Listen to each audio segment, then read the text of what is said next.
Hey, you. Happy Monday. You ever wonder where those sticky hands have gone? Now they're no longer here.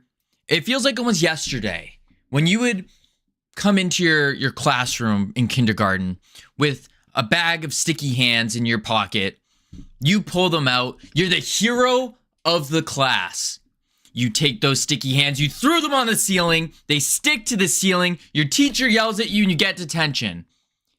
Whatever happened to those days? Whatever happened to all of those sticky hands? Well, I'm glad you asked, because these sticky hands, they've been created here in the Sticky Hand Laboratory, where their evil scientists have let their creations run amok. And it is you, as the failed creation's job, to put an end to these evil scientists. Yep. Happy Monday! How is everyone doing?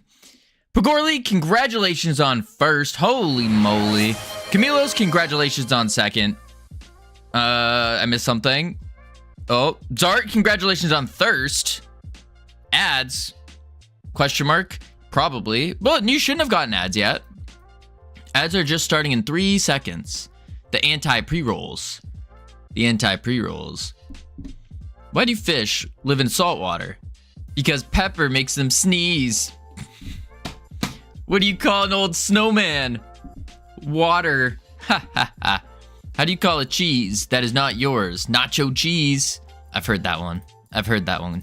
I think I've said that one multiple times, actually. All right, so today, I actually had a really scary thought this morning. Really. Since when was that ever a command? Okay. Anyways, I had a really scary realization this morning. I woke up and I checked my phone and I was like, okay, it's Monday. That makes sense. Today's Monday. And then all of a sudden, I looked at the calendar and I go, oh, today's Monday, November 3rd. We're going to Germany in 1, 2, 3, 4, 5 days. Less than 5 days. We're going to Germany. And I'm not ready at all. I haven't packed. I haven't prepared. I got clothes I gotta wash. Sammy, congratulations on third. Oh no. Oh no. I have to prepare. I have to figure out what I'm doing, how I'm doing everything. So this morning was mostly me rushing around, taking this here tape measure, and I was measuring up my bags, making sure they, they had the right measurements, because what I'm trying to do is I'm trying to not check a bag. Why am I trying not to? Because that saves me $72. That's why. $72 just to check a bag. I ain't about that life. So instead, I'm trying to only bring on a carry-on and a personal item. And so I did my measurements, and I think we'll be good. I think so. I hope. If not, well, yeah, I don't know what to do. We'll figure it out. It'll be okay. Anywho, game dev today. We're doing game dev today. Howdy, Bongo. How you doing? Forced. Congratulations. Okay, so we're almost done with this map. Almost. I do need to fill this thing with goo. Did you beat Blender yesterday? Oh, Vongo. I didn't just beat Blender. I made it my...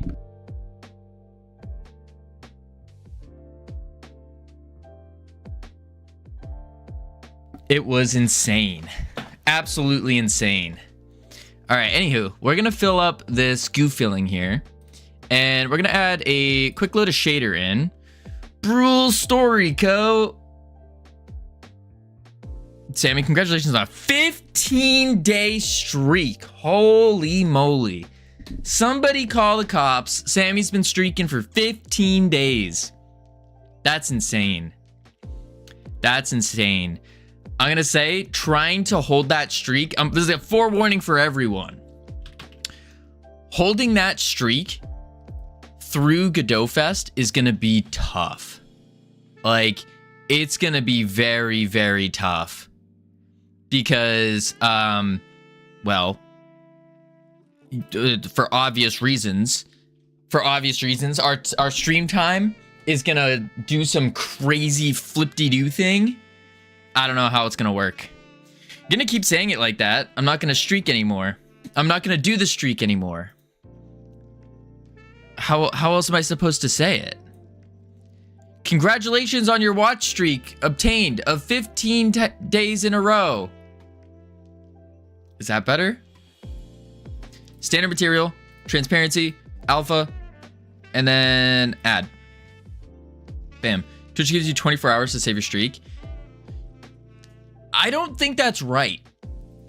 I don't think so. Because it says 24 hours, yes. But I had a streak of 15 with another streamer, or like 13, something like that, because they don't stream every day. And I get on last night, and I go to check my streak, because I was like, oh, I can do the share the streak thing. And it was gone. It reset. And I was like, wait, you didn't stream in between these times? And then it was like, they're like, no, I didn't stream then. And I was like, then how did I lose my streak? What's going on here? Crazy. Crazy, crazy, crazy. So we need to take this here goo, and we gotta make it move. Make it move. So what we'll do is, boom. I think what we're gonna do today is we're gonna end up putting in the whatchamacallit, the navigation map, and then the spawner as well. That's what I think we're gonna do today. Nav map and spawner. So we do this. We chuck this scale up just a little bit. We're gonna change the rotation speed. That might be too fast. 0.25. Or we'll do really slow actually, because it's like goo. Yeah. And then 0.0201. So it goes up as well. There we go. Like that. That should be good. Cool. So, boom. Why would that goo be spinning? Because it's alive. We're trying to give life to the goo a little bit. Just a little bit of life. Nothing crazy. Just a little tiny bit. I think it works. Yeah. So the next thing we got to do is, I think we do want to keep the map relatively open, but we are going to need more of these things like tables and stuff all over the place. This just feels weird having it so little, so tiny. Yeah. Now, another part of tomorrow's gonna be really rough. Tomorrow is our last day of streaming until, well, that's our last normal day of streaming for the next like week. Tomorrow is, because tomorrow, well, tomorrow's the last day, and then Wednesday and Thursday I have to actually pack and, you know, get ready. I wanted to get a YouTube video out in time, but I failed that. So we live and we learn. And then on Friday is going to be a really weird stream. Friday is going to be like, I'm in a hotel. So I don't think I'm going to be able to do game dev, unfortunately. But I still want to stream at least a little bit. So it'll probably be like that, like a hotel stream, like a quick, small IRL thing. Give people a little bit time to keep their streak. And then myself, keep my streak going. That's probably what Friday is going to be. More than likely. Which means, unfortunately, very unfortunately, this game is going to take quite a bit longer to do. Quite a bit longer. Because when we come back, I have a feeling I'm going to have to like reacquaint myself with the code. Think about this. Not doing game dev for like a week, it's going to be insane. It's going to be insane. I don't know how, well, it's not completely, oh, I shouldn't have done that. It's not going to be completely no game dev for a week because I will be doing, like I can still practice and like do a little bit of stuff using my tablet. Unfortunately, I couldn't get Linux running on it. Unfortunately, I'd have to like basically the equivalent of jailbreaking it. And I was like, I don't know if I want to do that. Do I want to do the equivalent of jailbreaking my tablet? Probably not, because that would void the warranty and stuff. So I was like, no. No. Whoa. I was messing with the wrong thing. There we go. Rootin' do be kinda Indeed, Energy Star. Indeed. So I was like, all right. No, it looks like I won't do it. That should be fine for now. Then we'll go to this guy. We'll just do this material. Yup. And we'll do a cull mode disable. That way we can see both sides. Probably just make this like a metal color. Something like that with roughness going down to 0.25. Metallic up to 0.75. That should be okay. Then we'll jump to the next one, which is the barrel itself. Barrel itself, we'll do transparency, cull mode disable. Sure. Then we'll jump over to our albedo, bring it down, bring it up. There we go. And then same thing here. We'll do 0.75, roughness to 0.25. Boom. Perfect. Okie doke. There we go. A barrel.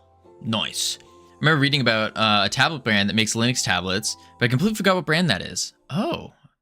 Now, I mean, technically speaking, the tablet I use, which is the Galaxy tablet thing, it runs Linux. Technically, it's like a version of Ubuntu or something that it runs, but it runs on ARM instead of 86, x86 or something, which makes life really difficult. Really difficult.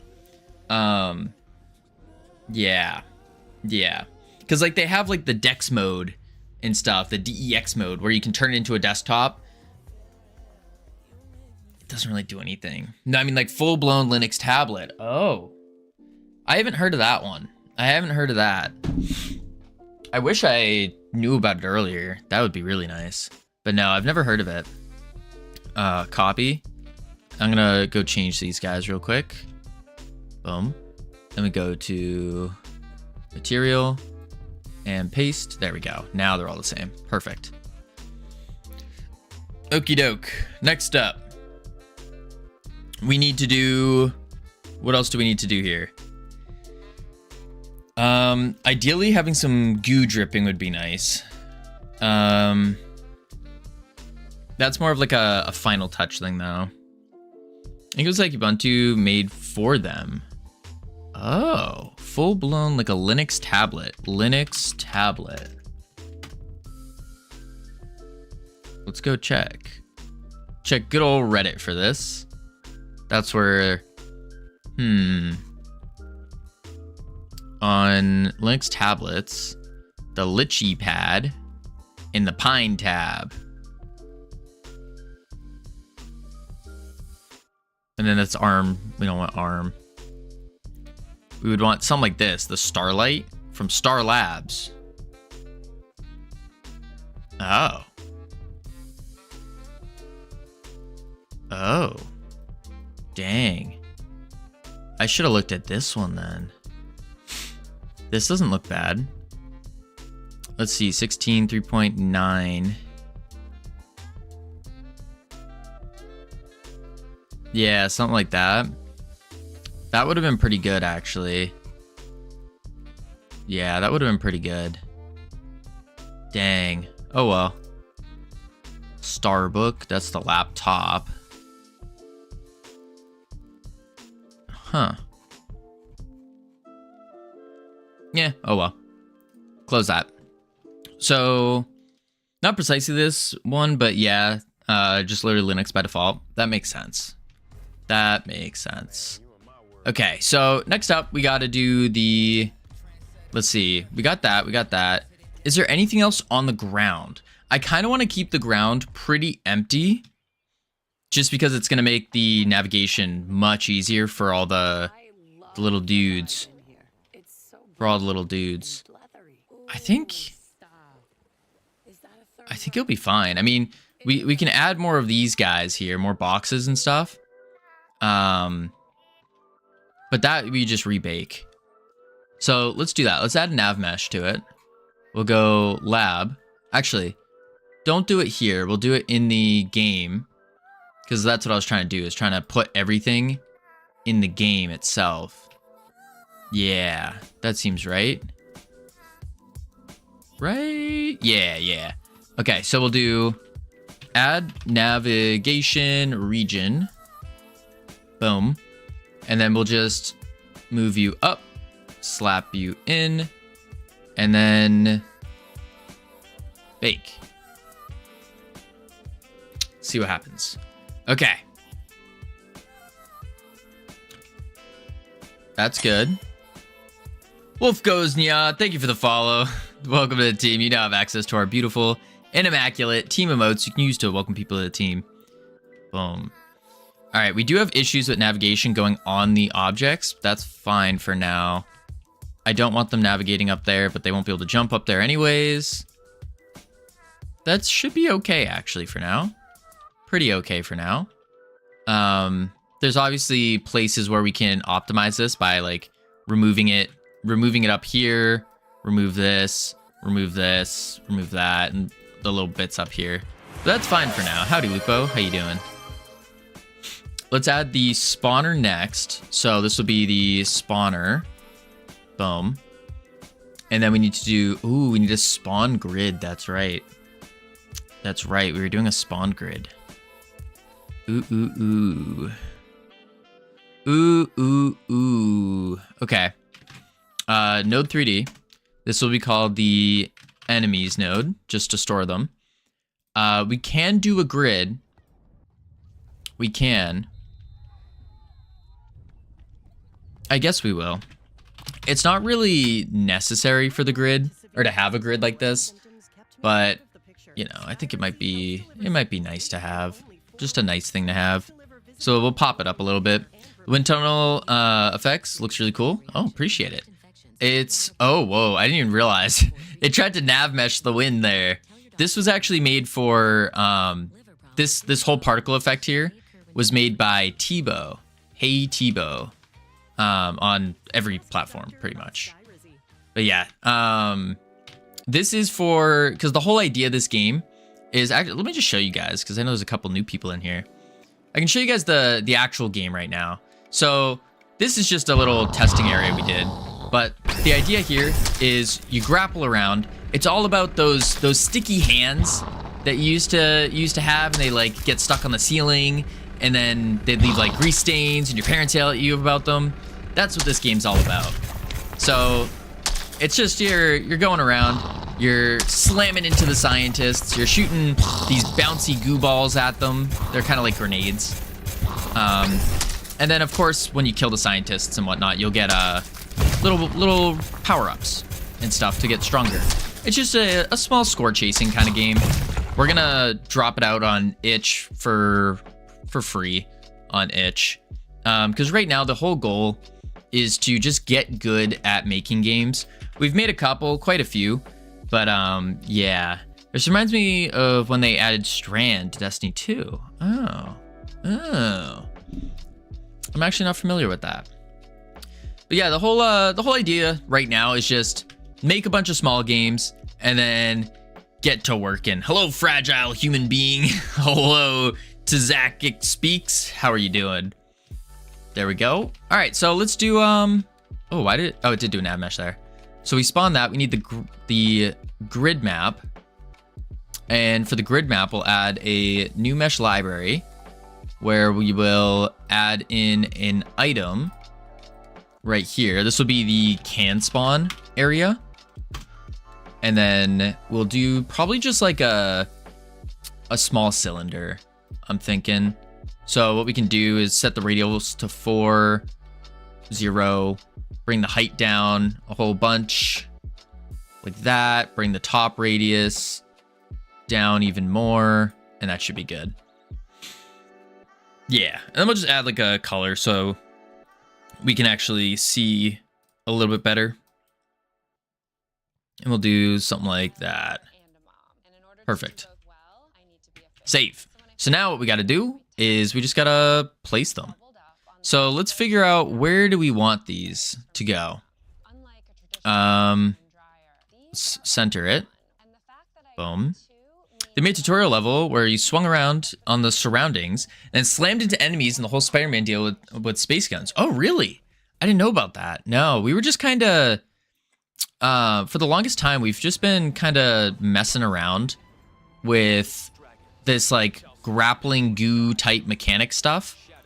And so we were trying to think of what is, can we make a game using this mechanic? Because it's a super fun mechanic. We got it feeling really good. Or at least relatively good right now. It still has a little bit of work to do. But yeah, so that's kind of the idea.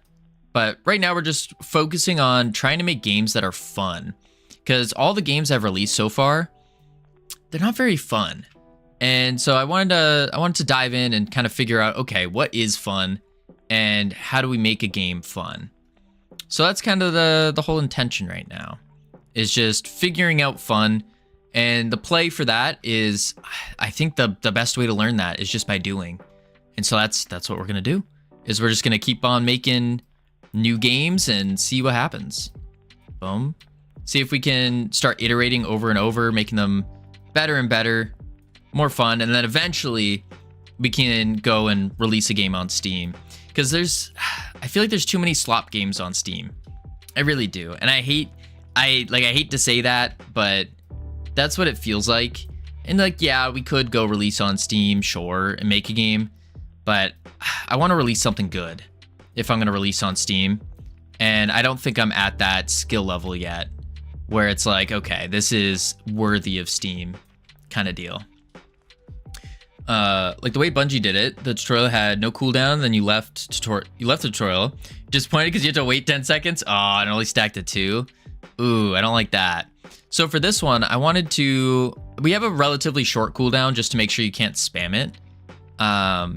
We could mess with like little ability things to like we have power-ups and stuff from killing the enemies. So we could mess around with that and make it so they, your cooldown goes down, but it's already a pretty short cooldown. So I don't know about that one yet. I don't know. Let's do this. I'm just kind of filling in places. I don't know. This might be a little wild. What up, Okidokio? How you doing? And then let's just go whoop, whoop, all the way up there. This really, one better spawning technique I could use here is probably just picking a random position within the nav mesh and then just spawning them there. Howdy, Rodrigo. How you doing? That probably could be better, because I really don't need that much control over where they spawn. I guess this way does prevent them from spawning on like weird places, but that's really just a nav mesh issue, not a spawning issue. We'll see. Boom, boom. Nervex, thank you for the prime. Holy moly. Could have used that prime anywhere. Chose to use it here. I appreciate it. Thank you so much. Boom. Generally, cooldowns wise, if the game main mechanic is swinging around, as long as it can't be spammed, it's probably good. Yeah, I think so too. Not okie dokie. I have what people call a cold sore. So this is a mid-Monday so far. Yikes. Yeah, I've been watching and love that you explain what you're doing. New to Godot. Ooh, I appreciate that. Yeah, we're, I'd still consider myself pretty new to Godot, new to game dev and programming in general. That's kind of why I like explain a lot of things. It's because it's really for my own sake, just to make sure I'm like, if I can explain it, then that means I kind of have an idea of what's going on. That's the thought, at least. That's the thought. Because I started, what, a little over A little over a year ago. Yeah. Attaching is a good way of learning. Yeah, I think so. Teaching is a good way of learning. I agree. But there is a level to it. Like, I don't think... I'm not really a fan of when I see YouTube videos from, like, YouTube guides and tutorials on doing something when the person themselves hasn't, like, done it and done it really well. I don't know. That's just my own thing, though. Like, I'm sure a lot of them are really good, but I don't know. For me, it's like you gotta have some kind of like proof that what you're teaching actually works and has worked in the past. I think that'd be really good. I really regret showing you this thing. You should have stopped using this 5 projects ago. Oh boy. Oh boy. I made a game. That's awesome. We do have a play viewers game redeem that you can do. We do have that. I mean, it depends on how you are, but you gotta have basic understanding. True. Very, very true. Like, you think about it for a second. What, this whole nav thing? This whole grid map thing, we were talking about it just now. And it's really a grid map issue. Because what I could do is just spawn them randomly within the grid map and then call it good. All right, you already said that. You already said that. We're just gonna delete that. Yeah, don't click that. No, I just deleted it. Boom. All right, let's see. That should be good. Boom, boom. I don't know why it was called Mario Kart 3D. Also, that's just Nintendo coming right at them. Boom, boom. Random hype train, we like it. All right, boom. So yeah, I'm just gonna keep filling this a bit. I mean, I really should be doing just spawn them on the nav mesh and then have a good nav mesh. It is not good at all. You should not keep doing that. So what do you think is the better play? Would it be spawning them like in a random position based on the nav mesh?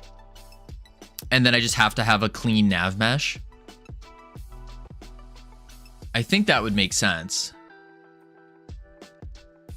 It would make a lot of sense, actually.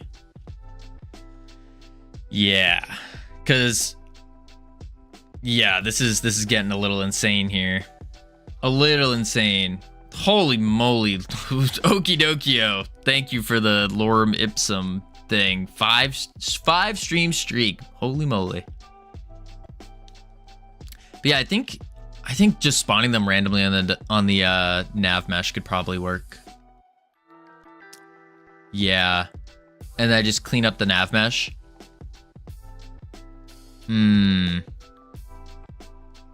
Yeah. Yeah. We're almost done with this anyways. We'll just kind of finish it off for now. Boom. Just because I'm not 100% sure if that's the good play, the full play we should be doing, you know? Not 100% sure. Boom, boom. Boom. Also, on a completely different side note, they changed Twitch changed their partner program things. And now we just gotta average 75. It's pretty much the same exact thing. Really looking at it, it said you have to average 75 for 6 days out of a month for 3 months, something like that. So I guess it's a little bit easier, but like because we stream just about every day, it's like we pretty much have to just hold 75 for 3 months. So there's really no difference. Maybe it's like if you have a couple good days that pop off or something and you're doing really good. Maybe. I don't know. Boom. All right. And then boom.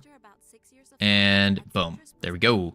75 people per stream? Yeah, for 6 days out of a month. 6 days out of a month, you got to average 75 viewers.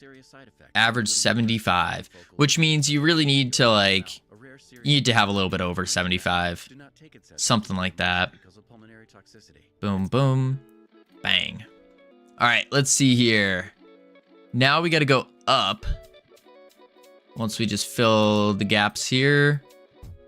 Good enough for me. I'm watching in 2x speed. Does that count as 2 viewers? No, it does not. It's so bad. Please just stop. Well, ironic. What would be the better solution? Would it just be spawning them randomly on the nav mesh? And then I have to I just have to fix this nav mesh? Would that be the better solution?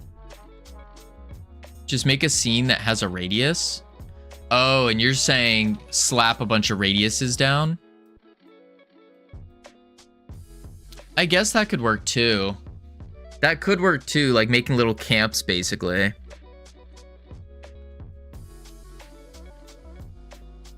don't know how I feel about that though. Because that would become too obvious to the player, wouldn't it? It's like, oh, okay, there's a spawn camp here, here, and here. As compared to them just randomly spawning all over the place. I use this method in a 30 by 30 grid based game. Yeah, no, I think that's... The grid is too big. You need a smaller map for the grid to make sense. The player will not be able to tell. Really? You don't think they would? I feel like they would. Because, all right, let me delete the grid. We'll undo it. Because we'll put like a spawn square here. We'll put one here. We'd put a couple down below. So it'd be like that, like that. I guess if you put enough of them. No, but that's angled, so I couldn't spawn them there. That's tough.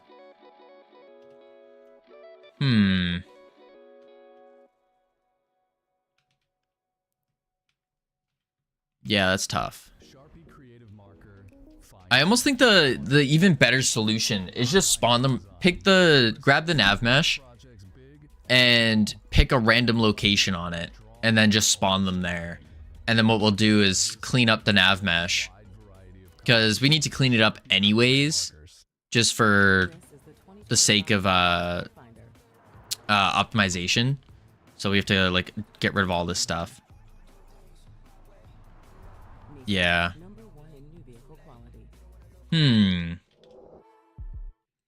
Okay. How am I gonna do this? Let's see. Because the other problem is a lot of these things are not in Blender.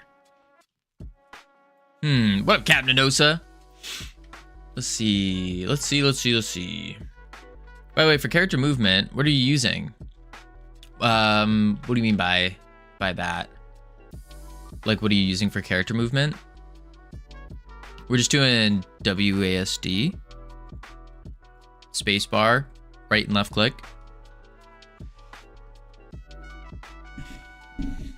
And that's not it. Where is it? Ready, here. Just standard regular old movement.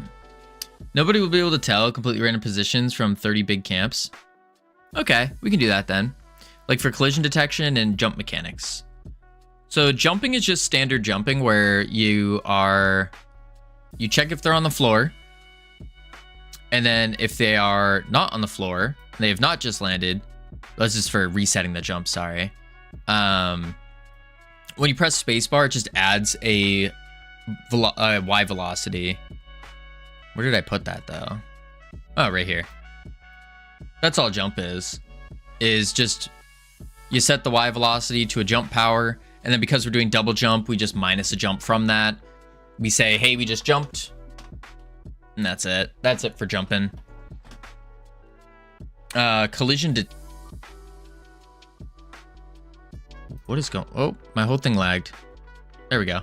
It's just a collision shape, and then we're using a raycast shooting out of our camera here. And that's to get the central point, so like where you're clicking and we just follow the mouse with it. Or the mouse position rotates the camera, which has that central position going out. That's like the quick and dirty way of it. So let's go over here, close that out. we'll go to our spawner. Boom. And then this is what we'll do. We don't need to spawn grid anymore. So we'll get rid of this and then just do for spawning on grid map. And then we'll do this. Oh. Do that. Cool. And then we'll do func initial enemy spawn void and then pass for now. So first thing we want to spawn is, I'm just going to do the grid map. Oh, no, we'll do an area. We'll do an area.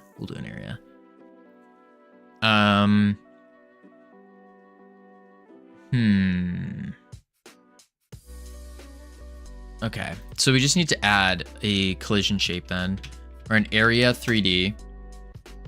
And then we probably don't even need the area, do we? We could just use the collision. I don't think it matters. Transform. Oh wait, oops. Let's do a box. Because most of our stuff is kind of boxy anyways. And then we will shrink this down. Like so. And then we'll set the 0.16. Set this to like a 10 by 10. 10 by 10 square. That might even be too small.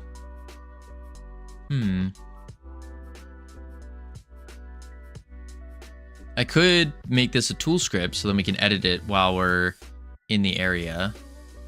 Let's do spawn area. And then I'll do at onReady var spawn area as an area 3D spawn area, and then we'll do for index in enemies to spawn var enemy equals initial scientist dot instantiate, and then var random position equals spawn area dot collision spawn area dot, maybe it is collision shape, get node collision shape dot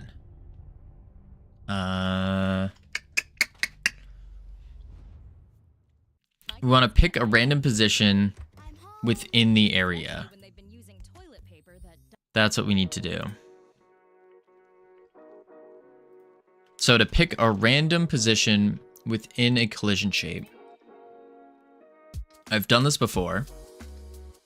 I don't think it's spawn area get node collision shape. Instead, it's going to be get overlapping areas.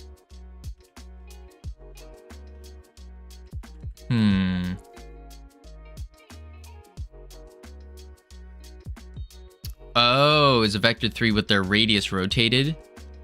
Oh. Oh. Vector 3, 0, 0, and then the spawn area dot collision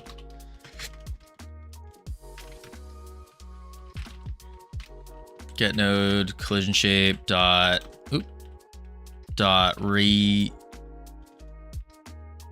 is it mesh radius? Shape radius? Shape radius. Shape dot radius. But that we don't have a radius though.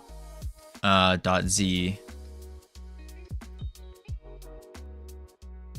Shape dot size dot z. And then I'll have to do shape dot size dot x here. It doesn't have to be an area. Unless you're going to use an area stuff. I don't plan on using the stuff of an area now. What would we use instead of an area then? Would it just be like a static body?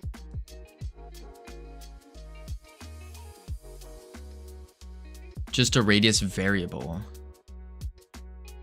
Oh. That's gonna be hard to look at and see, but that can work.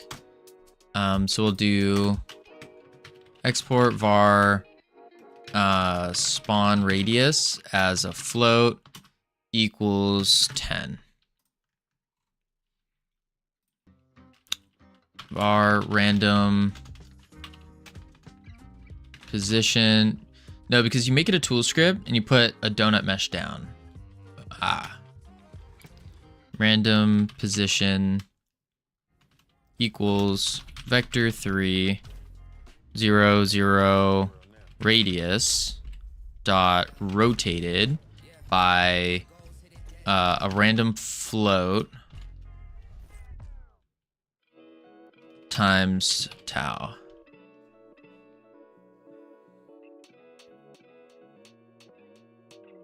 Oh, spawn radius. And then rotated called expects 2, received 1. It expects a vector 3. And then so it'd just be the global position random float times tau. Or would it be the basis? Vector 3 up. Oh. So why is it vector 3 up here? Rotate returns the result of rotating this vector around an axis. So I see what's going on. Vector 3 up, so then you're rotating it around that way. Never mind. That makes sense. Okay, so now we gotta do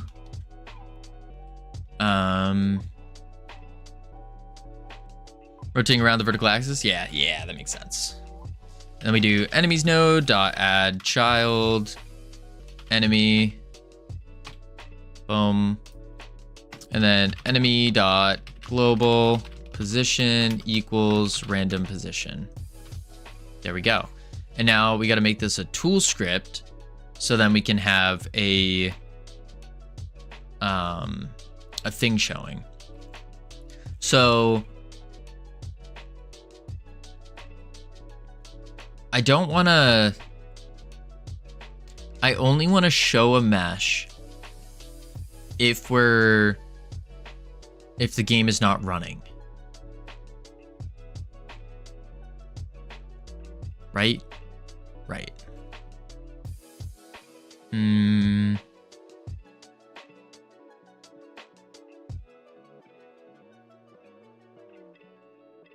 Yeah.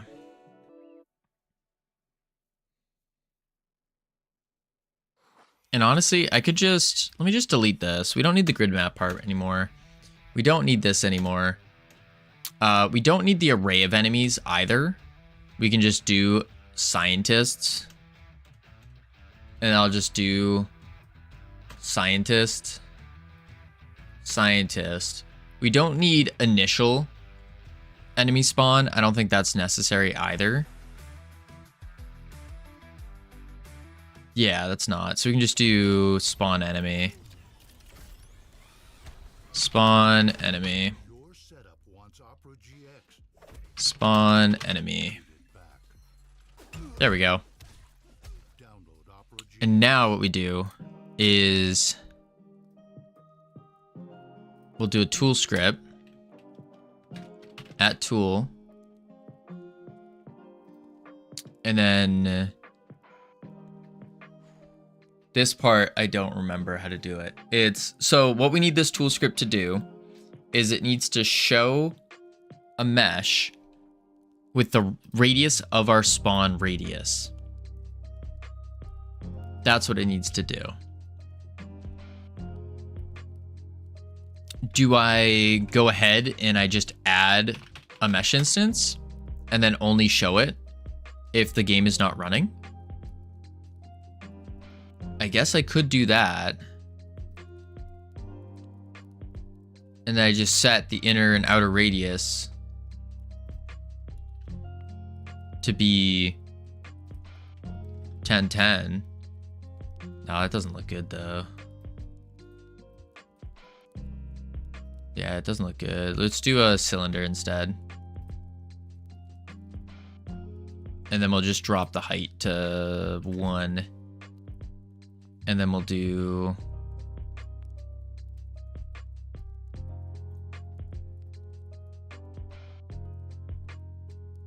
top and bottom radius. We'll just add a quick material. Add albedo, like yellow. And then disable. There we go. Cap the top off. Heck, we'll even cap the bottom. Just remove the both top and bottom. Bring the height to 0.5. Bring this mesh instance up. Let's keep the bottom actually. There we go. And this will be spawn mesh. And we'll do, I could do a export tool button as a update mesh. And then we do func. Oh, do a setter. That's probably a better idea. A setter in the spawn radius.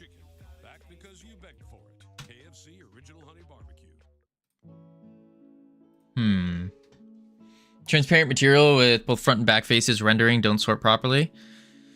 But it does work to do front facing coal first and add back facing coal as a second pass. That's good. I mean, we're not going to look at this. I don't want to look at this mesh at all. This is purely for our own tooling type deal. Just so we can actually see. Set value. So I don't really care what it looks like. Spawn radius equals value. And then we do spawn mesh dot top radius spawn radius spawn mesh dot bottom radius, like so.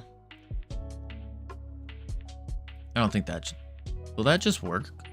Let's try it.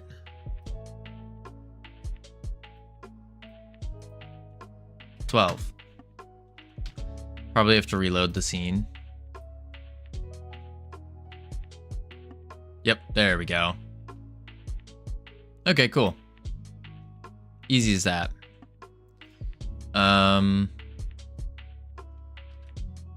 Yeah.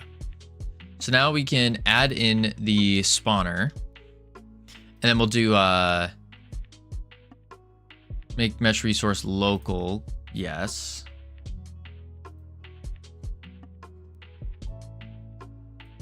Local. And that way it won't scale it for every single one we add. What up, Albert? How you doing? That makes sense. And then we need to do I think that's it actually. Because obviously it's only going to spawn one time ever. It's not going to spawn again. But that's where we're going to add the whole difficulty scaler and whatnot later. So let's go into the game. And we'll do we want it in the game or do we want it in the lab? Probably in the game. Yeah. And then I'll just do a new node called enemy spawners. Delete that. And then we'll add enemy spawner. Boom. There we go. And then we'll try it up top first. Boop. Boop. Boop. There we go. And like that, like that. Oh, there we go. And place it down. There we go. Who's whispering in my ear? Oh, good old YouTube ads. Down, up. There we go. Spawner stats. Well, let's assign the enemy node too. We can crank this up a bit, like so. Maybe a little bit more. Do it like that. Yeah, that's pretty good. We don't want each one spawning 25. That's insane. But we'll go from there. And we'll... Ooh, wait a sec. We probably don't want each one of these individuals to be spawning, do we?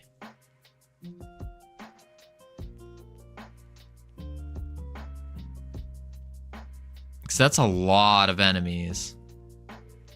If each one, even if each one spawned one, that would be a lot.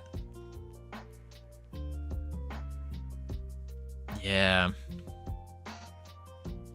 We'll have to mess with it. Maybe we do like we store an array of these guys and then we pick random on them. Maybe that's the play. And then we have like a spawner parent type deal that will pick random and spawn them there. Maybe. Let's bring this down. Oh, it's still bringing them both down though. Is that because I duplicated? I think it is. I think it is. Let's go to 15. Yeah, that's a don't feature. That's always fun. I don't like that. We'll do boop and boop and up and over, down, bloop. There we go. And now we can do, oh, don't do that. Over, over. There we go. And now we do, that needs to go down a bit. There we go. That should be good. And then enemy spawner. Oop. Over, up, over, over, up. Maybe we should test this before sending it. Are you sick of making waves in rooms games now? I wouldn't say I'm sick of it. Nah, I'm not sick of it. Sorry, room singular. I wouldn't say I'm sick of it, but don't worry, don't worry. Like I said yesterday, the next game will not be a waves in room spawning game. Don't you worry. No, no, no. It will be something unique, something different, something we've never done before. Maybe, potentially. I don't quite have the full thing thought through yet. But I know it's not going to be a battling things in waves of things in a room. I don't think it will be. Keyword is I don't think. All right, there we go. And then we'll move this over. And then we need another one. Boom. Bang. Bop. Pow. Beautiful. Let's rotate it a bit. There we go. Now, I am going to put more stuff up here, though. I just don't know what I'm going to put up there yet. There we go. And... ooh, I'm going to have to set the enemy node on all of them. It's kind of a pain. kind of a pain. Bam, cat. Indeed. Boom, boom, boom. Bang. Boom, boom, boom. Another exciting thing. After Godot Fest, I think, well, probably a month after Godot Fest, we will no longer have ad-ridden music. No, no, no. We'll be able to reroute our funds to eliminate all the ads in our music, and we'll be chilling. Yeah.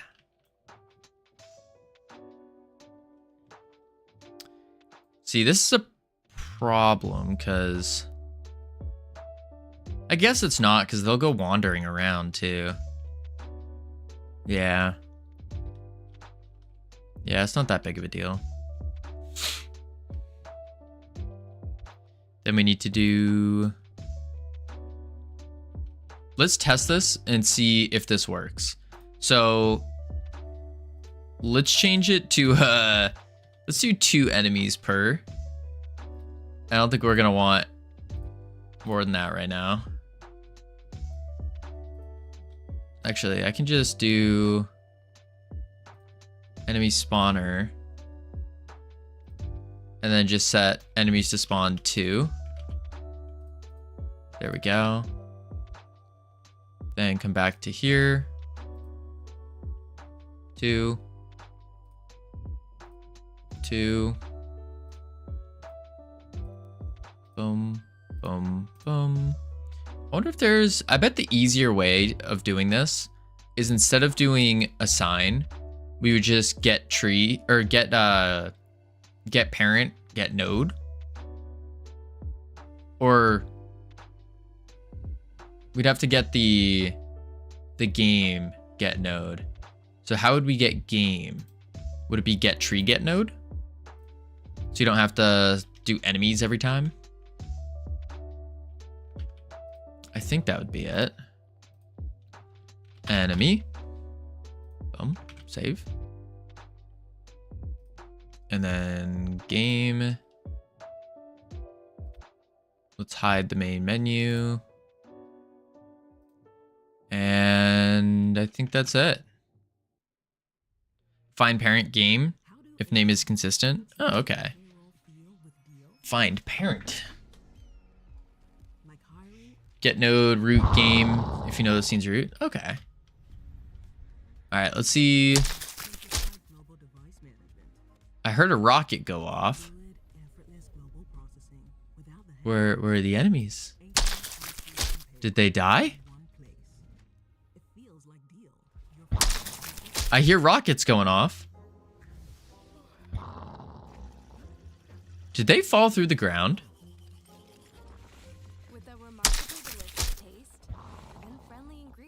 I think they fell through the ground because I'm hearing the rockets. It sounds like the rockets are being oh, there it is. They're all inside here. Their position did not change. Yep, there they are. I see the problem. Well, I don't know the problem though. So this global position, random position, did not work.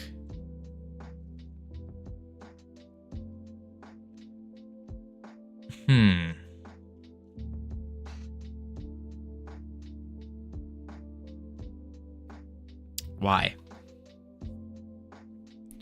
Random float.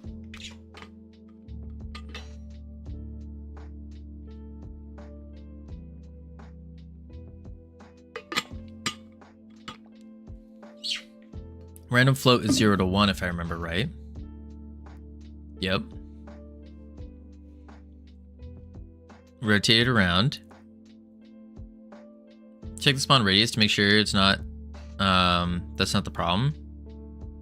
Do you want me to tell you? Not yet.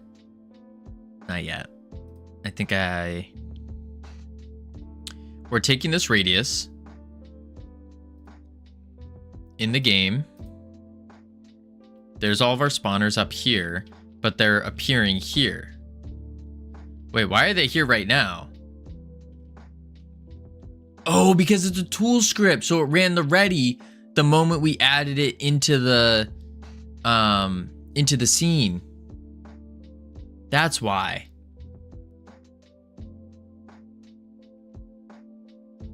That's why. Crap. Okay. So I need it to not run the ready.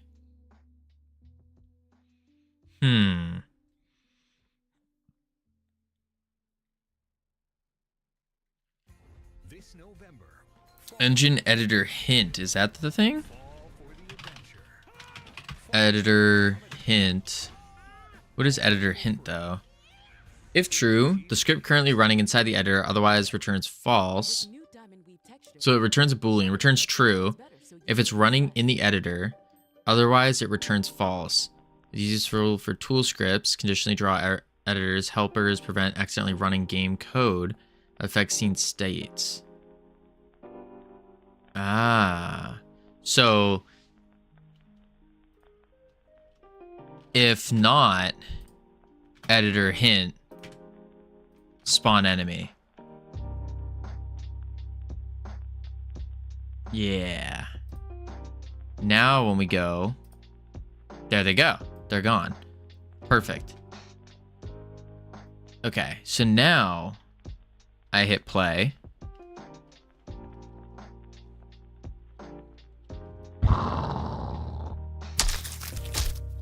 No, it looks like they still spawned in there.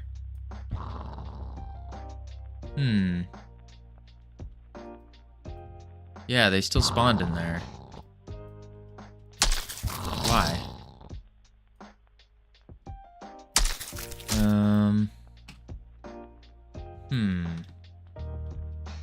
They're not there right now. First part's fixed, yeah. So the second part now.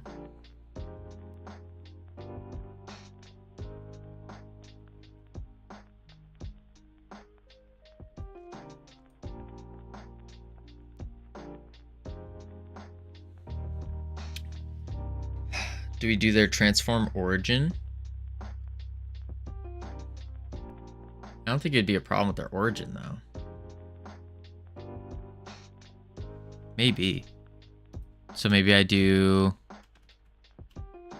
enemy dot transform dot origin equals random position.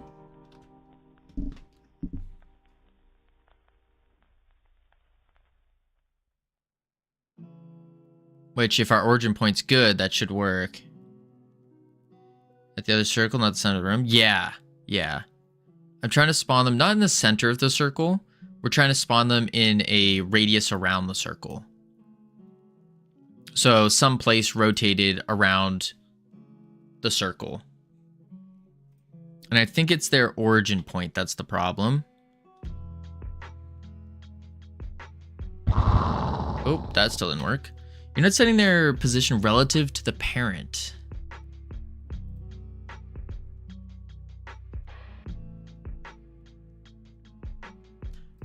Oh, so when I add them into the enemies node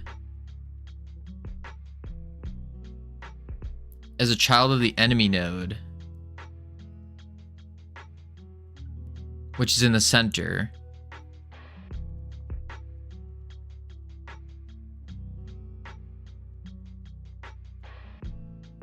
you're just making a rotated vector, using that as global position.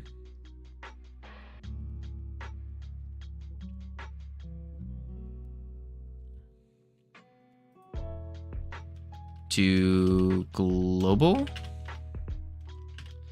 Global position plus random position. Oh. In the transform origin?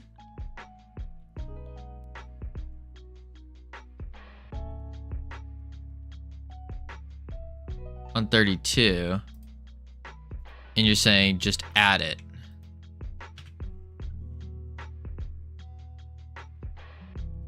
And then I don't need the transform origin. Use position instead of global.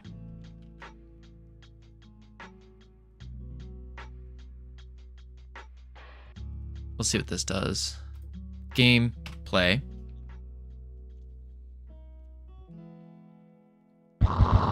Nope. So you're saying try position instead of global. Let's go back to the spawner. Position instead of global. No links, no attribution, just lost visibility. Right at the moment, people are deciding what to buy. These answers shape. No. You make a random offset. Check. Global. You need to do the spawner's global position plus that offset. Oh.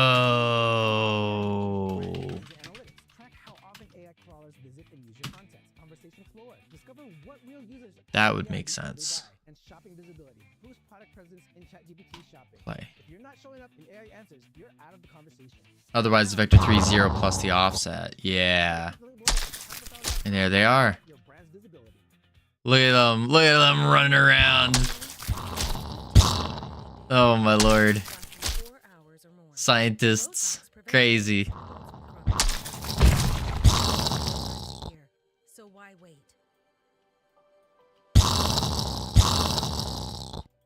Yeah. Botox effects may spread hours to causing serious Boom. right away. Speaking, breathing, eye problems, or muscle weakness can be signs of a life-threatening condition. This is really hard to do. Side effects may include allergic reactions. Don't do position plus equals? Yeah. Dizziness, neck and injection site pain, and headache. Don't receive Botox. Okay. Skin infection. Tell your doctor. Ow. We have a general thing going now. Oh, look at them go. They're utilizing the whole map. Whew. So proud of them. 91% of patients wish they'd started Botox Oh dear. This is going to be very difficult though. Very, very difficult. There we go. They also have no... Do those guys just disappear? Oh, because they died. I don't have a death animation yet. So we do have a slight issue. Adam Wilson, how you doing? Plobby, welcome in. How are you doing? What were you working on? What were you doing? For those of you who don't know, Plobby is the most famous monkey on all of Twitch. On all of Twitch. Crazy, right? Absolutely crazy. We are, actually yesterday, we just had our battle versus Blender. Let me snooze that ad. We just had our battle versus Blender. And we came out victorious. That's right. Check this out. Boom, 3D model.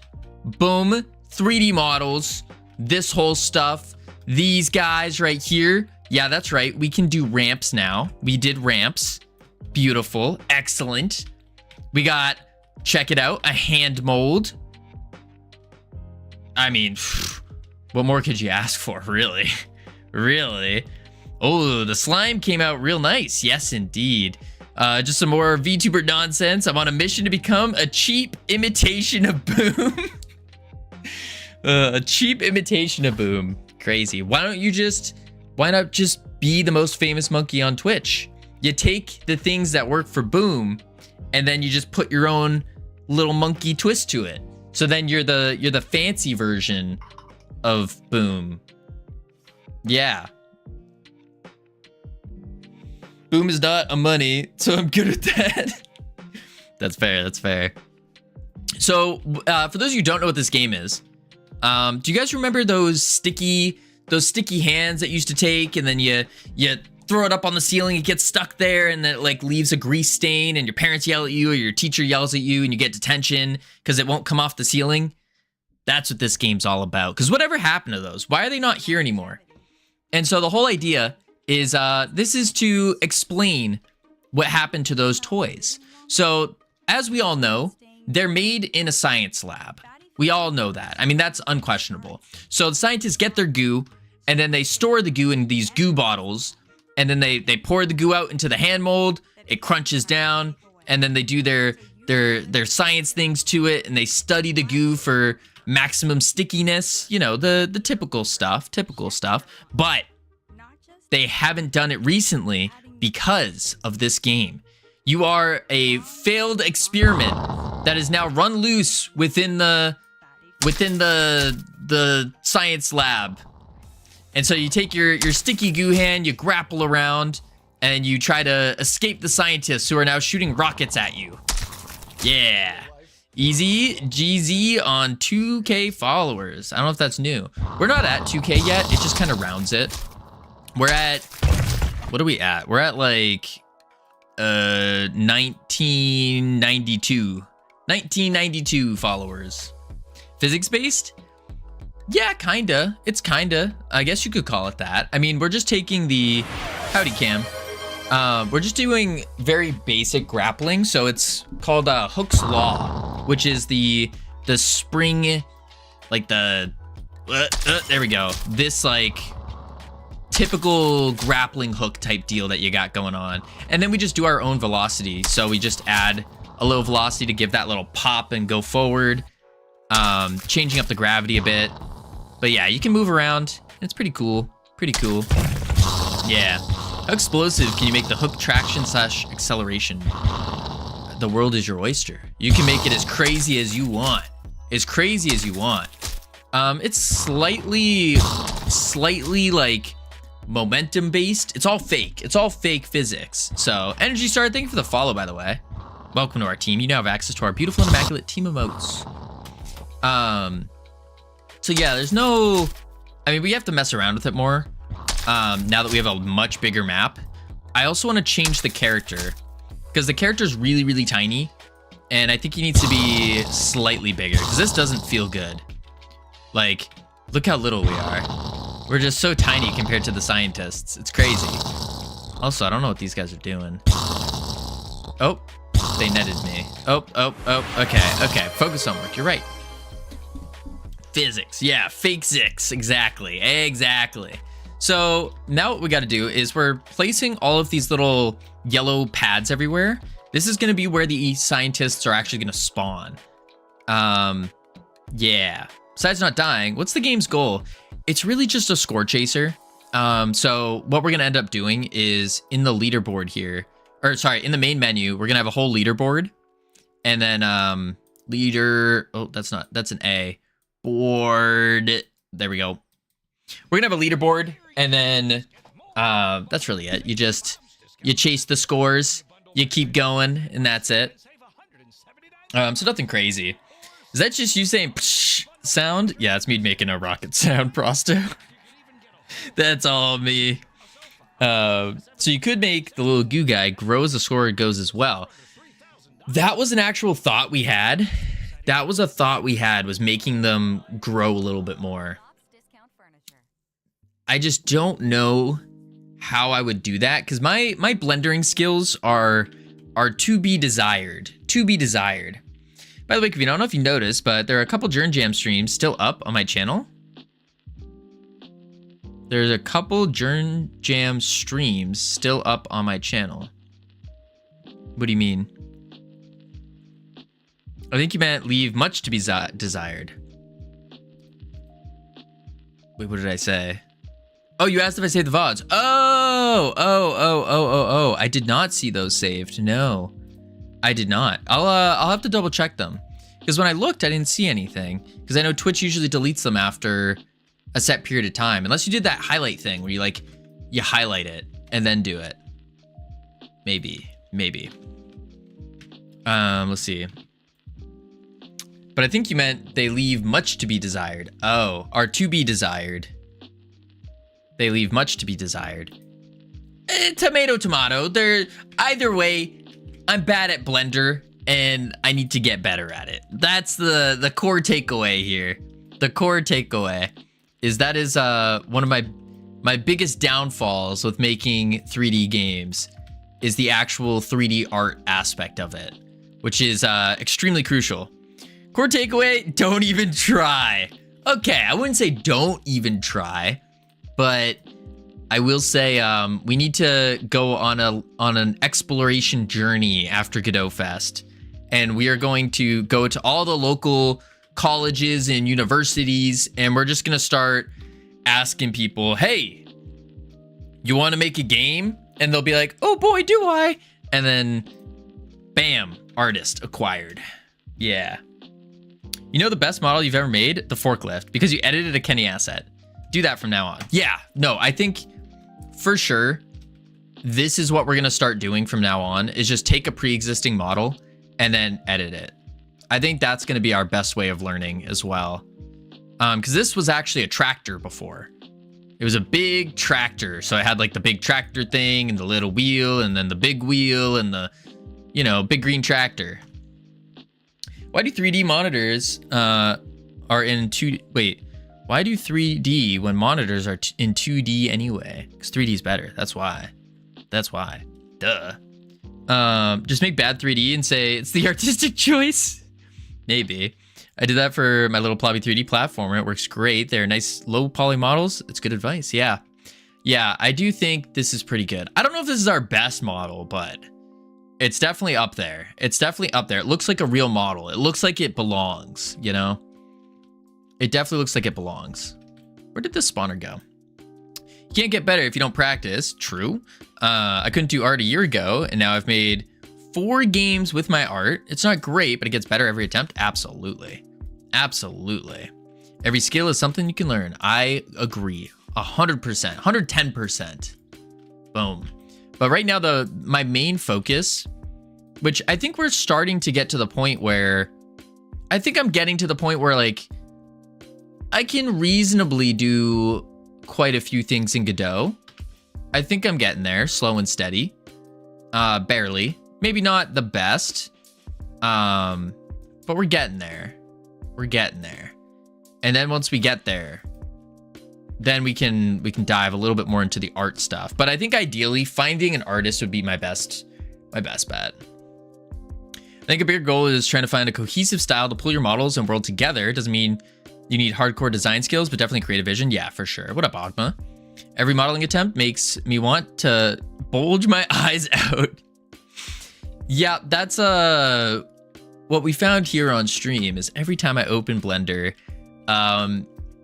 people tend to, what's the word? Hate their life and wonder why they're watching this stream because it's that bad. But we'll get there. We'll get there. Slow and steady. Slow and steady. It's all part of the process. Yeah, part of the process. Boom. Oh, this is okay. Okay, it's good. It's good. Pretty funny to watch Ironic Rage, not gonna lie. Yeah, yeah. It's pretty good. I feel bad, but it's good. Okay, so now we need probably just one more. We'll just put one in the corner here, and I'll do in the floor. I think so. This is a lot of spawners, though. Enjoy watching you learn Blender. It's helpful to see what you do wrong and learn from it so I don't have to make those mistakes. Honestly, that's all I could hope for. I'm fine doing all the mistakes. I'm fine with, like, I'm not worried about embarrassing myself with how dumb I look doing half the stuff. And so if someone can learn from that, whew, I'm happy. I'm happy. It's a very symbiotic relationship, yeah. What if the creative vision dies when the modeling part is going slow and is eating a piece of soul every moment it passes? My soul is big enough to where it could be chomping away for hours on end, years on end, and we're chilling. We're chilling. Boom. There we go. Cool. I'm just trying to expedite things here. Yeah, absolutely. Absolutely. It's helping a ton. An absolute ton. If we, like, real talk, if Ironic wasn't here, I would probably be at least, I would say at least at minimum 6 months behind where I am now. Minimum. Probably even more. Boom. I'm just using Blockbench. It's a very simple app. You can't do much in it, which means you can't mess up that badly. Yeah, I've heard good things about Blockbench. I'm not a fan of the blocky style. That's my problem. Is my style is very, I like AAA games. I like the less blocky stuff. I'll be back. Sounds good. And it's tough. It's tough. Boom, boom. Camilos with the 10-day streak. Whew. Holy moly. Boom. And raise that up. Let's go to 20 on this one. And what I'll do is just go boom, boom. Beautiful. Cool. And now we can do another patch. There's gonna be a lot of spawners. Holy moly. Holy moly. Yeah. All right. Rook needs to be here to keep Kavino on track. Absolutely. Absolutely. Boom. Boom. Boom. There we go. And now we're going to make this one super big, like 40. Heck, even bigger than 40. Woo! CSLR on the 10-day streak as well. Holy moly. Boom. Bang. There we go. It's really made for that. Also trying to make your own Minecraft. Yeah, yeah. I use PicoCAD like pro game devs. Do pro game devs use Pico? Is this true? The first time I ever saw Pico being used was from Buggy. Buggy was using Pico. And I use PicoCAD. Minecraft textures are what got me into digital art years ago.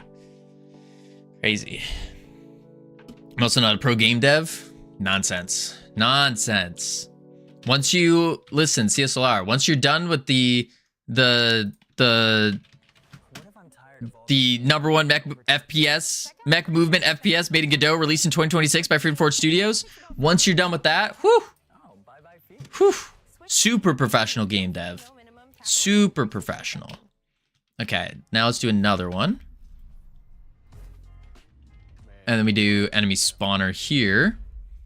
And assign. Boom. Bang. Do I have another ad going on? There we go. To be honest, if you have serious 3D ambitions, you're gonna have a hard time beating Blender. Yeah, I think so. I think so too. I think Blender is really, really good. Really good. We're actually gonna meet some of the people behind the Blender game, Dog Walk, I think it's called. We're gonna meet them next week. Yeah, on Tuesday or Wednesday of next week is when we're gonna meet them, because we're going to Germany this week.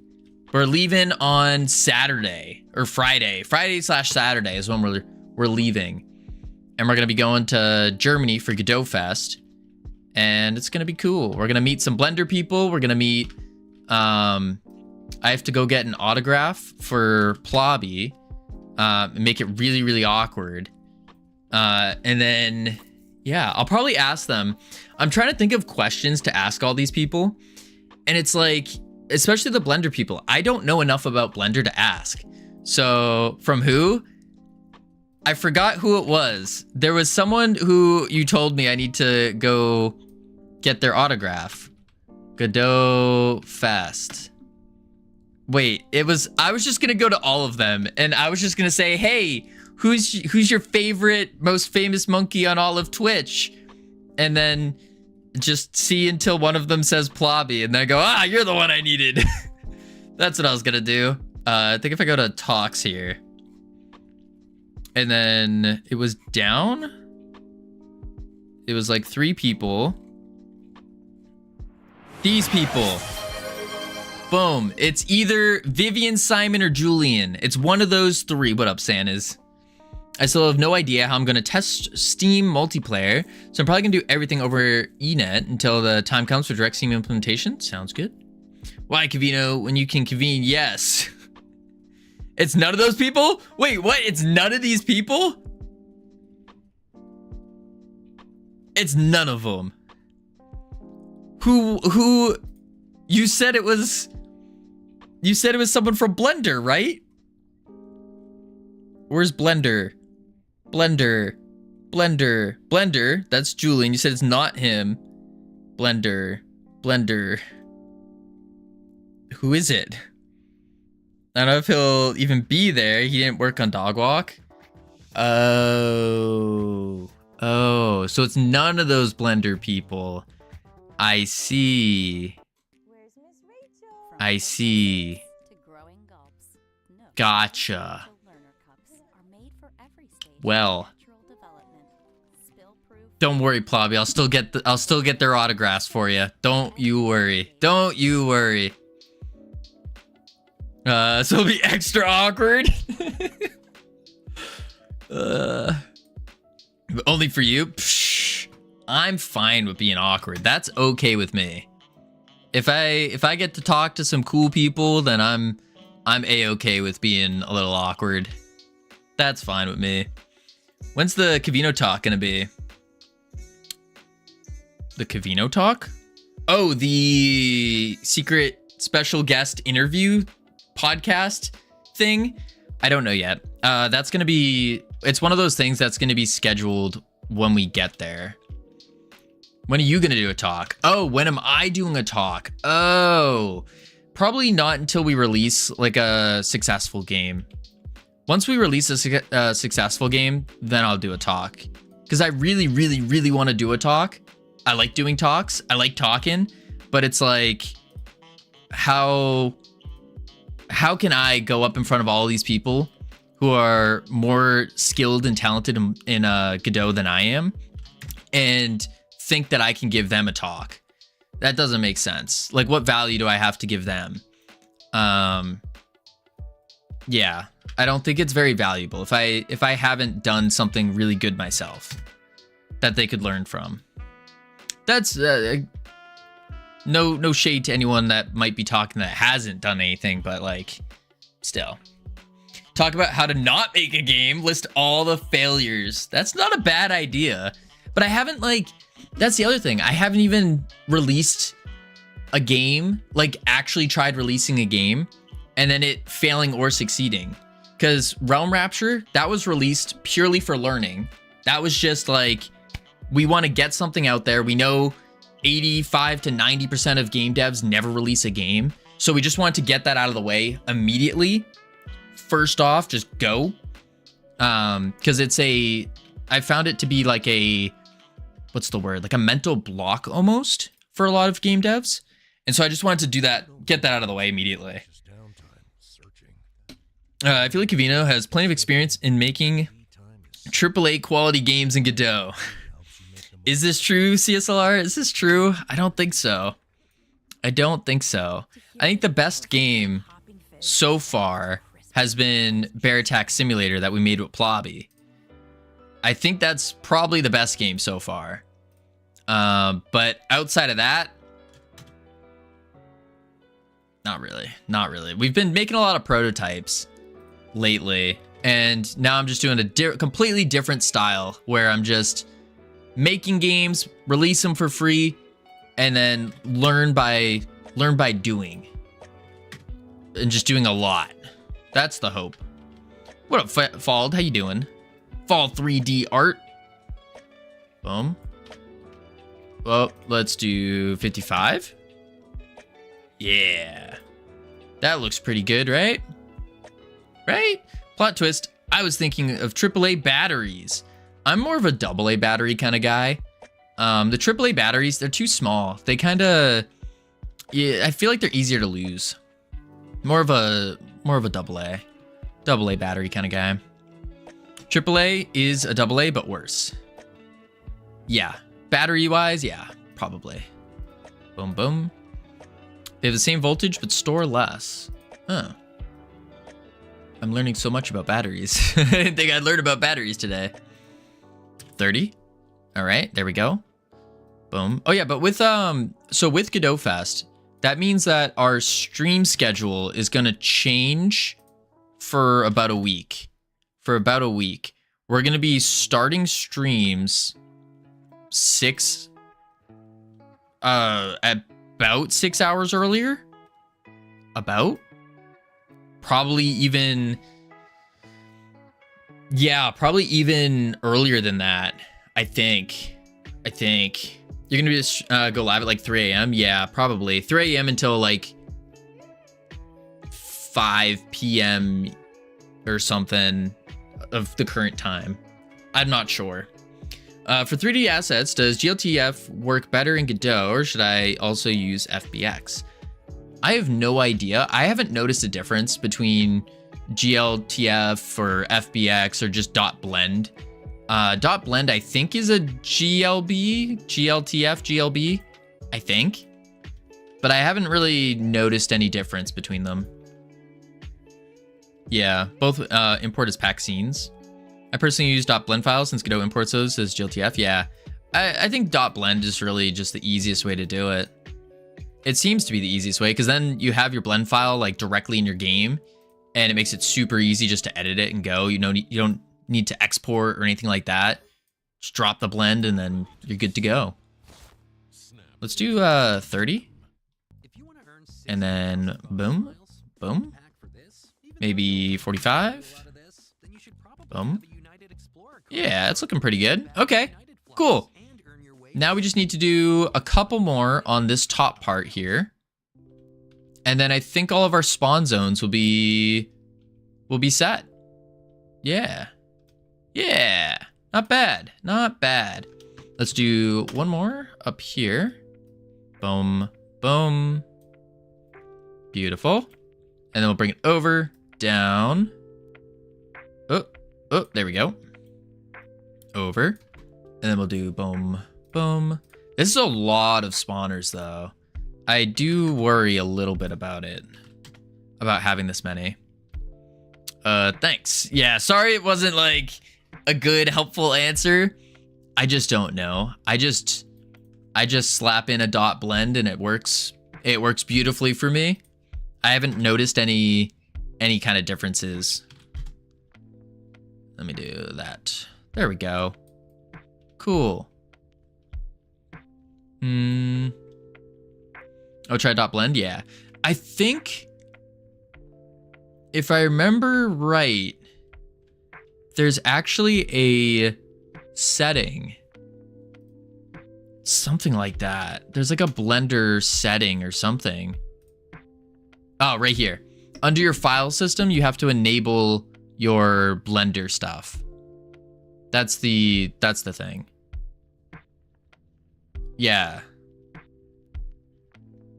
Yeah, there we go. And it converts to GLTF too.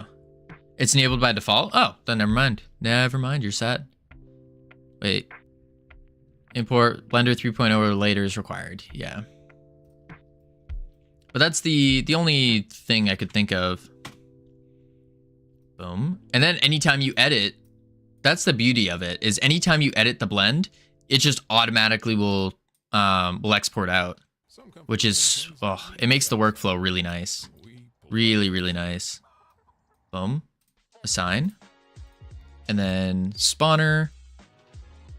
What did I do? 18? Yup. Boom. Boom. Just do that. And then, oh, over. Sure. That should be good. The only annoying part is Godot won't import all of Blender's material types. Yes. Yeah. And I think that's regardless what type of file you export as, right? Like, I know they won't do emissive textures. I know that's a big problem. There was something else that it also didn't do. I don't remember what it was. Yeah. Spawner stats. 12. Sure. There we go. This is a lot of spawners. So the problem with this strategy that we're using is, one, I feel like we would have been done already had we just used a grid map. But two,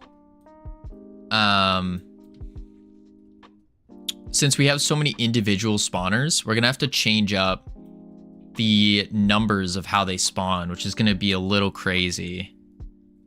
And they're also all gonna have timers going off. This might have been a really bad idea, actually.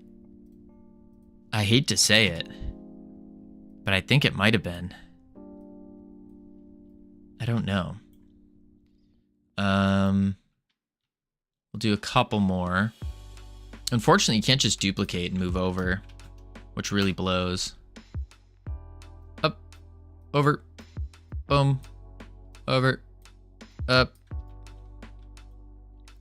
boom, and then down. There we go. Assign the enemies node. And then we'll do 18. Rotate. Bloop, bloop. Beautiful. Textures get saved externally if you set them to that on import. Oh, that's good. And then you can just slap them in on your material. Okay. I think I'll just do 2. I think that's fine. Boom. Because they are going to wander a bit as well. We are going to have to change them up slightly. Slightly change them up so that they can, they don't run away as much. There we go. What I prefer to do is make the material in a subdirectory of textures, of the textures directory, and then use those materials in the import settings for override. Oh.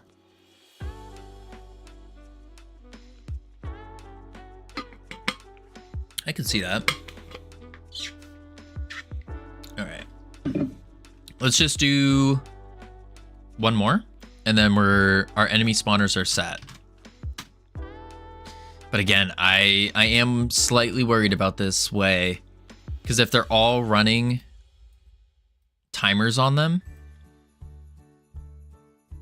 unless what I could do is I do an array of these guys, and then I will just pick a random one to spawn, and then call spawn on it. That could be another route we go. All right, there we go. Whole bunch of them. They're in. Then don't make them do that. Yeah. I'm just thinking of another way to do it, which would be I put a script on this guy, and then I say, get children, pick a random spawner, tell that random spawner to spawn, and then do that. Yeah. Make a separate lobby screen, and now I don't know what to put in it. Oh. Probably just like a play button, right? Let's try it out.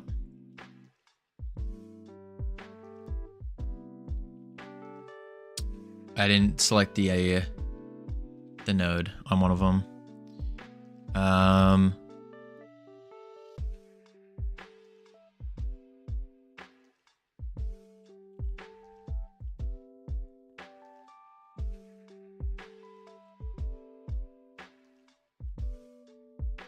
I guess what I could do is have make this, add a script to this, make this like the spawner brain. I mean, I know the fix to this bug right now is just make sure this is assigned properly, but that's not the big problem. Oh, that's set to enemy spawners. There we go. Enemy, enemy, enemy. That one's set to spawners. Yikes. Enemy, enemy, enemy, enemy. Cool. That's all fixed. It originally went directly into the loadout, but that was a temporary thing. Yeah. Oops. Oops, oops, oops. I need to hide that. Bloop. Play. Oh my lag. Yep. Okay. I was worried about that. Yep. Yep. Yep. Okay. Big issue. Uh-huh. Enemy optimization time? I think so.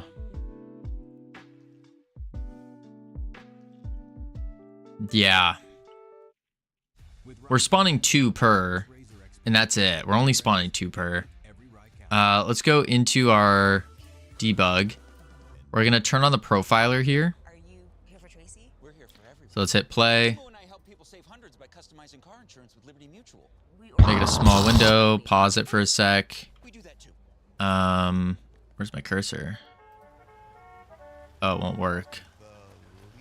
All right, we'll do this. Debug. Start. Start. Back to game. And Let's run around.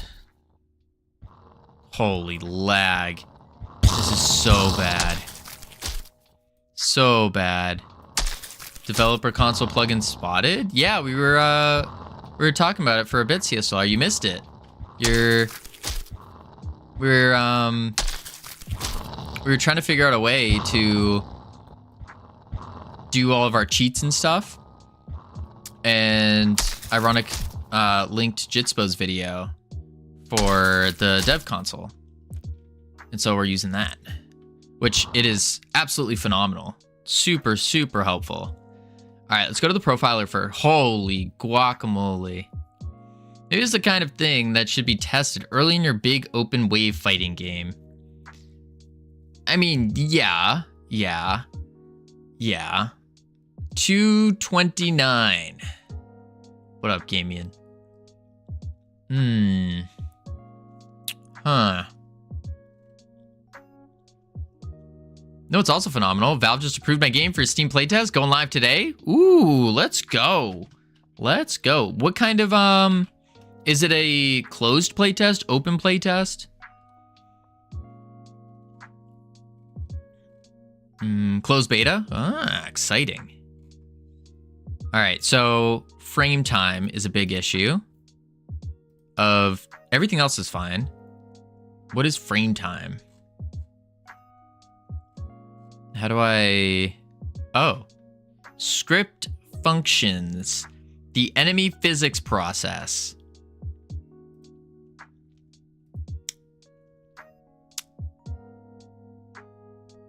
Frame time is the number of MS spent in a frame? Yeah. Enemy physics process. So let's go to our enemy and let's figure out what is going on here. Okay, so first off, line of sight ray is constantly moving. Debug state, that's fine.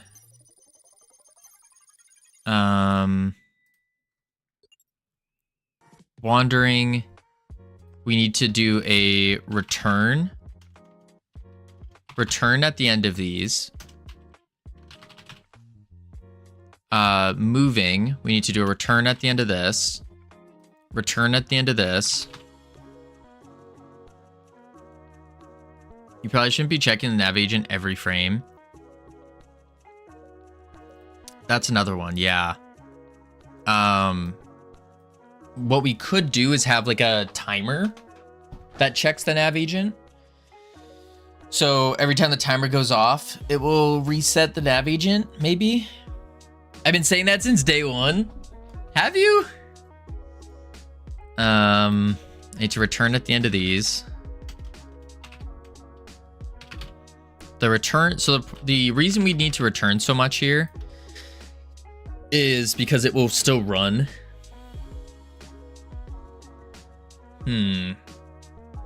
Yeah, so the big one is just checking the nav agent.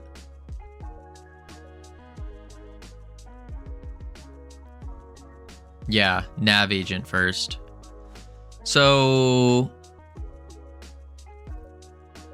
how do we go about doing this? Well, let's first delete this plush model. We don't need that in anymore. Get rid of it. Save. Hey, Gavino, how are you? I'm doing pretty good, Tommy. How you doing? Could be beneficial to use rigid bodies. That sounds like a lot. It could. It could work. It could.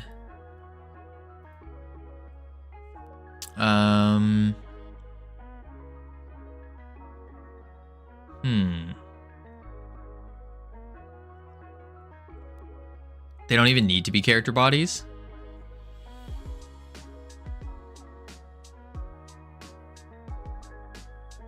What would they be instead? Because they have velocities.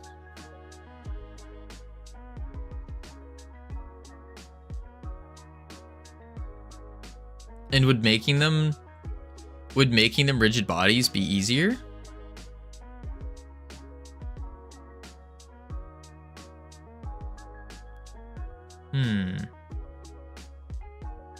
Because we would just change the... What would we change? The linear velocity, I think it is. It's probably gonna be similar. I first want to try out this thing for getting their the nav agent to only go off every so often. So what I need to do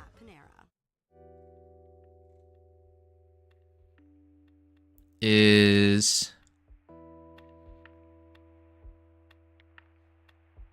if I'm in the state moving, so when we enter the moving state, that's on target reached.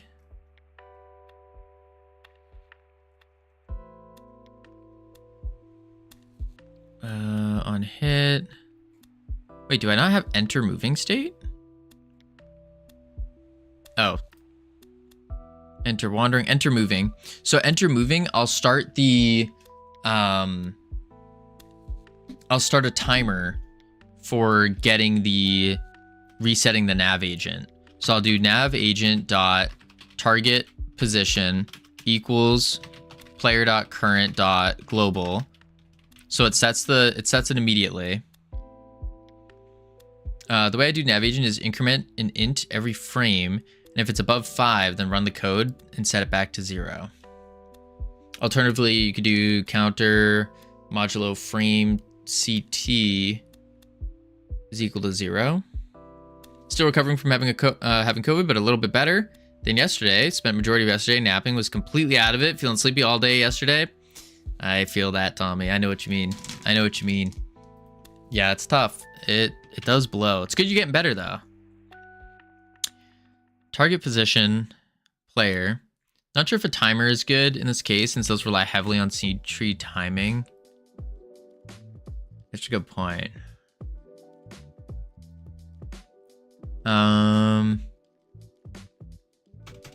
So what is this frame thing you're doing? Counter modulo frame. What is frame CT? Is that like a built-in thing? Frame CT? No, that's just count, like an int you made frame count.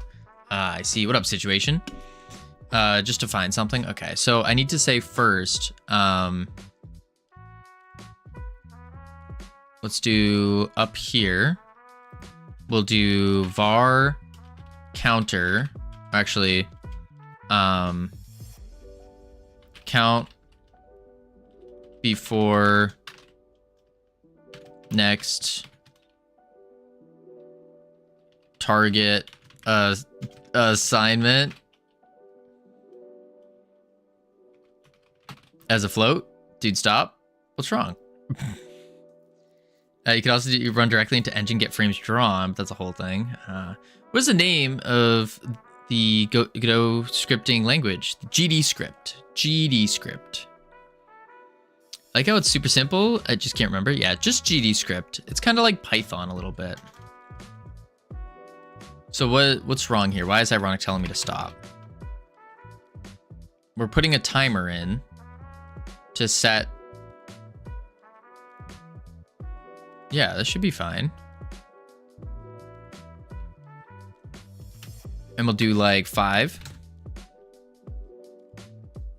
That's literally just 5 random words.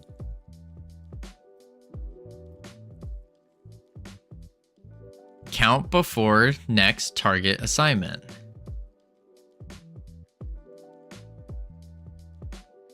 Maybe switch count to time. That makes sense, right? How would you shorten this? Time before next target assignment. You would do nav agent timer tick. That makes sense.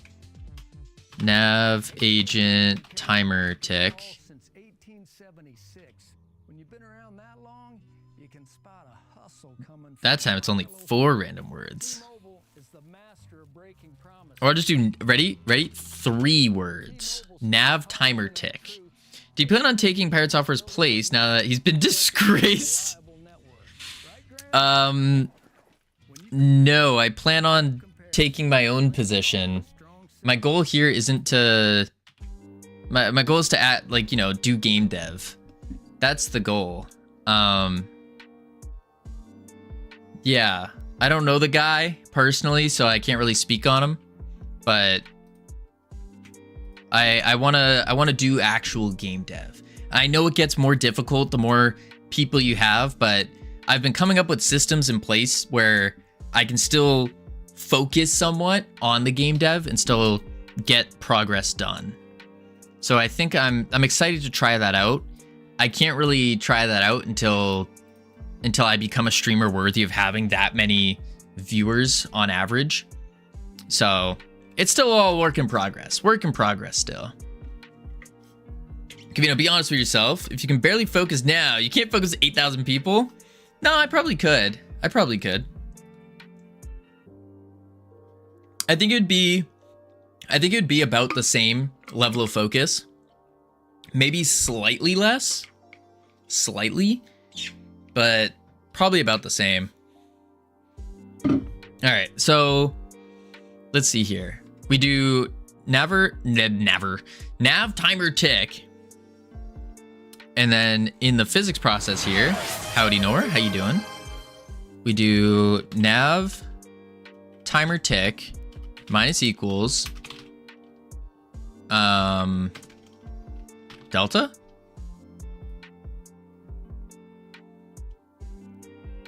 And then if no, I feel tired.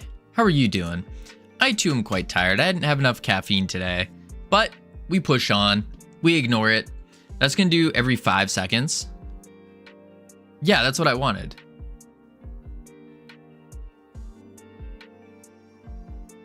I mean, 5 seconds is a lot. I can bring this down to like every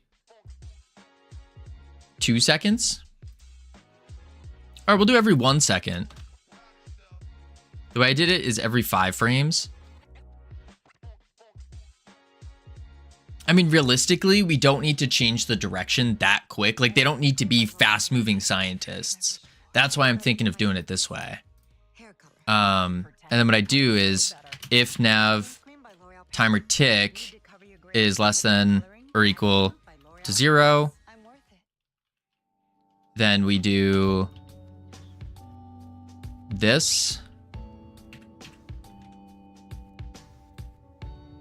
And then nav timer tick equals boom. Or what did I do? 2 seconds? Maybe I put that in another variable instead of having magic numbers. We'll do 1 for now. Let's see if this works. That should be good. And then I just need to take this, and when we enter the moving state, we just need to set it immediately. So enter moving state. Boom. Actually, we'll do it after we hit it. Yeah. For something like this, you want the enemies to be as close to real time as possible. I think so, but also, I kind of think not. We'll see what this plays out like. Because it's gonna make hitting them a lot easier. Okay, already. It's not seeming too bad.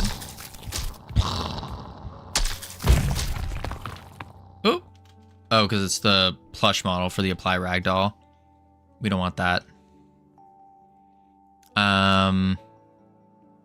That's right. I need to fix apply ragdoll. So I'm just gonna comment that out for now.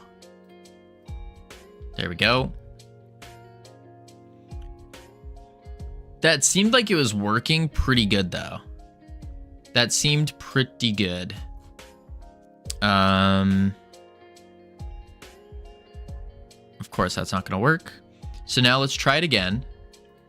This time we're gonna play it with the profiler. Debug, profiler, start. And let's jump in. Up. Up. Oh, hup, hup. And, oh, there's still some rockets. Hup. There we go. Look at me dodging all the rockets. Silly scientists. Hup. Bam. I need to put lights on these scientists as well, because they're a little hard to see.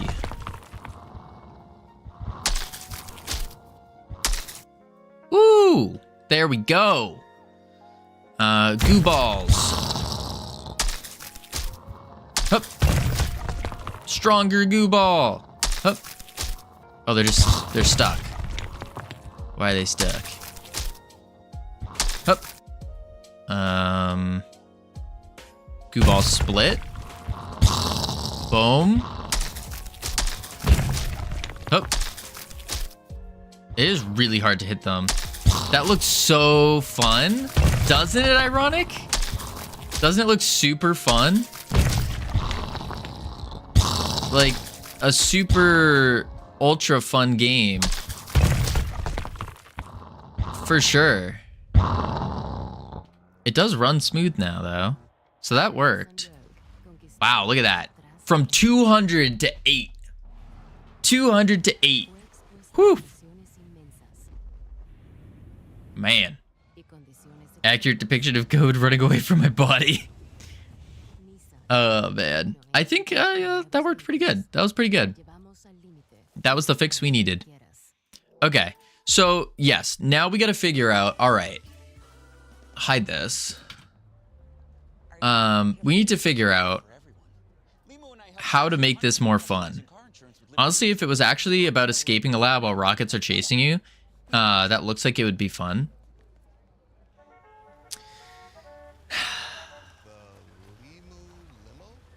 Yeah. Yeah. That, I see what you're saying. I just don't know how to implement that. Like, how would we add an escape to it? That's the real question. How would we add an escape to it? I don't think we can. Because the only way, at least we'd have to make a completely different map. Because the only other way would be one of those games where it's like a really long map, like this, crazy long map, and you're just trying to swing around. Maybe you'll smash into things, but like, why? That's the problem.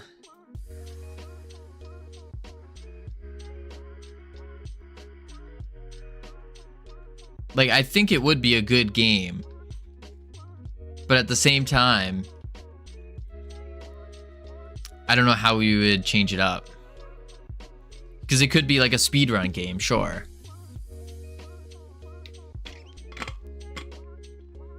Concept looks like something I'd turn on, like buckshot roulette, when I need to play something to kill time and have simple fun. That's kind of the thought.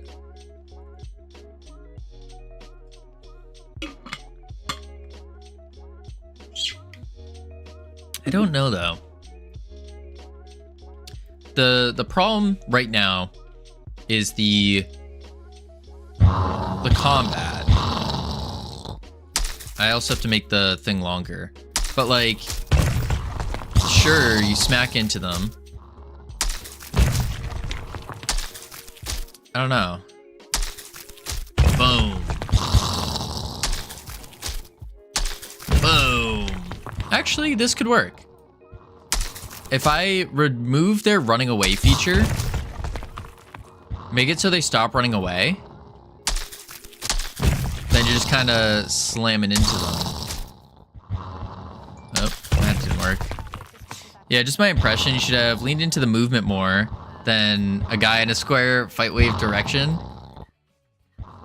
The thing is, it's fun to attack like this. Like, this is a very fun attack. Just going boom, and then swinging around, dodging the rockets. I think swinging and dodging the rockets is a ton of fun. The smashing is really fun as well. Boom. It's just, how do we incorporate that to, you know, actually work better?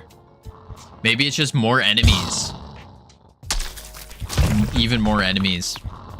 Leave the damage done on the ground. Don't reset it. We could. The reason I'm not is because that's going to be that you're going to end up destroying the whole ground, which is not bad. It kind of matches. But, you just failed grapple for 45 seconds. Nothing happened. Yeah, because we have to increase the range of the grapple to match the size of the map. That's not a problem. That's just increasing this to 100. That's all that is. These enemies do nothing. The rockets could be coming from anywhere. You could just be spawning rockets from holes in the walls. Correct. We could add a second set of enemies like we were talking about way before, where we could do another failed experiment that will do things like that. Like grapple will also grapple to us, will try to take us down, that kind of stuff.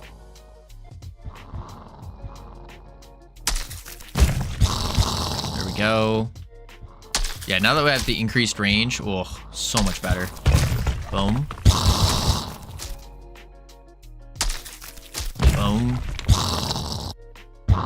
Nuts.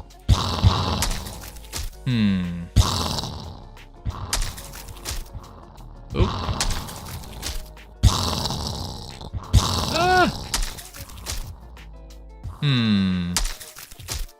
Bam. Yeah, they run away too much. That's the other problem. The enemies are running away too much. What this gameplay actually is, you're hunting for Easter eggs while sometimes dodging rockets. Is that the case? I don't think that's the case. I mean, we have a lot. Like, if I turn it up to where it should be, probably like 10 enemies per. This might lag the game, though. This is what it should be. Okay. Oh, we're netted. It does lag a lot. Oh, wow. That lags a crap load. Too much. We have too much going on. Holy moly. You can't even play that. Okay. Enemy spawner, bring it down to 5. If you want 100 enemies on screen, you need to just go to school and learn how to do that. School's not going to teach me how to do that. Crazy. You can learn it outside of school. You can definitely learn it outside of school. Let's try 5.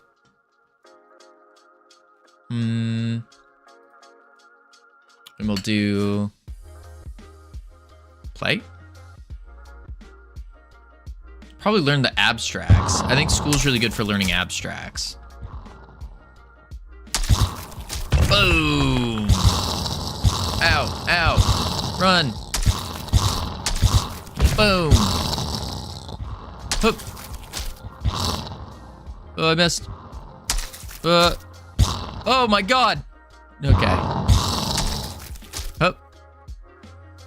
Look at all of them. They're all over the place. Put the code for one enemy in a loop and run that 100 times. Easy. Maybe. Look at them. They're like little ants. Boom.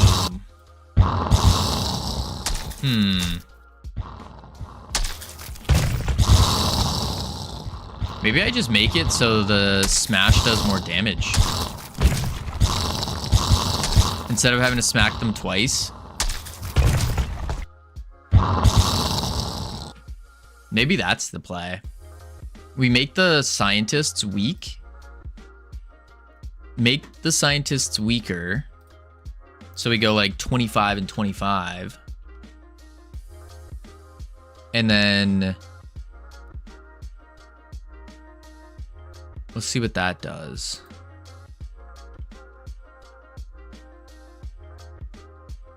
An old lady Trying to sprinkle salt on you. Boom. Boom. Holy. Up. Bam.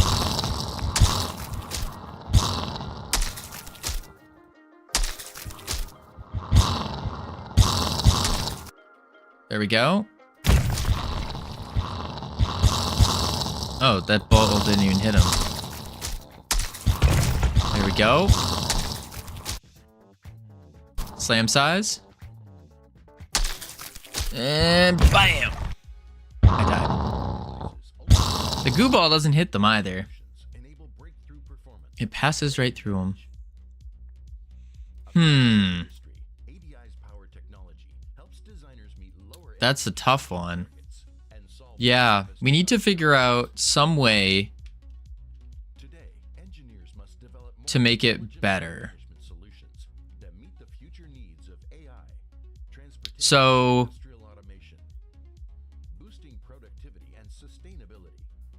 we could do, let's think. We have the area. Maybe what we do is we do smaller. I'm trying to think.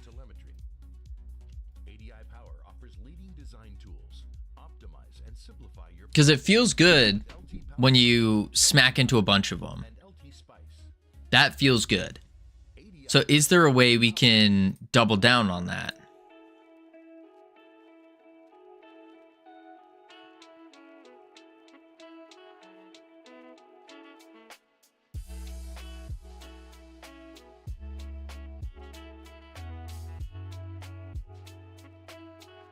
Maybe. I wonder what it would be like if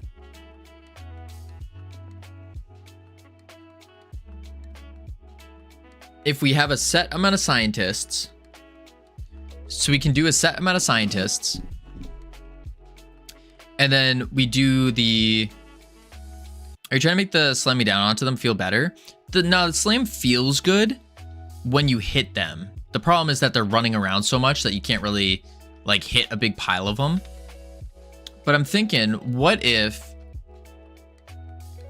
we keep that set amount, so there's a whole bunch of them, and then you have to destroy certain parts of the map.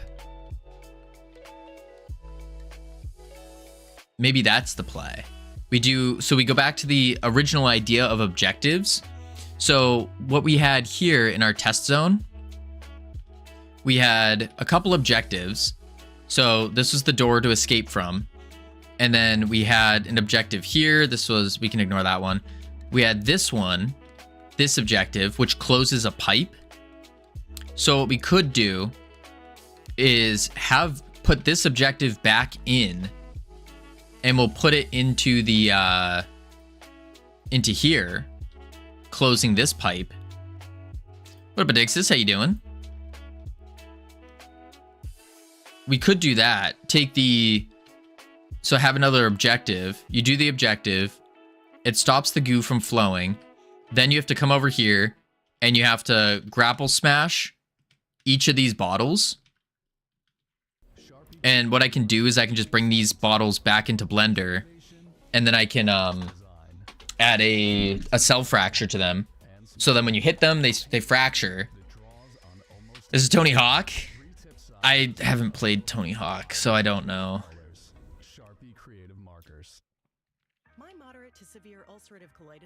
And then we'd have to destroy this as well. And then you can finally escape somewhere. Maybe?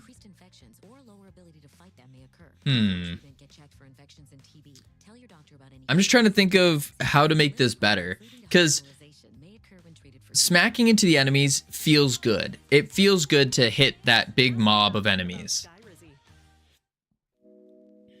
We also don't want to overscope. We want to try to keep the scope as small as possible, while still maintaining the game being fun.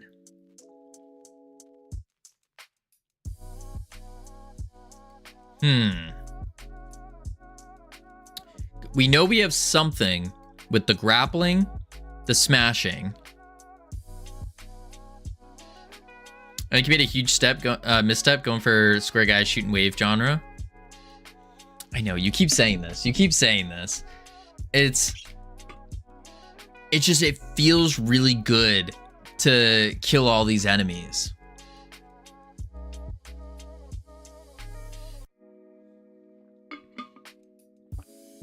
It feels good. It's just, you have enemies in a game that are obstacles without it being the main thing, with 100 of them in a square.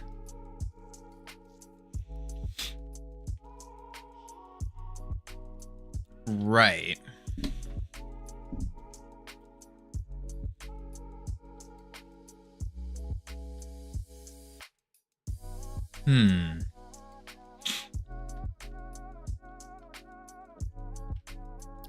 So maybe we do.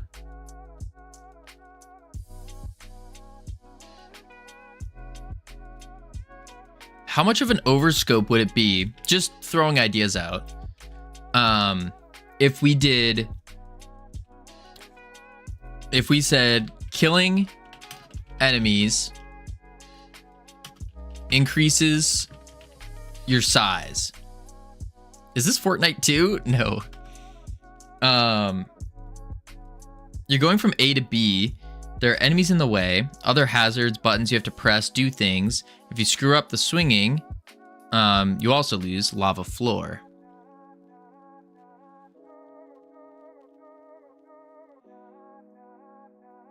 Instead of a lava floor, I would probably, like an insta-kill lava floor, I'd probably do like Minecraft lava.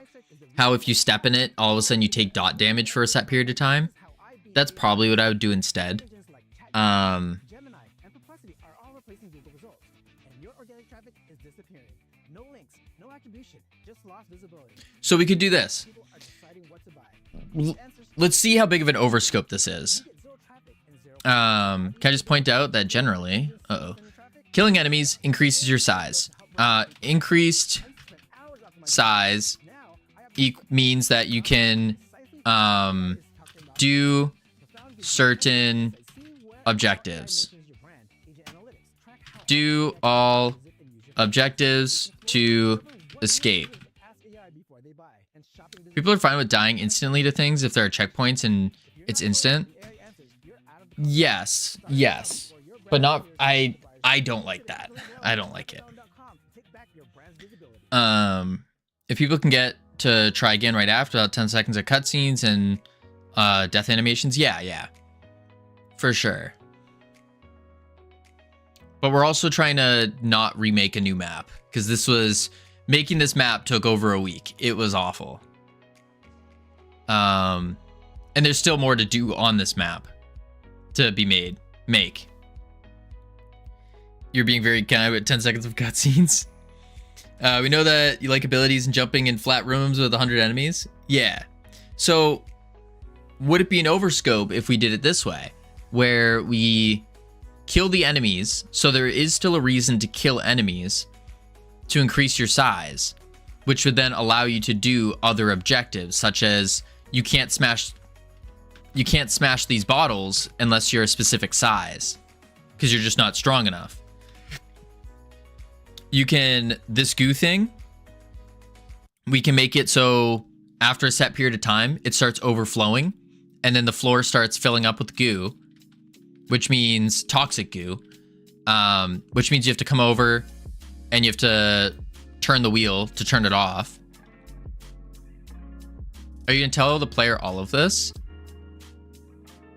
Yeah, of course. Not directly at all. Well, kind of directly. Like, we can just do like an arrow, a golden arrow pointing over here to the spinny wheel thing. We do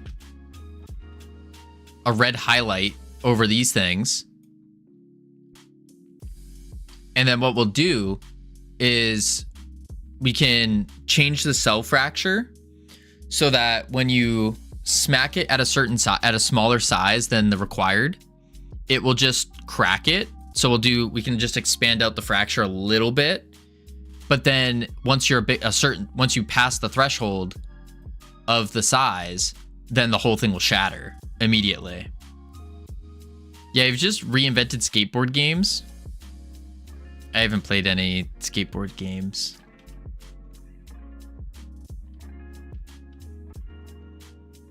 Lore-wise, what is your character here? It's a he's a failed goo experiment from one of those hand mold areas, like the sticky hands. The scientists got too greedy and they tried to turn him into, make him alive. Is he kind of bouncy? Yeah. He's mostly like a sticky thing. Yeah, he's kind of like, he's just a goo ball.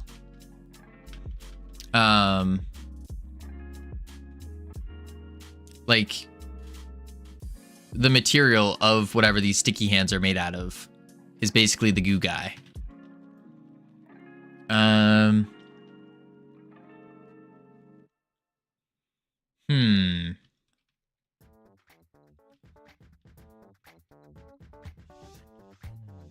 Crazy idea. Instead of bottle crack on small size, kind of just bounce away from the bottle in a funny way. Since I started advertising on Amazon, it's Yeah, we could do that. to where I can buy more And then have more of a cushion so we don't take a chance of stocking out of anything. That helps me to we could probably, I'm able to if we go through with this bottle cracking thing, I don't really care about the exacts right now on how to crack it. It's more so we need, the thought here is like, you have to be greater than or equal to a specific size. So acceptable size, player size has to be greater than or equal to the acceptable size. Otherwise it'll begin to break but not. And we have to prompt the player to get them to know without telling them directly that their size needs to get bigger.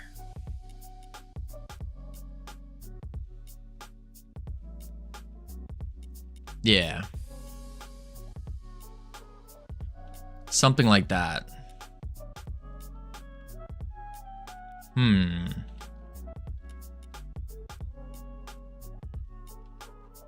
That's only 2 objectives, though. So you turn the goo off, you smash the bottles, and then I guess the final one is you have to smash this thing. You just have to be big enough to smash this. And that's 3 objectives. Oh, I guess the last one would be the arc reactor.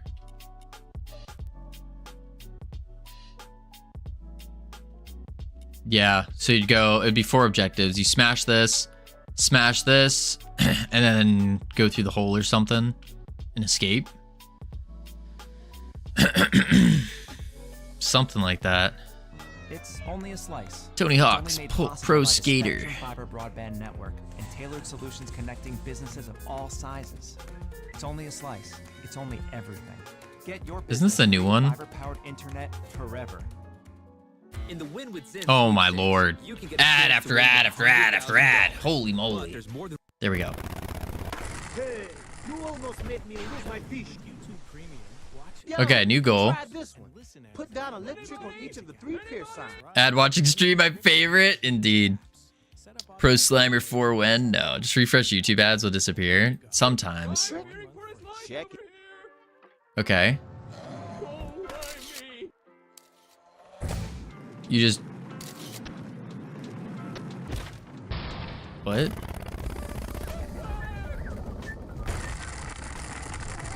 Okay.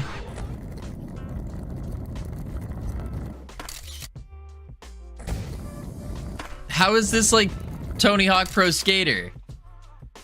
This is nothing like Tony Hawk Pro Skater. What do you mean?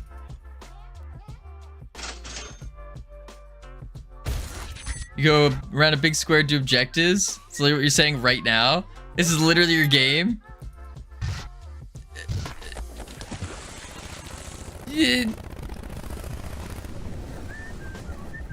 I guess. Except you're smashing things. He tried to get a picture, but he fell over the rail. And the sea lions aren't very happy about it. How are you supposed to say that you're a skater? You smash things in this too? Hey, get away from my stuff. Oh no, my fish. Oh, That's it. Now get the rest. I see now. See, like you smash the fish thing. So then the huh. Hey, watch the tackle box, jerk. The description's vague enough to apply to almost every game ever. All right. That's Yeah, I mean, and inherently there's nothing wrong with following this, like, this formula. There's nothing inherently wrong with it. I mean, Tony Hawk's Pro Skater definitely was a pretty good game. But I think ours is different in the sense of, like, if you overgeneralize, then yeah, sure. I mean, you can overgeneralize this to be anything. For sure.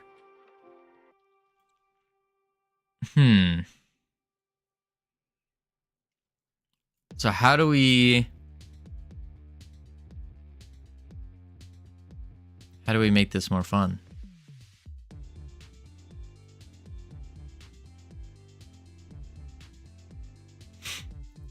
Maybe A meal that's dip-tacular.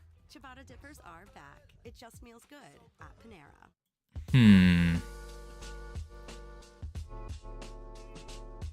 Not quite sure.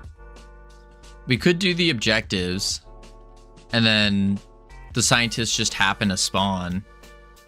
Witcher 3, you go around a big square, the game map, do objectives, quests, you smash things, monsters, and enemies and combatants, also nighttime partners in that game too. Yeah, there you go. There you go.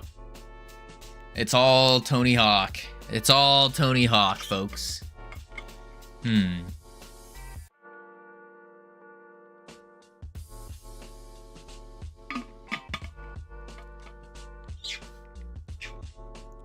Let's think. You grapple.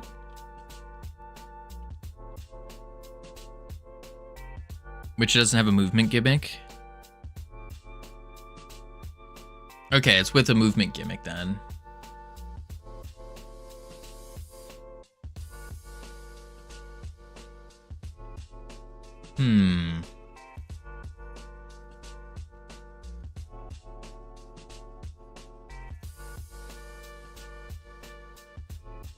I mean, the replayability of this would purely just be... If we do the objectives,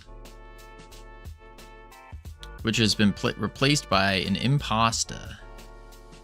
Impasta? Did you develop an accent? I think you mean imposter. Imposter.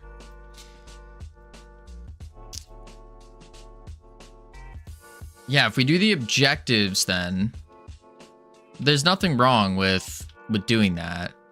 It's going to change the game up a lot, though, so the enhancements won't be needed anymore. If you're putting objectives in this, then the replay value is doing things faster. Right. That's what I'm getting at. Is we'd have to change it from getting a higher score to getting a faster time.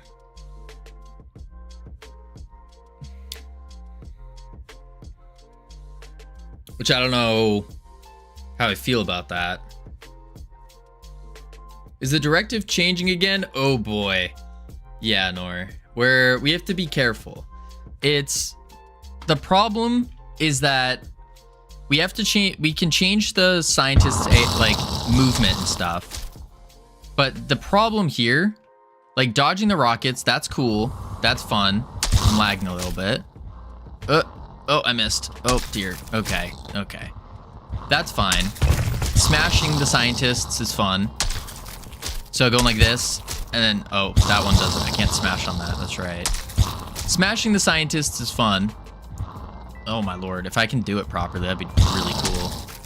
There we go. And then, let's see. Where are the scientists? You can't see them because they're so little. Oh. I missed. And then died. Boom. Boom. That's good. We enjoy that. But beyond smashing the scientists, they're really hard to hit.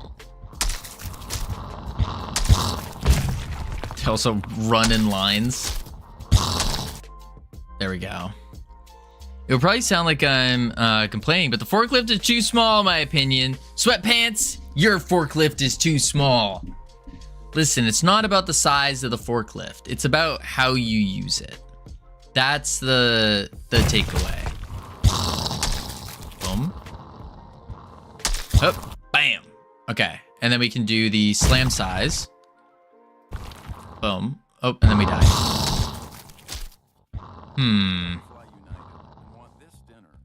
See, this is good. Bam. We just die so quick. Needs more microtransactions. I don't think that's what it needs. I don't think so.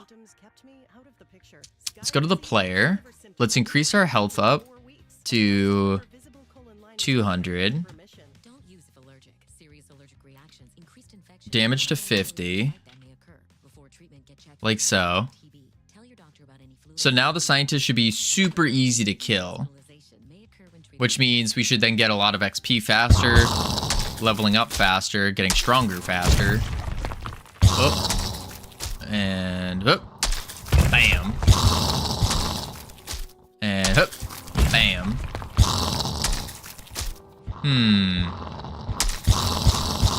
Whoa, whoa, whoa. Plans for Rick and Morty Thanos Hatsune Miku skins? No. This is not Fortnite. We're not making Fortnite. Stronger goo balls. Boom. Explosion. Radius increase. Boom. Slam size. And I died.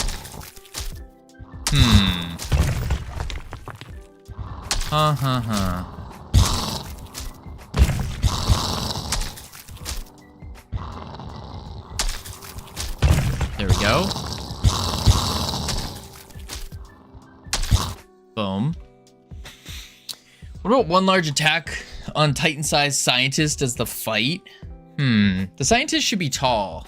They are tall. These scientists are like 173, 175 centimeters. They're pretty tall. They're pretty tall. What about one large attack? I don't know. I don't mean to crab, but it's so lame that this goose swinging based game, missing a swing costs you nothing. Like, the point of the game is to wait for enemies to bunch up and smash them. Yeah, 1.78 should be good. Yeah, I think that's the exact size of them, actually. We modeled them after a famous biochemist. Yeah. Should be rewarded for not touching the ground. I'm optimizing my Amazon PPC campaigns.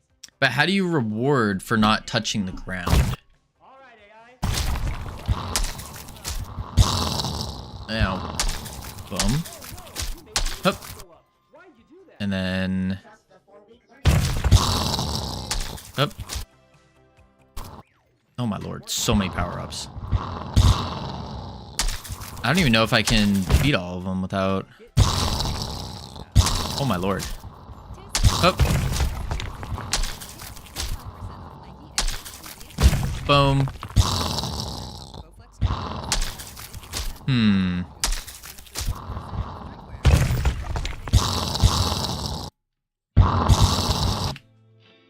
Either point multiplier or damage increase, maybe a stamina system. You're just looking at Tony Hawk, right? Yeah, those games have a score meter. Yeah, but that's, I mean, ironic. That's completely changing up the game, isn't it? That's completely overscoping it. If we start doing that, doing a whole trick meter system, and then on top of that, if we do a trick meter system, we're gonna have to rework the grapple itself, because you can't use Hooke's law for a trick meter with grappling. It just doesn't work like that. We'd have to redo our grapple and turn it into a Spider-Man grapple, which is a lot of math. A lot of math. Because Hook's Law is just this. As compared to a trick meter, which is more whoop, something like that for a swing. But it's even more like this, actually, because you have to reset the points to do it. That's the problem.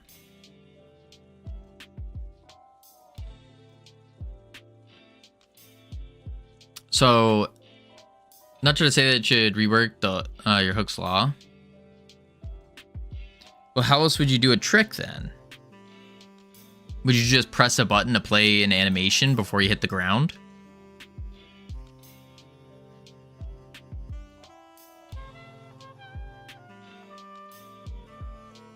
Maybe. Maybe.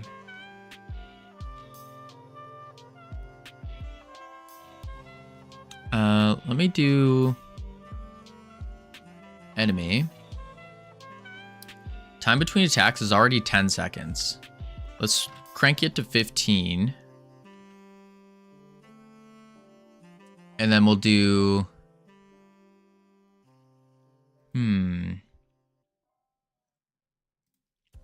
Game. Growth opportunities for your business due to lack of available cash flow. Capitus has helped over 55,000 small businesses. It's so lame to see you miss a swing and then you're on the ground trying to find a new swing for 30 seconds. It's the opposite of fun. Must-have tech gifts from Best Buy start at the front. Right. Right. But it also, what it does, I don't think we should be as scared of the ground, because the thing about the ground and like hitting the ground is you feel safe when you're swinging. You feel safe. So we almost want the player to go to the ground. That's why this smash is so good. Is because the moment you're on the ground, you start getting this, like, your heart starts racing. You're like, oh no, I'm not safe anymore. I shouldn't be here. And that's what makes it feel good. So I think the ground is a good thing to be on, or like to have, to be able to touch. It's the perfect gift for families. And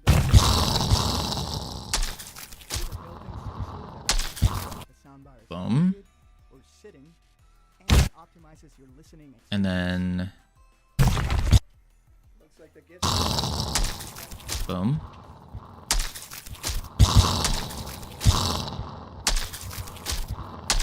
Grapple. There we go.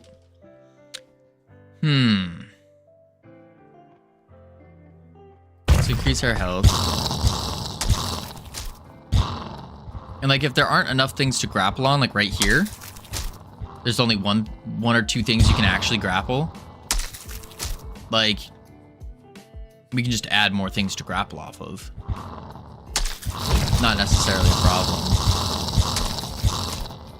Oop. This is a problem though, not being able to smash the guys on the grate. Holy crap. There we go. What up, Sir Drippy? How you doing? Let's try...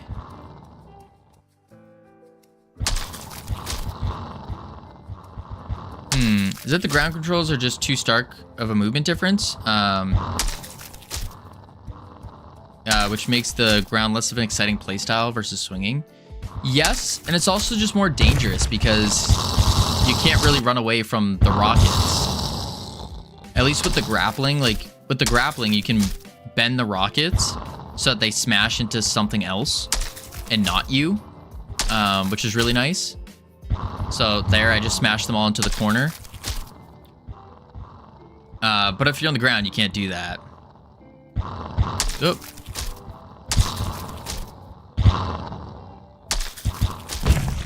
There we go. Yeah, see? I'm pretty good today. I fixed a critical bug in my programming language. What about you? We've hit a slight wall. Hit a slight wall. We need to figure out how to make this game better. Because we have the movement mechanic. It feels good. We have the ground smash. It feels good. It's just, how do we take advantage of that and really add more to it? Maybe we do another enemy type to enhance it. Maybe.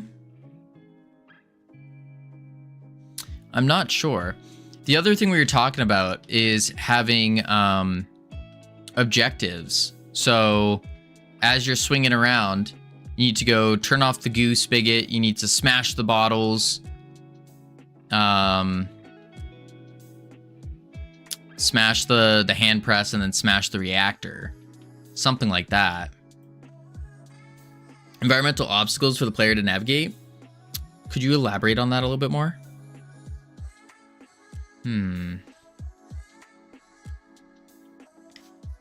What else can we do?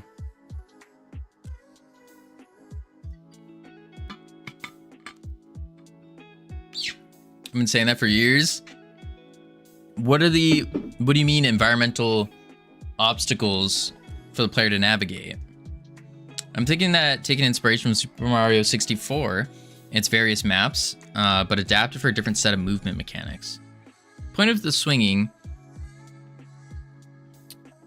The point is the swinging goodly should be the game, not standing on the ground between.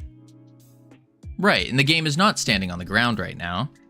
You hit the ground, for sure. For sure. But that's what gives you that heart racing, that like, oh no, I need to get off the ground immediately. It has its own built-in, like, oh crap, I shouldn't be touching this kind of thing, instead of having to force it with like lava and stuff. But you don't need to get off the ground. You most certainly do.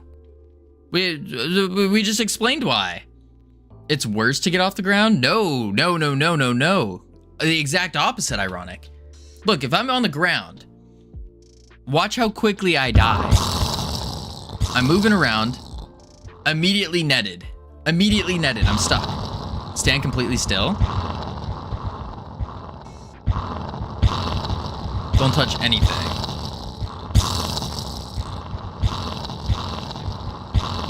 The rockets, I just need to add a little bit to the rockets. But we've already talked about that problem. So now imagine if we were a little bit higher up in the air. Because, let me turn this music off. There we go. So right now, because our hit marker is right here, the rockets are hitting the ground. So that's going to be fixed when we make the character model bigger. That was the big thing we wanted to do, was make the character model taller. Once the character model is taller, then the rockets hitting the ground is not going to be an issue. What's the cooldown on the slam? It's the same thing as the grapple. It's like a second, I believe, something like that. But it also has a like you have to be swinging in order to slam into the ground. So yeah, on the ground you immediately die. You're just kind of screwed.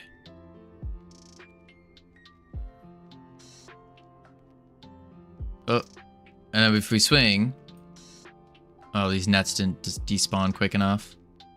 There we go. But if you swing, you can live longer because you're dodging all the rockets and you're smacking the rockets into other things. But yeah, the slam is just same cooldown as the regular grapple here. Boom. Yeah, so it's definitely not a, like, you don't want to be on the ground. It has that built-in feeling of like, oh no, don't do this, without having to directly throw the player into pain, which I think is a pretty good technique to use. So I think that's good. Maybe we add more things to swing off of. That would be pretty good. Even more stuff to swing off of somehow. Maybe we have drones that fly around and you swing off, you can swing off the drones that just fly in a circle. But that doesn't solve the problem of...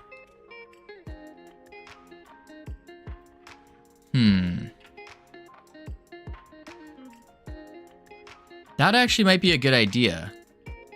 We have drones that will just fly in circles. And when the drone gets hit by a rocket, it will then explode. And now you don't have an extra drone to swing off of. But we'll have a bunch of drones flying around in circles. Just circling like this. That might be a good play, actually. If we do it that way. Right? We swing off the drones.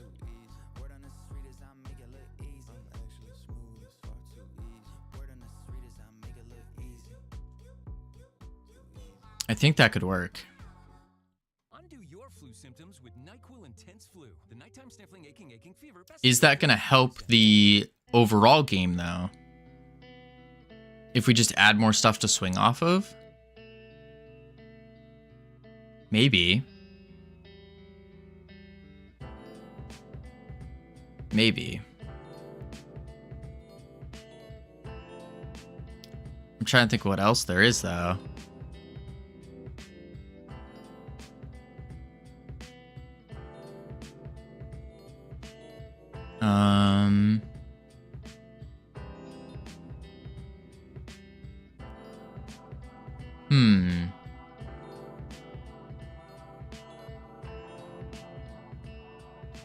Yeah, let's try doing a drone.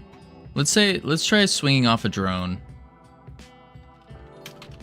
I think that's gonna help. So what we'll do is we'll go into a new scene. Leave that open for now. Close that. And we'll do the drone as a... Can a multi-mesh instance have collision? I don't think they can.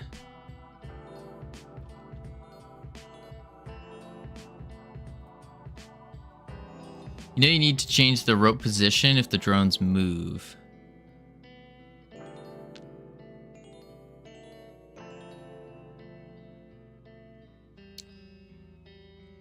Oh, because the rope position won't update, will it?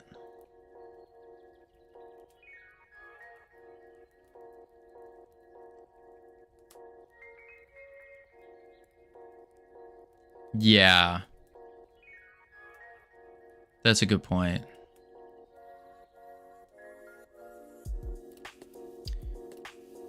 I mean, that shouldn't be too bad, though. We can just say if on drone. Well, because we have the detector for floor and stuff, so we can just make it detect a drone as well. And if it's on a drone, then it'll just constantly update to the drone's movement.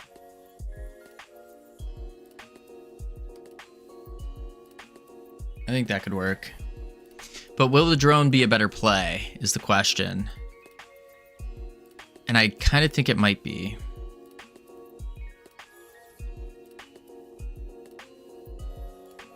There's more stuff to swing off of, which means you can dodge stuff easier. You can keep moving. I think so. Could use the slam, turn into a slam, bounce back in the air to keep swing going. Those two mechanics will play with each other. Help the flow of the play feel like comboing, connecting each decision and control. That's a good idea, critics, actually. Is attaching the... We could even put that as like an enhancement. So you bounce back up in the air after.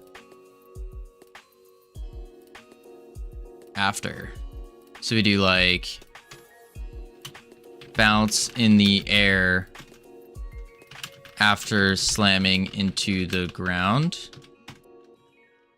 Enhancement or baseline. That's a good idea. Yeah. First, we have ads running right now, though. So I'm going to check on the words real quick. Heading to level 1. Lots of fun. I need to go get more water. And then when we come back, we will, I think we're going to make a drone. I think that's the play.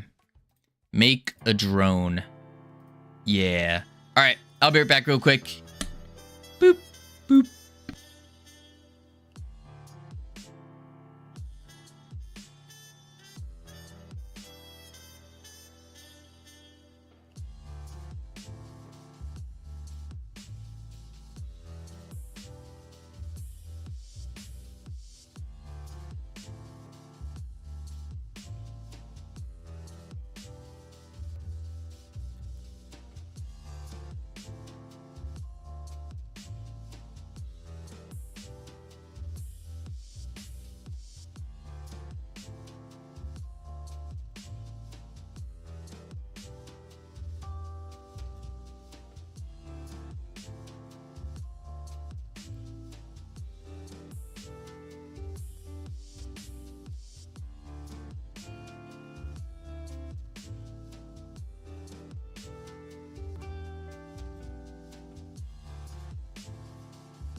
Whew, I've returned. All right, let's turn these words off.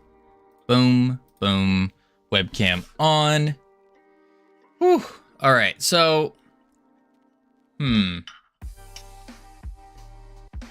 think what I'm gonna do is, why is my webcam still not on? Webcam. There we go. I think what we gotta do is, I can't, Iffy, I can't. It doesn't allow me. It just straight up does not allow me to. It's a long story. Long story, but it won't let me. Unfortunately. Let's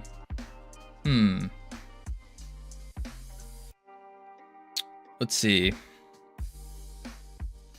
I think what we'll do. Okay, just continue hiding your body then, of course. Install Linux. I definitely can't do that. That's a huge mistake. Huge mistake. No. Linux would not be good. Let's see. Different types of goo.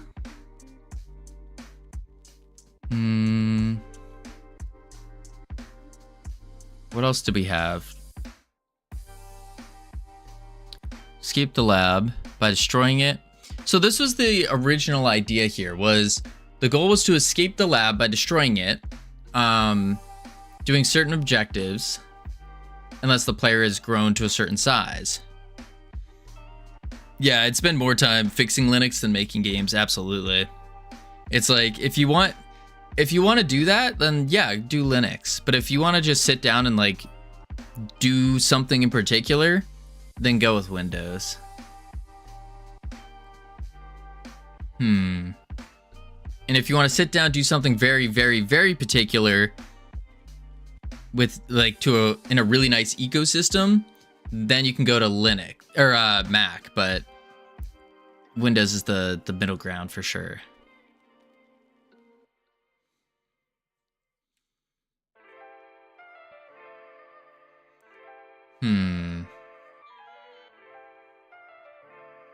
Destroying it, certain objects, nearly impossible unless the player has grown their goo. Increase their grapple range strength, we don't need that. Start with the baby version till slowly getting bigger.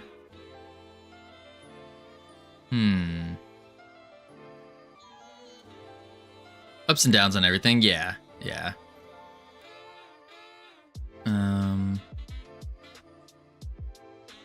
Every time the player dies, scooped up. Huh. Mac, Linux, and Windows. No, for sure, for sure. Like it's the way I see it, at least, is Linux, Windows,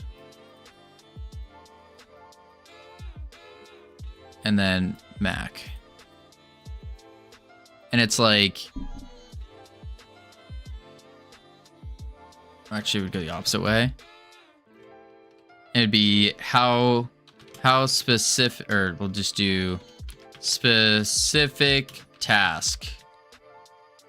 So if you're doing ultra specific tasks and only doing that, then Mac can be really good. It's probably one of the better. If you're doing kind of everything, you don't mind doing everything, and I think Linux is really good. Because you get to play around with the OS, you get to mess, you can do whatever you want with it, you can customize it, works really nice.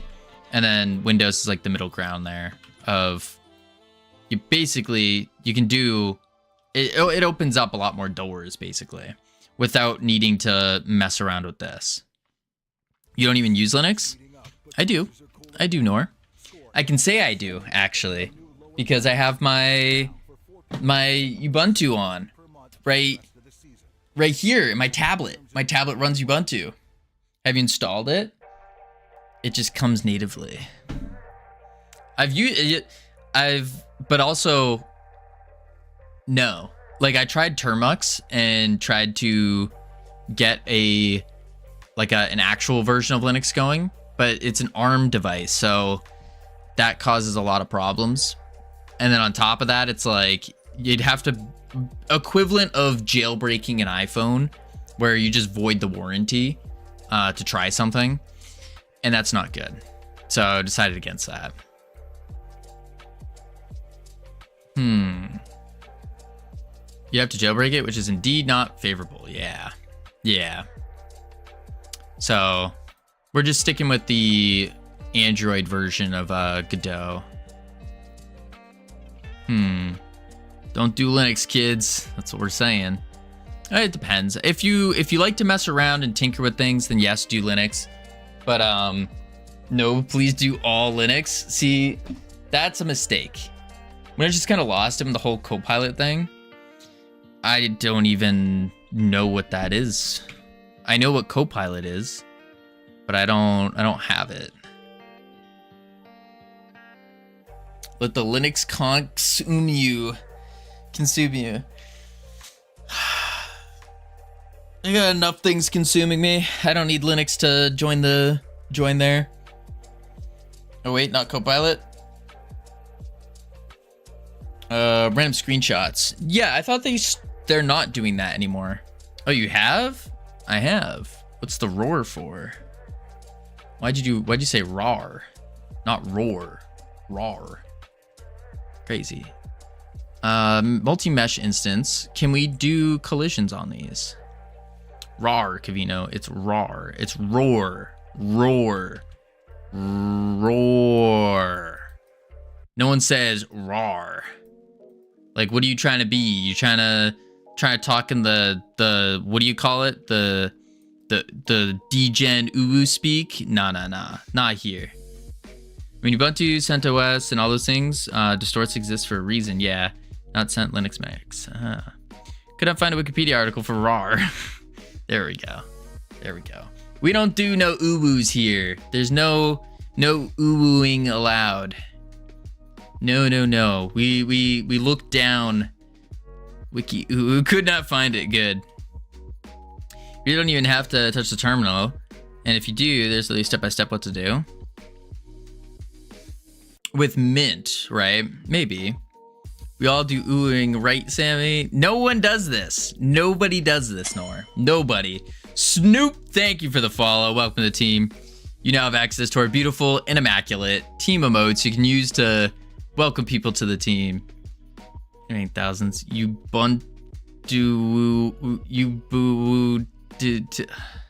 Uwu is poggers. See, that's the sentence that just explains it all. We don't do that. Thank you for the welcome. I hope you are well. I'm doing, Snoop. I'm doing. It's listen, it's not going well. We're trying to figure out how to make the game more fun. And so to do that, we're looking at adding some drones that we can grapple off of, because the whole game is based around this grappling mechanic that we got going on. Wait, that's not the lab. This is the lab. And so what I'm thinking here is I'm going to, oh, that's not even the right one. Boop. I'm going to add drones that fly around that you can grapple on, and they'll just spin around. I just got absolutely annihilated in a group chat for me immediately installing NixOS instead of an easy distro. No, I think if you want to go Linux, like, go into it. Have fun with like NixOS or what do you call it?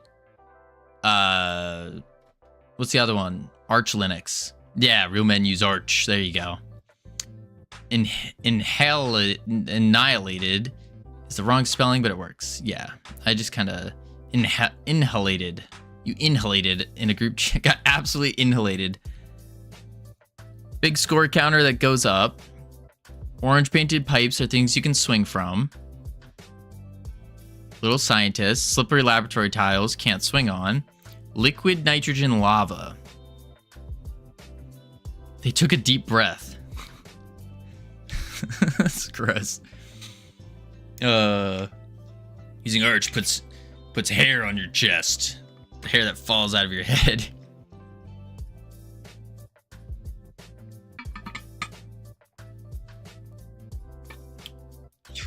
So, I understand this.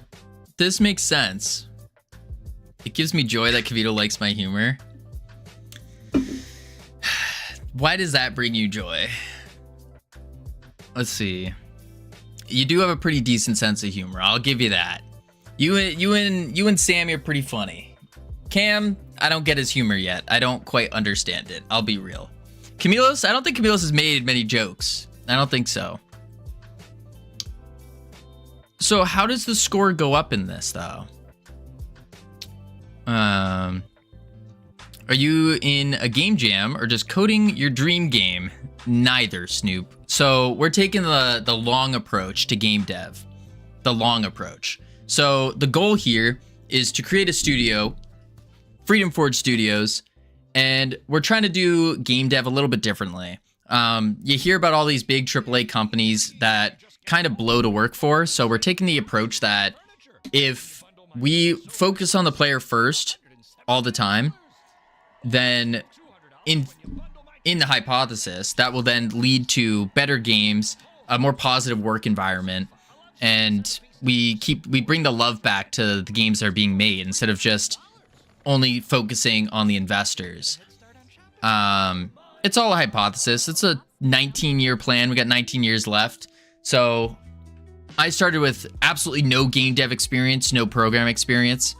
And so I have to first learn how to do game dev first, because how can I lead a company like that if I don't know game dev myself? It doesn't make sense. So we're trying to make some smaller games first. I got a question for you. What are the other games you released so far? So far, we released one on iOS, which was Realm Rapture. That was within the first 7 months of learning game dev. The whole reason for that one was just to learn what it's like to release a game. And then we've just done itch games for various game jams. We also went through a 6-month period of just prototypes, nonstop prototyping and trashing it. And I was like, okay, no, we're doing it a different way now. So now we're just making games, smaller games. Think like Bear Attack Simulator size. And then from there, we're going to, hopefully, by getting those reps in, I'll become better at game dev. I can make more fun games. And we go from there. That's the hope. Why not, Kavino? I like you as a person, so it gives me joy. Aw, that's nice, Nor. That's nice. If is on floor, score minus equals 100 times delta. Oh, I see what you're saying. So the score goes up as your velocity's going up. So the faster you go, the higher the score you get. And if you're on the floor, then you lose it. Okay. Wait, let me bring back that picture. So where are you trying to get to, though? Like, what's the idea here? You're just trying to get to an endpoint or something?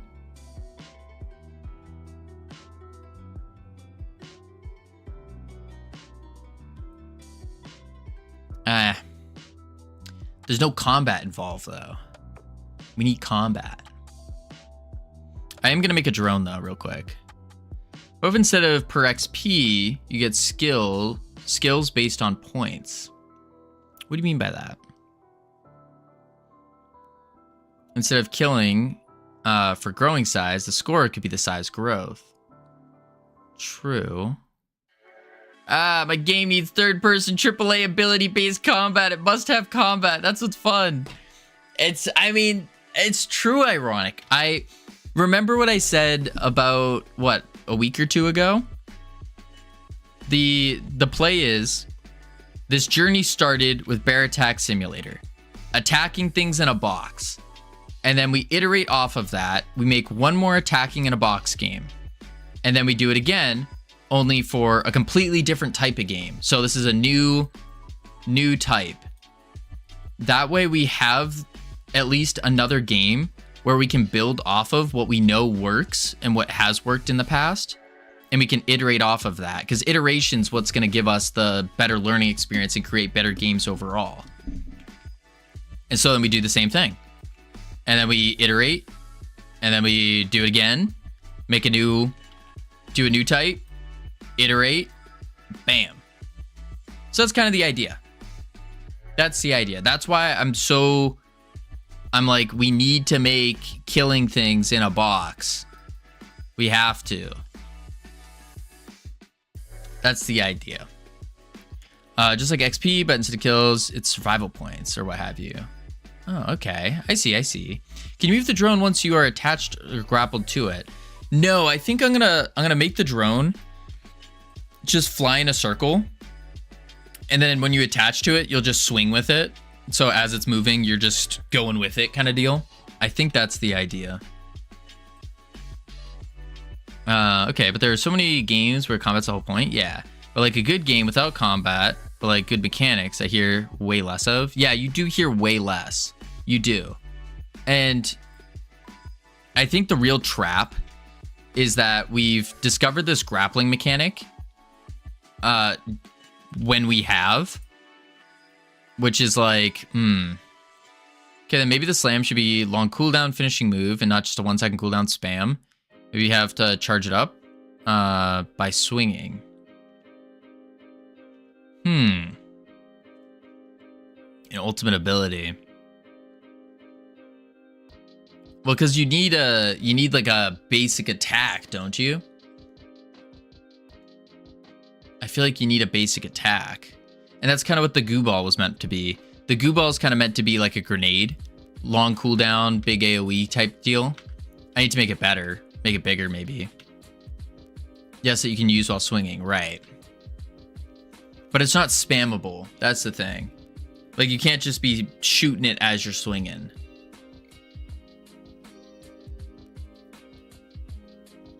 Yeah.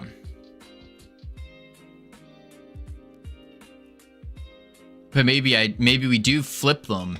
Maybe we flip them to where you can shoot the goo balls while swinging. Howdy, Hypnotic. And then the slam is the big cooldown. Look at accurate playstyle. I know I don't like ROR2, Risk of Rain 2. I think it's close to what you may... I know you don't like Risk of Rain 2, but I think it's close to what you might be thinking. Acrid. Acrid Risk of Rain 2.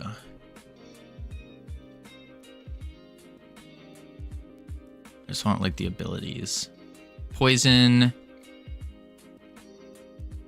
Oop.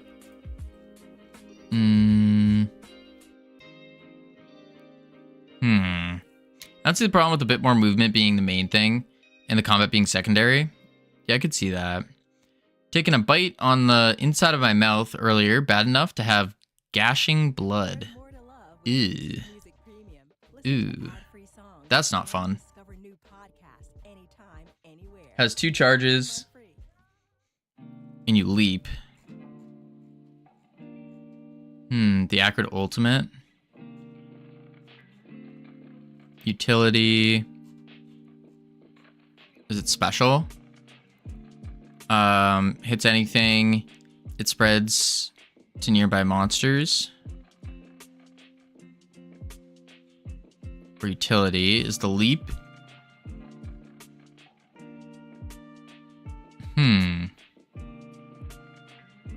That'd be the leap, probably. Hypno has me hooked on hot sauce. Hot sauce is good. I eat hot sauce every day. Every day I pour hot sauce in my rice and chicken or whatever kind of meat. Goo Blaster should be the base attack. And yeah, 5-second cooldown on the big slam. Make it feel like a bigger deal. Yeah. Yeah. That nitrous oxide floor Ironic showed could also rise, forcing the player higher up the lab as the levels progress. Kavino, you have weak sauce? Okay. Don't have any with that hole in your mouth? True. Okay, let's think. Why is this jiggling? Oh, it just jiggles when I go over it. Alright, let's make the drones first. I think we need to get some progress going. So we'll call this a drone. And then we'll do, I know you had Goo Floor before, so I'm not sure if it's something you already scrapped. We still have it. I mean, it's in our testing zone. It's just turned off right now. We still have it. I mean, it's right here. And it just rises up, and then you just turn this knob to turn it off. What up, Pika PD? How you doing? Let's do a mesh instance. And then we'll make a quick little drone. Boom. We'll go boom. And then a little down. But we do need it to be actually kind of big. It needs to be a big drone. Actually. Boom. Boom. Project I was part of premiered today over the garden wall, reanimated. Nice. Let's go. That's awesome. And then we'll just do another mesh. And we'll do a box. 0.5. 0.25. 0.125. There we go. And then we'll extend it out by 5 on the X. And then 0.5. Darn it, ads can't hear the reply. Oh, awkward. Oh, I'll save it. See if I can re-get that link. I think I closed it. I must have closed it by mistake. Let's go here and then pull that up. Messages. There we go. Boom, boom, boom.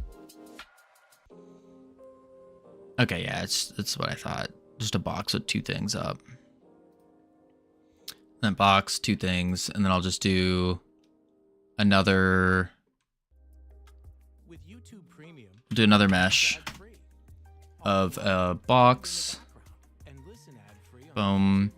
Who you messaging? No one. Who are you messaging? 0.5. 5. 5. 2.5. 2.5. There we go. People, because I have friends. Okay. Are you implying that I do not? I'm confused. Boom. Then we could just duplicate it. Duplicate. and bring it over. Yes. That's cute. We got an aggressive cam today. Aggressive cam. Let's see. Someone didn't feed the chihuahua. That's not good. Bring it down. Over. Maybe like that. Sure. I suffered at work today. Ah. I see.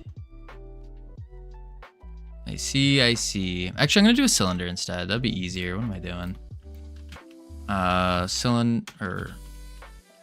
Do another mesh. Do a cylinder. And bring the height down to there. 1, 1.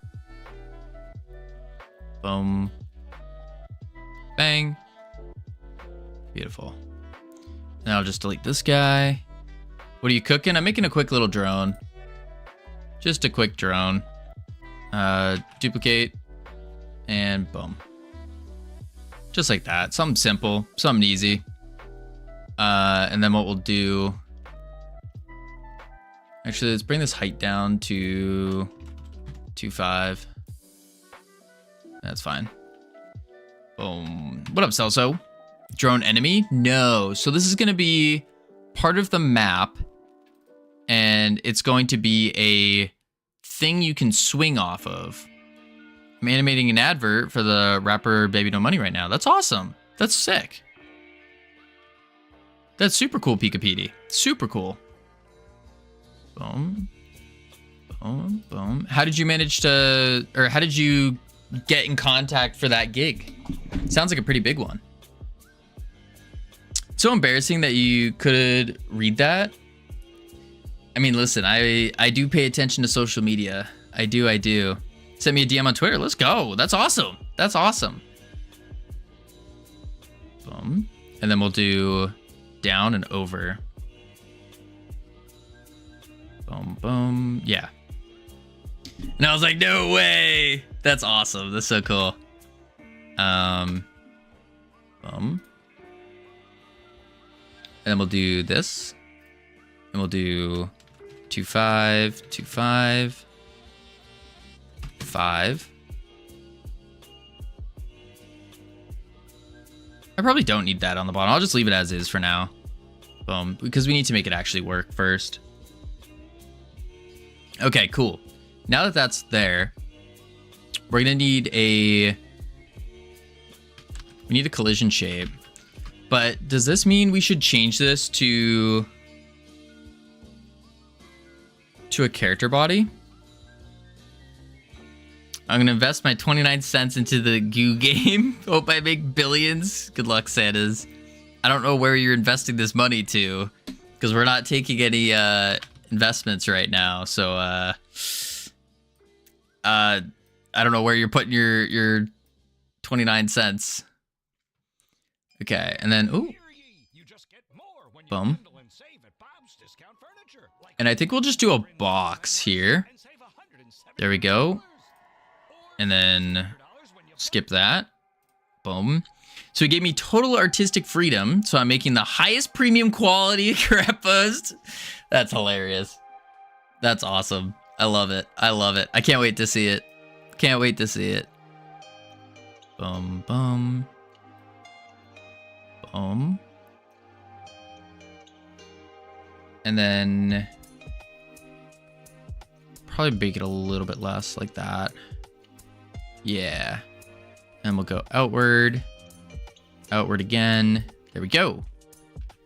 Okay, so now what we need to do is...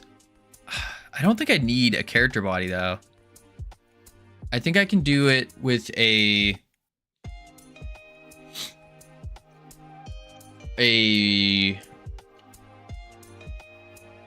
just a node. But if I do a static bodies don't move, do they?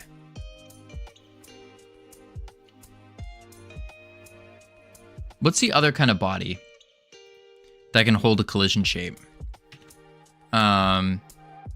It's really fun. I was like, I have this gap in animation. What if I drew big big buff, oily, muscular birdmen. Let's add Giga Sigma Chad, but a bird.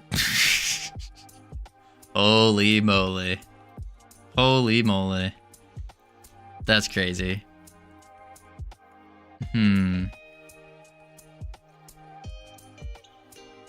Let's see. Node. Camera collision shape. I've never invested, so can I invest? No, Santas. We're not taking investors, sorry. Not currently.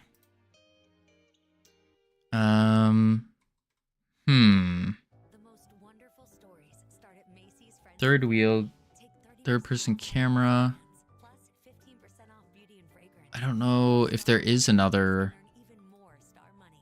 shape 3D to a collision object parent.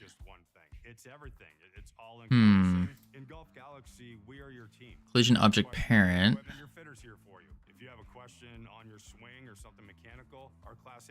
Crap. You suck, Cavino. Not wrong, Santas. You're not wrong. Let's see. Mouse exit. Get rid. Oh, man. Too many ads. Tomorrow I'll have an operation, so you already know I'll be watching the stream back all day when I'm stuck in bed. Holy moly, Zart. Holy. I hope your operation goes well. Shouldn't be bad. Boom. Our stream schedule is going to be really messed up after tomorrow, though. After tomorrow, it's going to be really messed up for the next week. Invest my 0 cents, but no money back. You're a scammer. Caught me, Santas.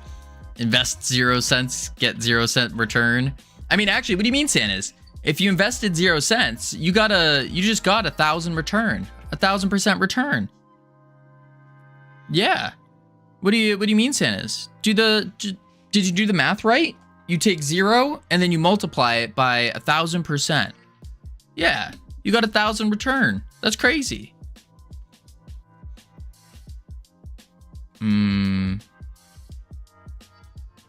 I think I'm just gonna do it this way. Yeah, we'll keep it a character. I don't want to make it a character body though. It just doesn't feel right. And if I do a static, oh, that's a regular node. Node 3D. And if I do a static body, the static body won't change, right? Can't be moved by external forces. Oh, that's fine. I think that's fine. I hope that's fine. We'll see. Add a script. Create. I will not do that, Santas. I will not do that. This is not fine? Oh, so a static body won't work then. See, I was thinking just take the node and then I'll move it around the central point and go from there. I'd move it like, oh, I guess how would I move it? Lerp the global position? Probably. Why? Because that's just not nice, Santas. Static bodies don't move unless you manually move them yourself. What else would we use instead of a static body then? Like, I know you could do a character body, but a character body doesn't seem like the play for this. Animatable body?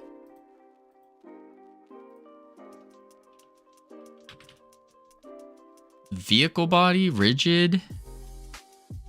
Animatable?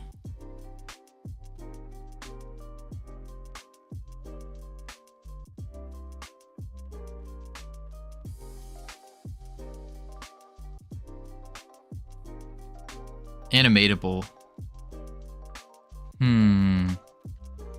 Definitely don't want that one, Pika Petey. We definitely don't want that one. Let's try that. Animatable body. And then this will be class name drone extends animatable body. Okay. And then we need to do let's see. Collision should mask the player like so.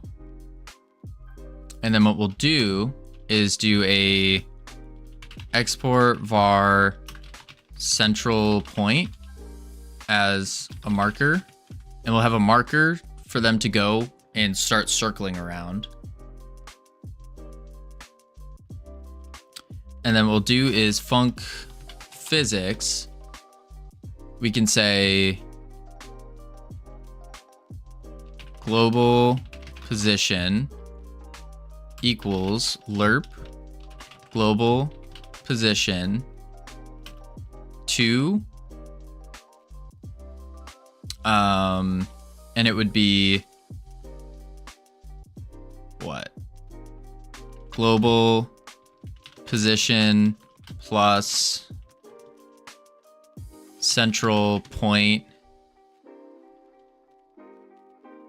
Our global position plus the central point times tau times delta. I need a weight.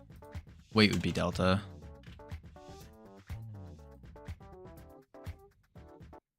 Oh, whoops. Central point dot global position. Welcome back, Situation. How you doing? I think that would work. Let's try it out. Let's go enemy spawner. Actually, let's just do, instead, we'll do in the game. And then stop last sig 7 hours ago. Gotcha. We'll just do a export var spawner toggle as a bool. I think I can do it this time. Like I said, take it slow and steady. Slow and steady. Because had you taken it slow and steady, by this time right now, you'd be on like 1 or 2 a day, if that. No, I have to go cold turkey. I'm telling you, Situation. Let me just ask you, did it work for you last time you tried it? So what makes you think it's gonna work this time? They say, doesn't matter, don't discourage me. I'm not discouraging you, I'm just saying be smart.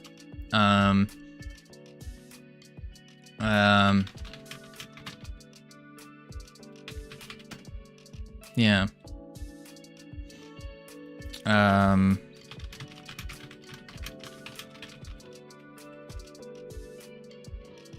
What was I looking up? No, whatever. Boom. Don't listen to the voice in your head. You know when you just have a feeling? Yeah, and I find that that's not a... For me personally, like it's a... There's a lot of things that can affect your feeling. And if you get that trained, sure. But I don't think... If spawner toggle...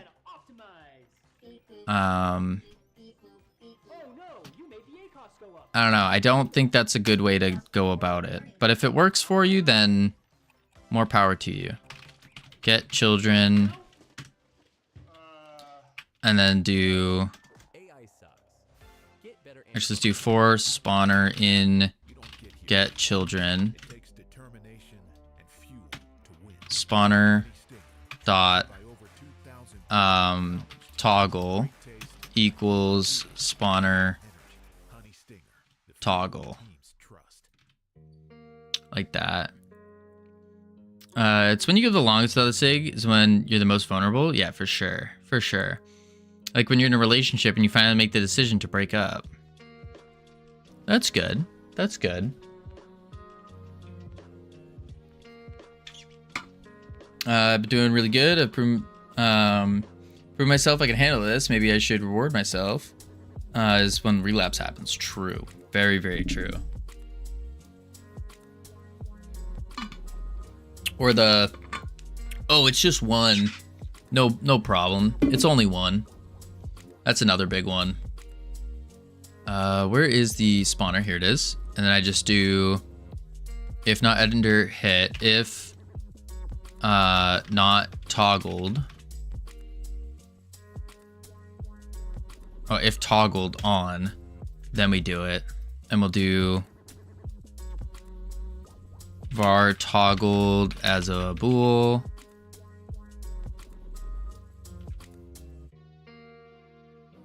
Yeah. My advice is to replace it with something. Yeah, you miss smoke breaks, just replace it with something else, like sunflower seeds. Yeah, that could work. If you've bought it, you've already lost. Make the decision at the counter. Yeah. Yeah, you do make the decision at the counter. I would say even before the counter, like your way going there, you've already lost. Asleep on all my decisions, especially the big ones. That's really smart. The moment is always compelling. I need to get past the moment and see if I can still feel the same. I think that's really smart. For big decisions, always sleep on it. Always. Okay. So now I can turn the spawners off. Let's go into the game. And spawner toggle should be off. And then let's add in a... Let's just add a drone in the game. And we'll just assign the central point. Oh, it says a node. It helped reduce my risk of other episodes and HE-related hospitalizations. Xifaxan is the first and only I see. So I need to do a vector 3. Oh, I need to do rotated. What am I doing? It goes, instead of this, I need to do...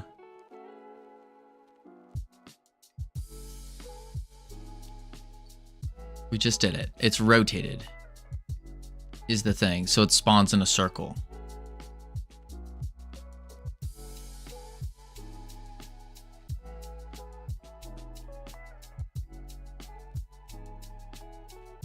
Right? That would be in the spawners where I did it.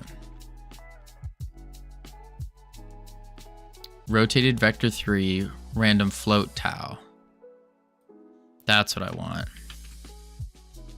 And then I do, instead, I'm lerping the global position to the global position plus a new position, which is, this is currently at the center point.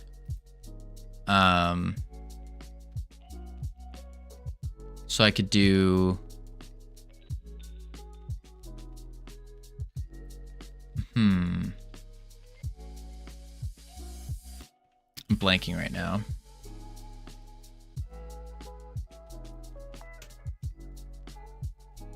You rotate the offset by time. Right. And I need an offset variable is what I would need.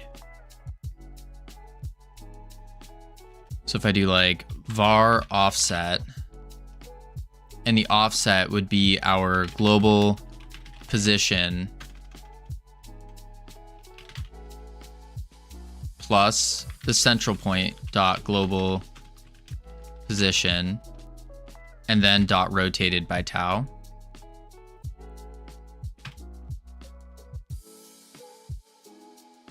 Mark position plus vector 3 radius rotated over time. Oh. The most wonderful stories start at Macy's Friends and Family. Take 30% off our best brands. And then, so it's actually the marker position plus the vector 3 rotated. Oh, and then we do that. Okay, hang on. So offset is central point, global position. This, yo, there are too many ads. Boom. This plus vector 3 0 0 distance from center, export var distance from center as a float, and we'll do, let's do 30 for now. Rotated vector 3 up, random float tau. And this would be the speed. Export var spin speed float equals 0.25. spin, speed, and then we just lerp our global position to our global position plus the offset. Don't do times tau over delta. Like so. And then if I go back to the game, and then I'll do a marker 3D. I'll put it here for now. Drone, assign to the marker. Hit play. Toggle value type bool and base object type enemy spawner.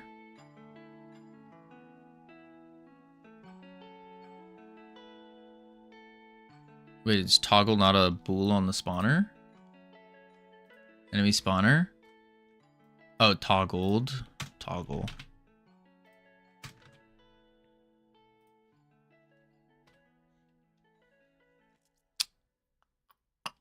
There we go. And there it is. There's a billion people. Oh, where are you going? Love to drink chai. The fact that this Okay. exists at scale gave us It went to away. pushing. Amazon Ads allows us to drive consideration for our product Huh. and serve people across the country.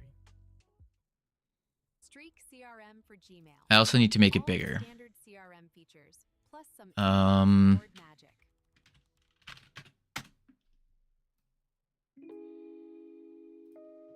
Transform. 2.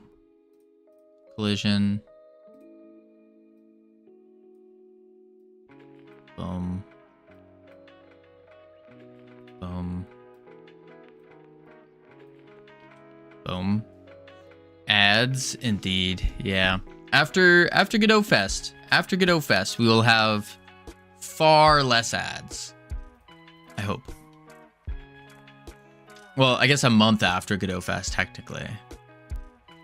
Okay, global position. We're lerping the global position maybe to the offset.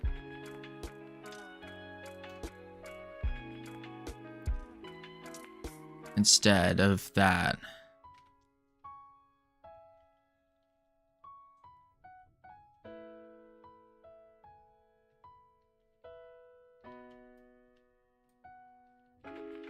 I don't see it.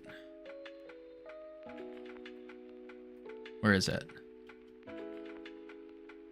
Joan, where are you?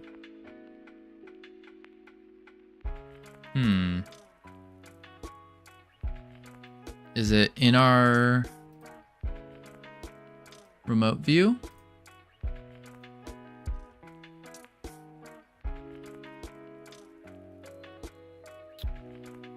It's at 30:23. It's not moving.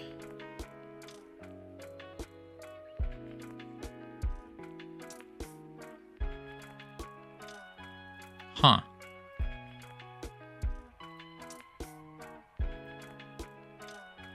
Where is it right now? Place it here for now. Marker goes here. Okay. Let's add a material. Ford was built on the belief that the world doesn't get to decide what you're capable And then we'll even do a So, ask yourself, can you Omni light as well. load up a Make it super obvious that it, hey, there's a thing here. chase thrills and conquer curves in a There we go. Can you take a Bronco to where the map ends? Oh my god, the ads are killing me. Game. Play.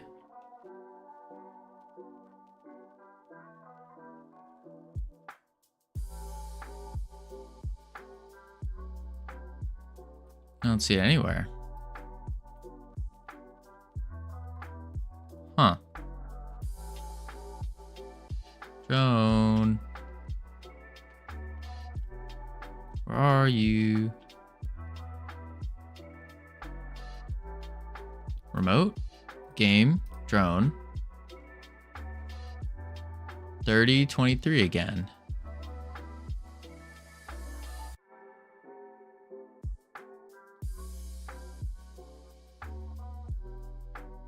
Is 30 too much? 15?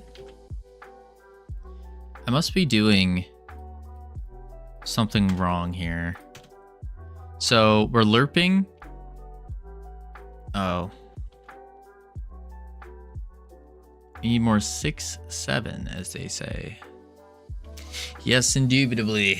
Indubitably.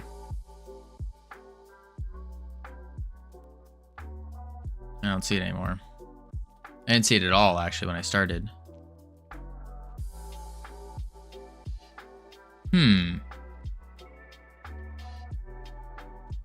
Yeah, where the heck is it? That's so weird. Fun, fun, fun, fun, fun. Should be right there.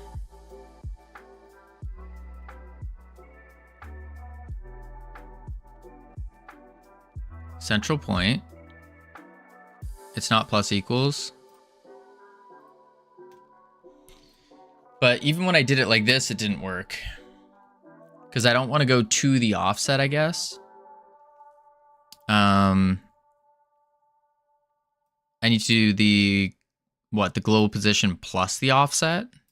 It's never about in a game of golf just one thing. It's everything. It's all encompassing. In Golf Galaxy. Maybe.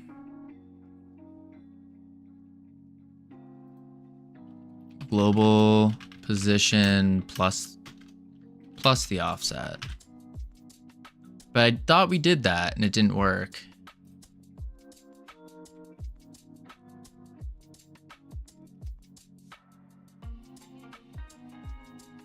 Oh. It's going.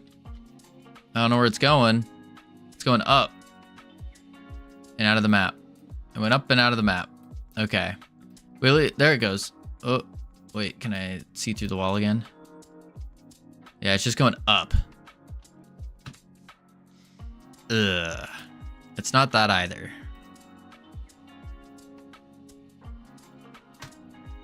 Maybe I have to rotate the offset instead of doing it here.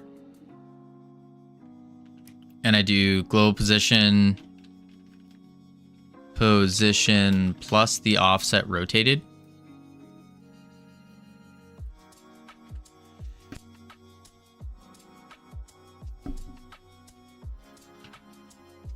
Can you just check what the position actually is in the editor? The position of what? The marker?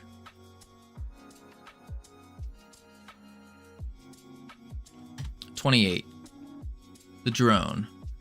The drone is at 70, 75, 35.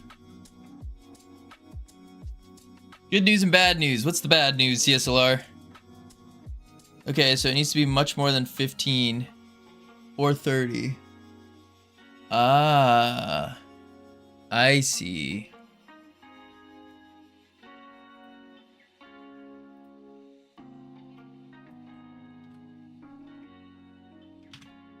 $75. And then rotated on 8. Not in the lerp. Okay, so it was rotated up here, not on the lerp.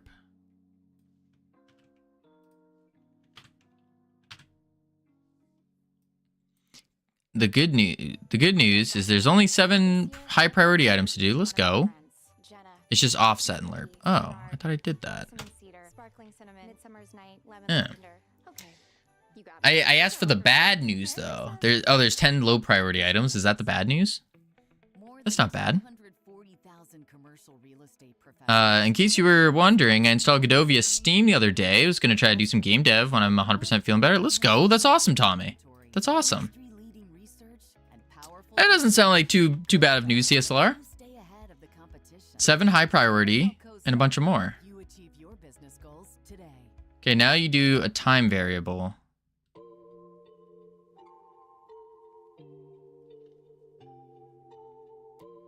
And you use that to increase.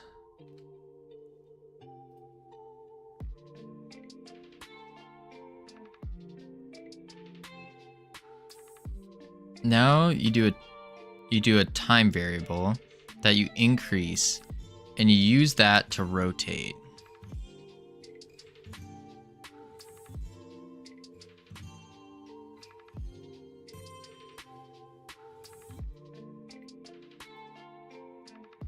Where you spin speed times tau doesn't go up. Do you understand? Right, I don't want this to go up.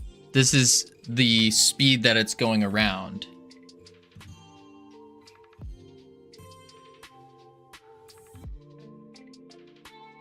Oh, this is just saying spin off of tau. Don't do the... That doesn't go up. Right, I don't want that to go up. So instead I need to do remove the spin speed, just do tau, and then I do spin speed times delta here.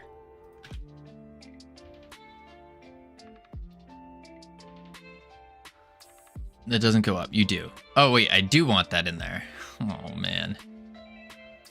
Oh man, okay. Spin speed tau. What did I miss? Here's the full list if you care. I'll check it out in a sec. You're saying rotated by that 0.25, right? The most wonderful stories start at Macy's Friends and Family. Take 30% off our best brands, plus 15% off beauty and fragrance. It stands still. Members can earn even more star money. Only at Macy's Friends and Family. Ends Tuesday. At Regeneron, we're guiding Well, wouldn't this constantly set a new offset because it's in the physics process? in developing the next generation of scientific leaders. That's where the thought is coming from. So it takes that previously set thing and then... No. Oh. Oh. Hmm.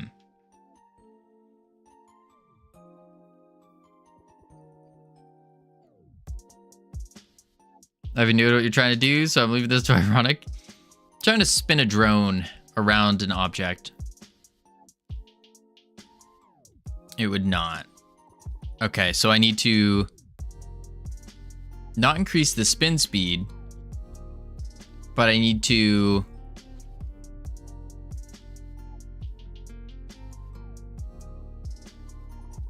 You're doing it wrong and I can see the issue. Oh? Okay, imagine a clock. Okay, clock. Big hand, little hand. You're making the minute hand go around with it. Okay, hacker mode engaged. Oh? Is that a pizza? This is a clock! That's a clock! You're a clock pizza. Your hoodie is on. Oh, this is hacker mode? Oh, I see. Do you say rotation equals a static number or a number that goes up over time? Ah. A number that goes up over time. But then it has to reset at a certain point, doesn't it? Or else it'll just get faster and faster and faster and faster.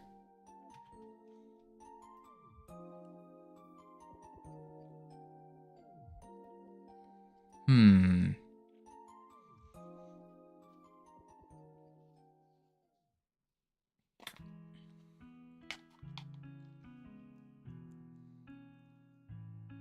No, it doesn't go up faster? Oh. Hmm. So I do... Instead, I'll do,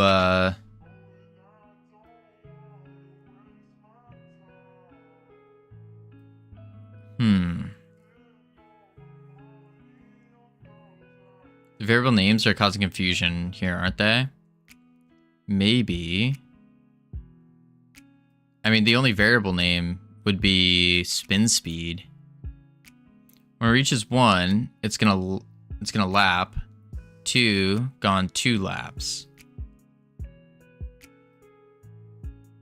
Right, so this is handling how fast it does tau, which is all the way around, right?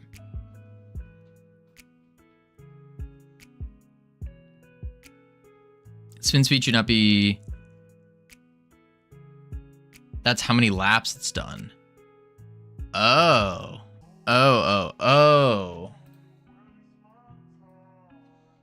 Laps done. Laps. So that should be an int that, or well, I guess it is a float. And then I do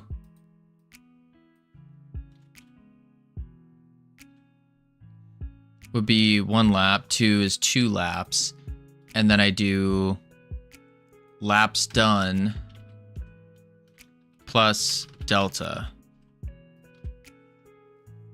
I need to get better at reading documentation. Yeah, same.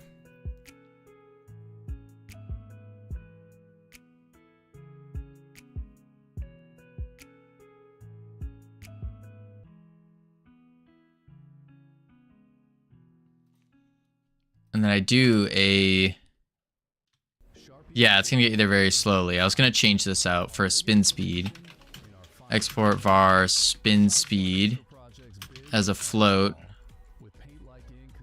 equals 0. Actually, let's do 2.5. Spin speed. Actually, we could do like 15. This might sound insane, but I'm working on going through playing Bitburner. Oh, since the game is about running JavaScript scripts to automate the game. That's awesome. If you want to go slower, you divide delta, right? Or faster, you multiply, right?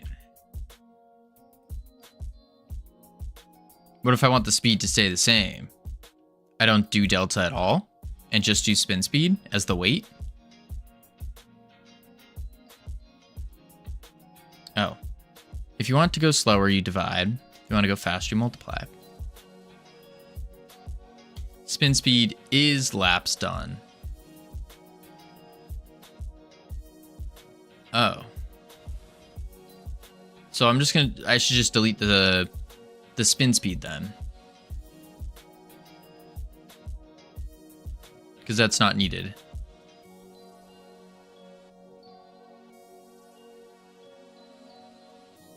Laps done plus equals spin speed times delta. Oh.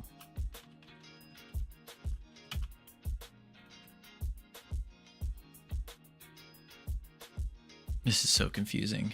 My brain. Whew.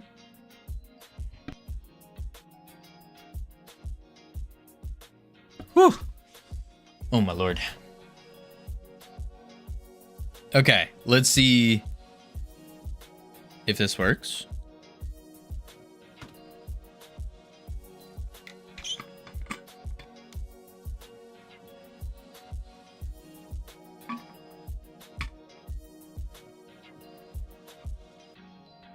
I'm not seeing it.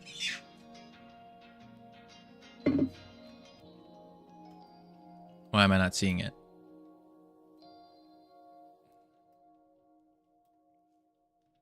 We have decided to do. We're making a drone right now. Distance from the center is still 15. Should be 75 right now. Oh, what the heck? Don't miss out on growth opportunities. That's why. Due to lack of available cash flow. Capitus has helped over We're making drones so then you can swing off the drones. Just to give more swing points. Where is it? I don't see it anywhere now.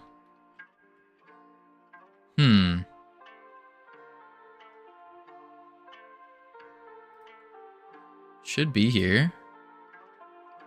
It's moving. Laps done is going up. Its position is, oh, it's -12 right now. So that needs to be way more. It's going on laps on the inside. Let's go to like 200.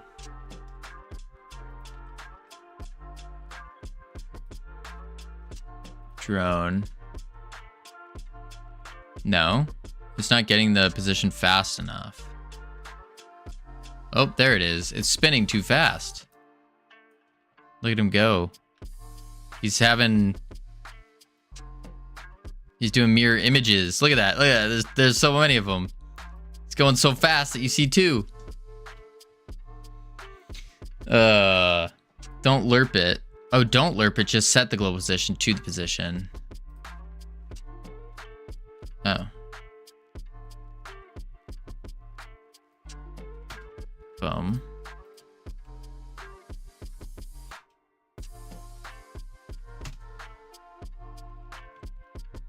Think about it, please. We just set the global position to the offset position. Just do 1.0 speed.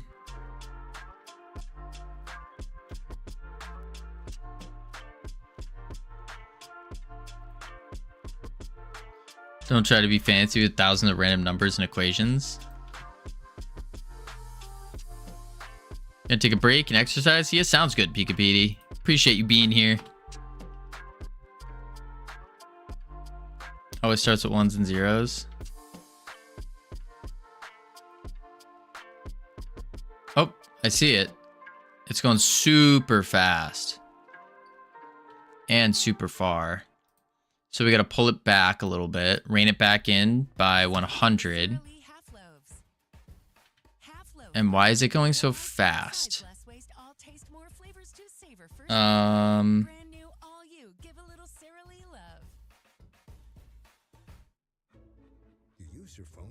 Be sure to check out the cool stuff we did. Hey everybody, it's Tony Robbins here with my dear friend. Oh, listen to Toby Robbins right now. Over the Garden Wall reanimated. Boom.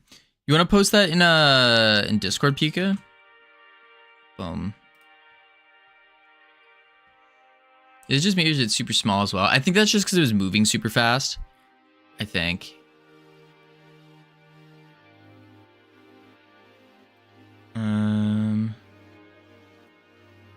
Let me do that. Do that. Offset, central point, global position. Yeah, so what's it? Why is it going so fast? Is the spin speed too fast? Game, play.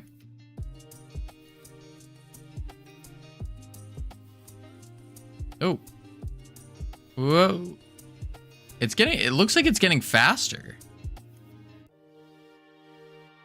Or is that just me?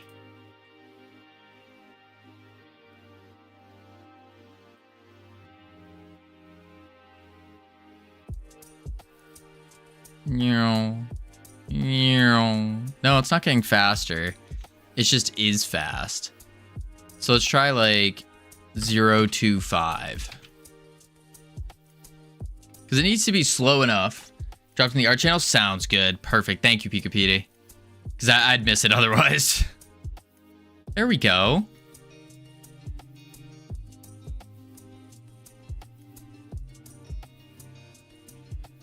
Okay, yeah, it is really small.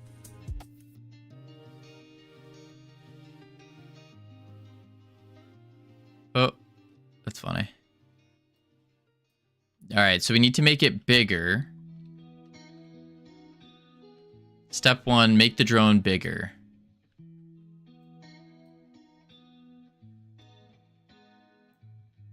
That's step 1. Drone bigger. Okay. Drone. And maybe a bit higher. Yeah, definitely higher. For sure. I want to make it bigger first so then we can see it more. So I'll just scale it. Boom.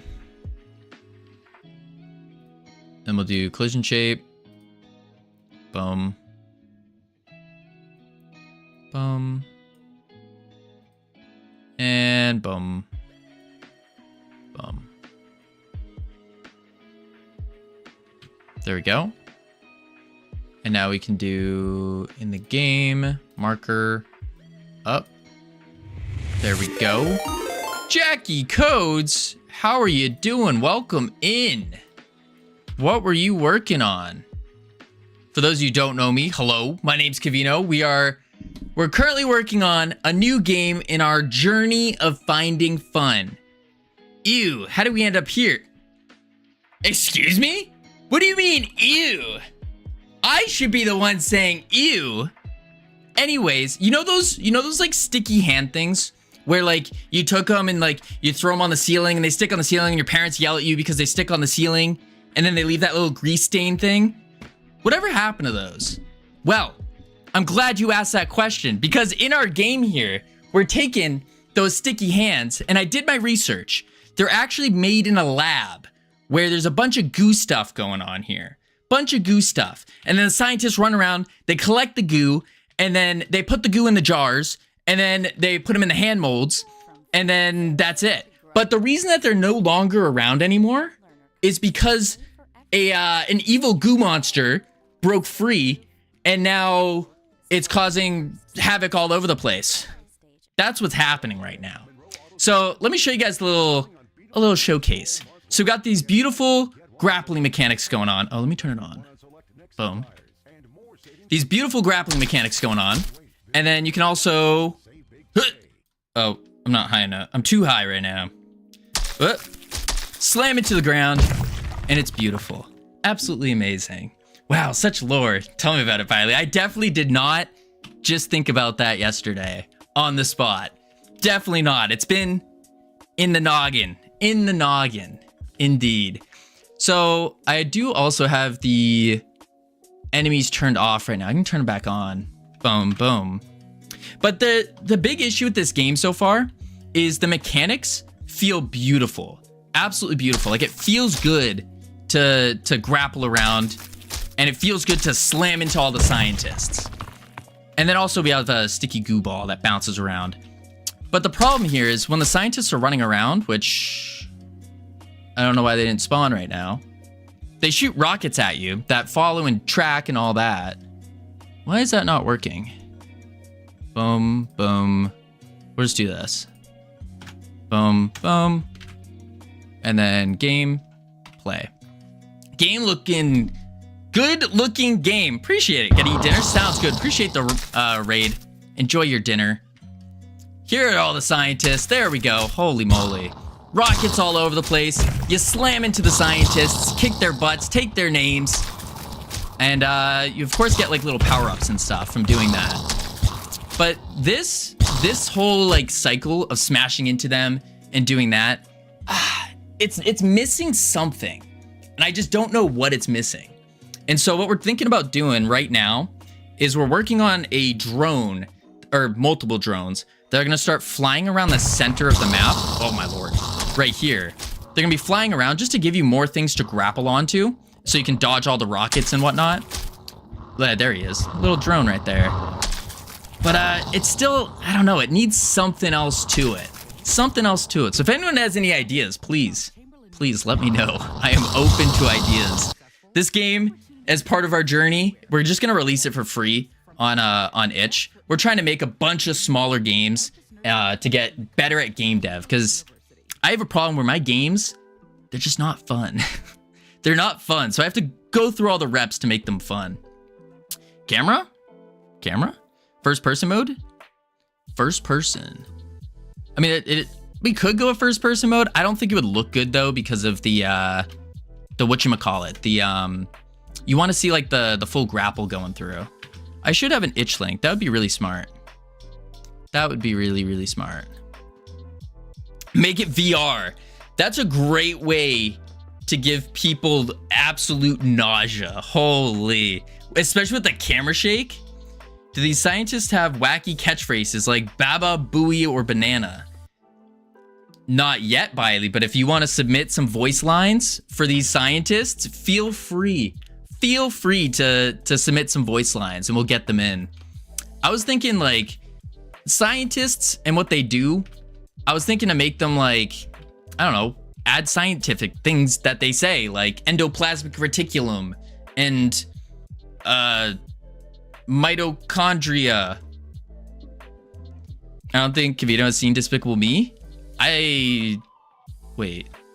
Yeah, that's the one with the little dudes, right? The little boop boop. These guys. Yeah. Yeah. Perfect. The space is too closed. Curious if you will support wider or more open areas to shoot through.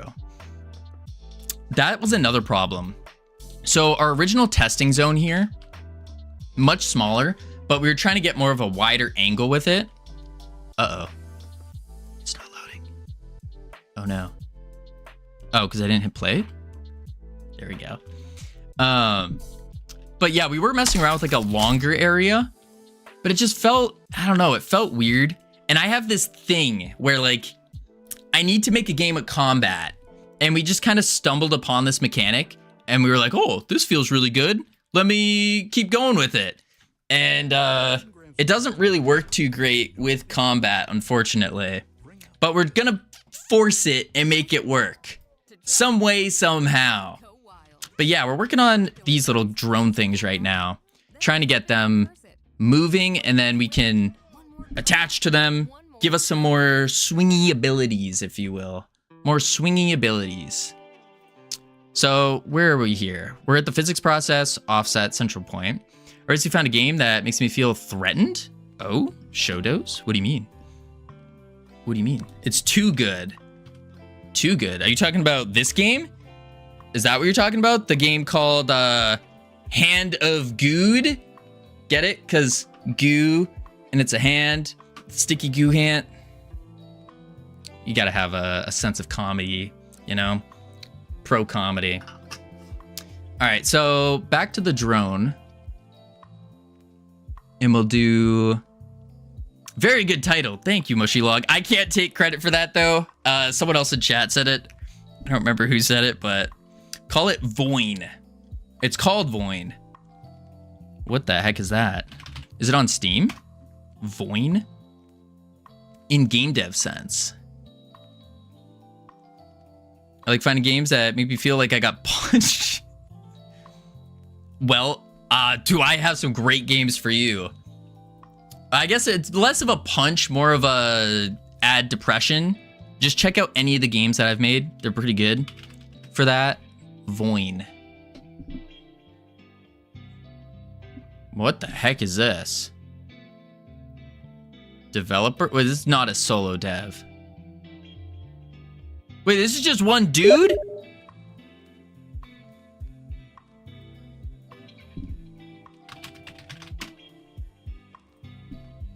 That's just one dude. Holy moly. That is absurd. How long has he been working on it? Love the graphics and Bunny Blaster. Yeah, Bunny Blaster. So, Bunny Blaster we made for Mezu's Rabbit Jam. And we did that in like the final 9 hours of the jam. So, there's not much gameplay to it, but I thought it was pretty cool. I think if I had given it like actual time, I think it would have been pretty good. I think so. Come to something you'll be jealous of. I mean, it seems pretty insane right now. I want to know how long this guy's been working on it, because this seems crazy. You got goosed? Apparently so. Apparently so. 9 hours is insane. Oh, yeah, I mean, it was just a stream. Just one stream. Just kind of doing something we already knew how to do. Taking a bunch of models, squishing them together, and that's it. And there's like a team of people behind it. Nope, one guy. Yeah, that's absurd. That's absurd. I want to know how long he's been working on it, though. I think that's going to be really important. What up, Roger? How you doing? So what we're going to do now is now that the drone flies in a circle, we're going to turn the spawner back off because we don't want those rockets and all the sounds to go off anymore. So we're going to turn off the spawner. Oh, my lordy lord. What did I press? There we go. Turn that off. And then we're going to do... Let's add a couple more drones in the game. Yeah, a couple more drones. So we'll do duplicate. And then we'll do... Boop, boop. Just like a few. Duplicate. Using the same engine version too. What engine was it? Was that Unreal? It looked like an Unreal game. There we go. Sure, we'll go with 3 for now. So now when we hit play, they should be spinning around. We should be able to grapple them. Okay, good. They're spinning slowly. We grapple them. Perfect. And it doesn't move us right now. So that's what we got to focus on, is we got to make it so our sticky hand will connect to it and then go from there. What hot sauce do you have right now? My go-to hot sauce is probably just Frank's Red Hot. Good old Frank's Red Hot. Take it, just pour that on some chicken and rice, and then you're happy. You're all good. All right, let's do... I think what we need to do first is on the goo hand, we need to go to where we detect if it's a wall. Oh, this might not be in the goo hand. This might be in the player. Yeah, I think it's in the player. I can delete this though. Boom. There we go. And then we go to the player. Where do we detect? Goosplosion, die, boom. Cholula. Cholula's good. I don't know. It doesn't have enough kick for me. Like when I'm using hot sauce, it's mostly just to drown out like bland flavors. And I think you can't go wrong with Frank's there. I don't think so. Drowning out the bland flavors. And the problem with the Cholula cap as well is you don't get enough hot sauce per shake. So you got to sit there like smashing the bottle for like 30 minutes at least just to get a little bit out of it. Not worth it. Not worth it. Maybe it's in Ability Manager. I doubt many here watch Will Neff, but he collabed with the hot sauce company and made one of the most goated hot sauces ever. I bought it 3 times. Really? That's crazy. That's absolutely insane. I know who Will Neff is though. I pay attention. I know streamers. Of course. Where? Oh, here it is. Type. Gurope.type. This is what we need. So we need to do dot drone. You must have not had a good shaking technique. I don't know. Listen, Biley, I got an amazing shaking technique. I've been told. My shaking technique is top notch. Top notch. Drone. And then we'll do gurope.visible. True. Gurope dot launch grapple. And now I need to go into the gurope and add a drone here. Drone. There we go. So now in the launch, what we can do is we say if it's colliding, blah, blah, blah. Okay. No, in handle. Handle would be the one. Because it's going to be handling the grapple anyways. I know, but my hot sauce comes out just fine when I shake it.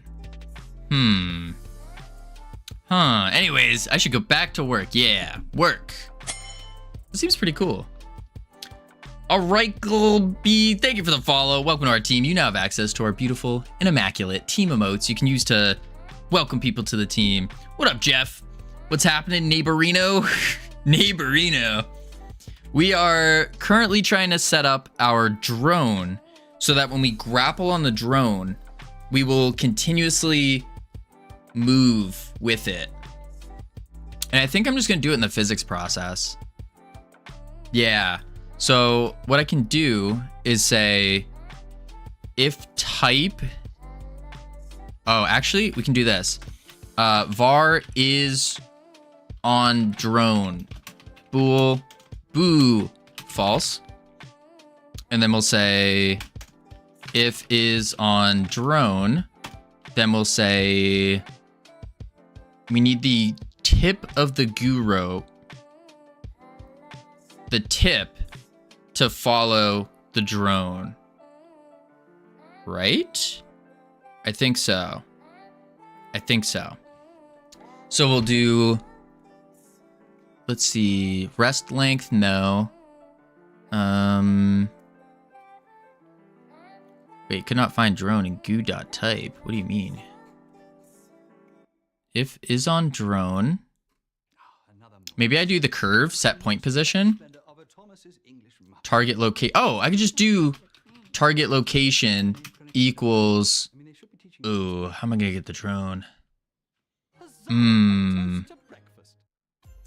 Maybe I set it as a drone.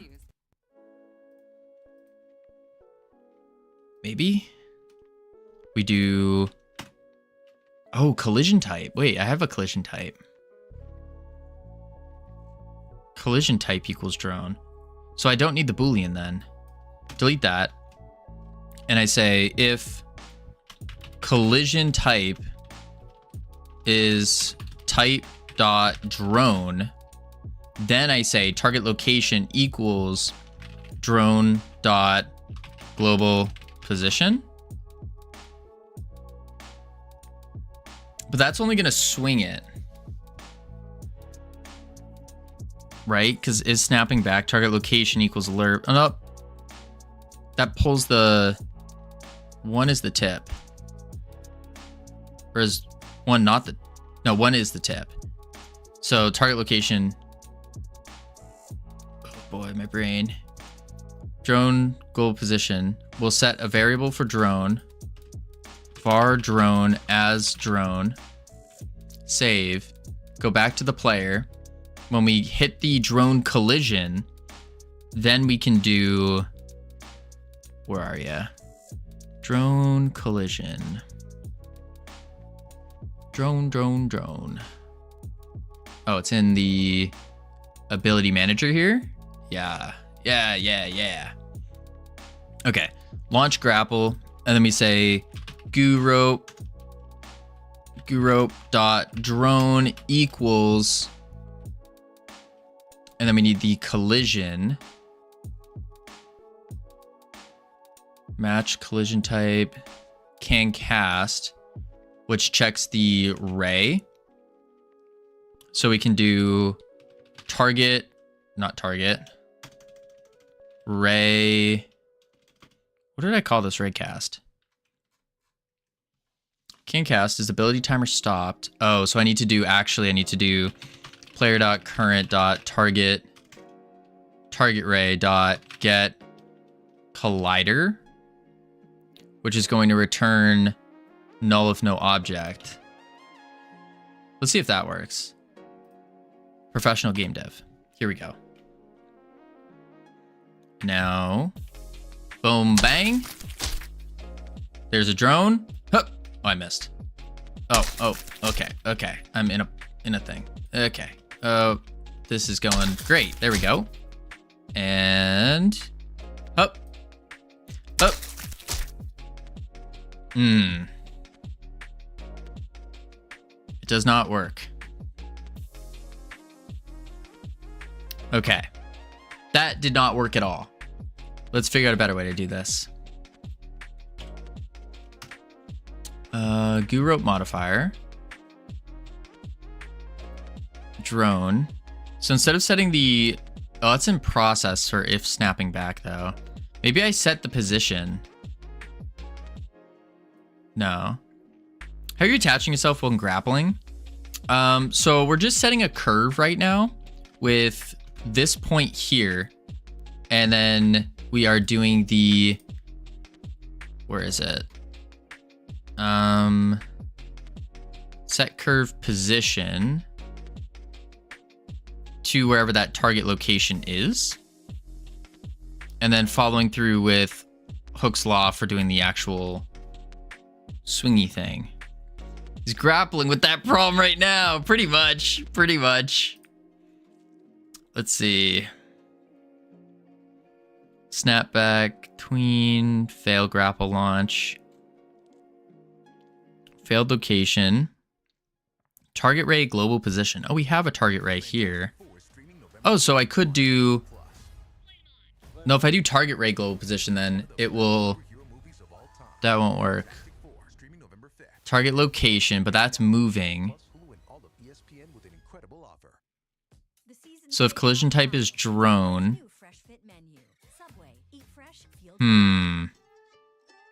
That's a tough one. If the collision... All right, maybe I need to think about this completely differently. Step 1, let's make sure we can hit the drone and it knows it's hitting the drone, which I think we have, but we need to take it slow. Take it slow. Goo rope type drone. And then we set the rope to visible so it knows it hit a drone. Let's also print drone hit with an exclamation mark. Then player.current, target ray, get collider. That should set it to the drone. And then we launch the grapple. So then when we launch the grapple, we double check that it's colliding. We enter the swinging state. Reset the swing, play the animation, and then we are tweening our target location distance to... That's the timing of it. Thickness of the hand, depending on how far we are. And then we tween we tween our target location to our get collision point minus our hand thickness.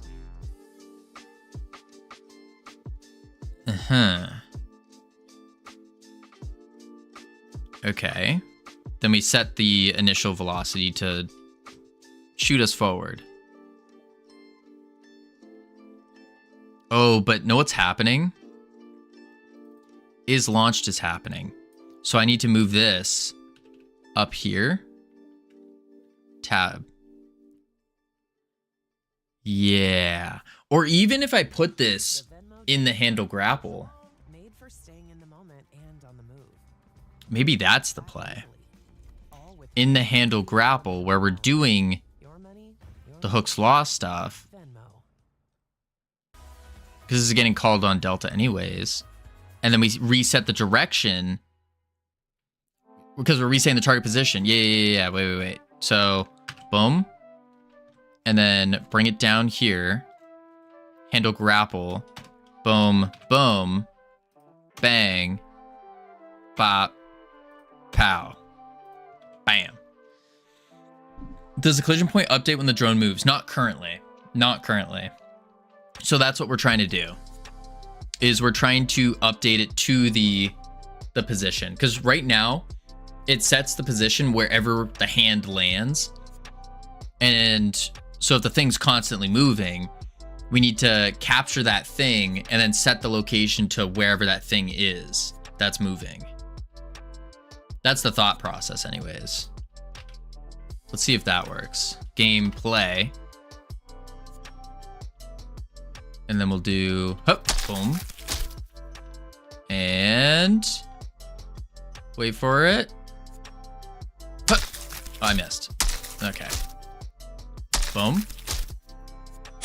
Nah, it's still staying there. Choco Tuesday, thank you for the follow. Welcome to our team. You now have access to our beautiful and immaculate team emotes you can use to welcome people to the team. Let's see if it's even printing. Is it printing right now? Ah. That's the first problem, is we're not getting the drone. Okay. So what I need to do then is in here, when we choose what we're hitting, it probably thinks it's hitting a wall right now. It's funny, I programmed the same thing a few days ago for a 2D game. Really? That's crazy. 349 just Cavino. Sammy, did you make a bot to just copy whenever I put the team emotes in? Is that what you did? Nope. Oh, so you just copy and pasted. I see. I see. Boom, boom, boom. And then I did that manually. Ah. I see. Where am I getting the collision? Here it is. So I need to do on wall, and I need to say if player.current.targetRay.getCollider drone, or actually is drone, then what do we do here? Then we're going to stop it? No, because if we return, that's just going to end the whole thing.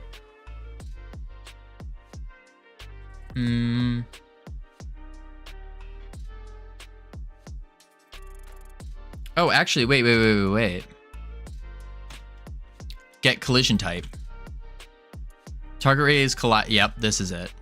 So if target is colliding, collision normal dot vector up floor dot floor, return wall. We do if target ray dot get collider is drone, return type dot drone. That should work. And then it will return type dot drone instead. Let's see if that plays. Whew. All right, boom. And moment of truth. Oh, I missed. Wait. Drone hit. It's moving. Holy moly. Talk about a professional game developer here. Oh, there we go. Okay, we can now attach to the drone and we swing with it. It's beautiful.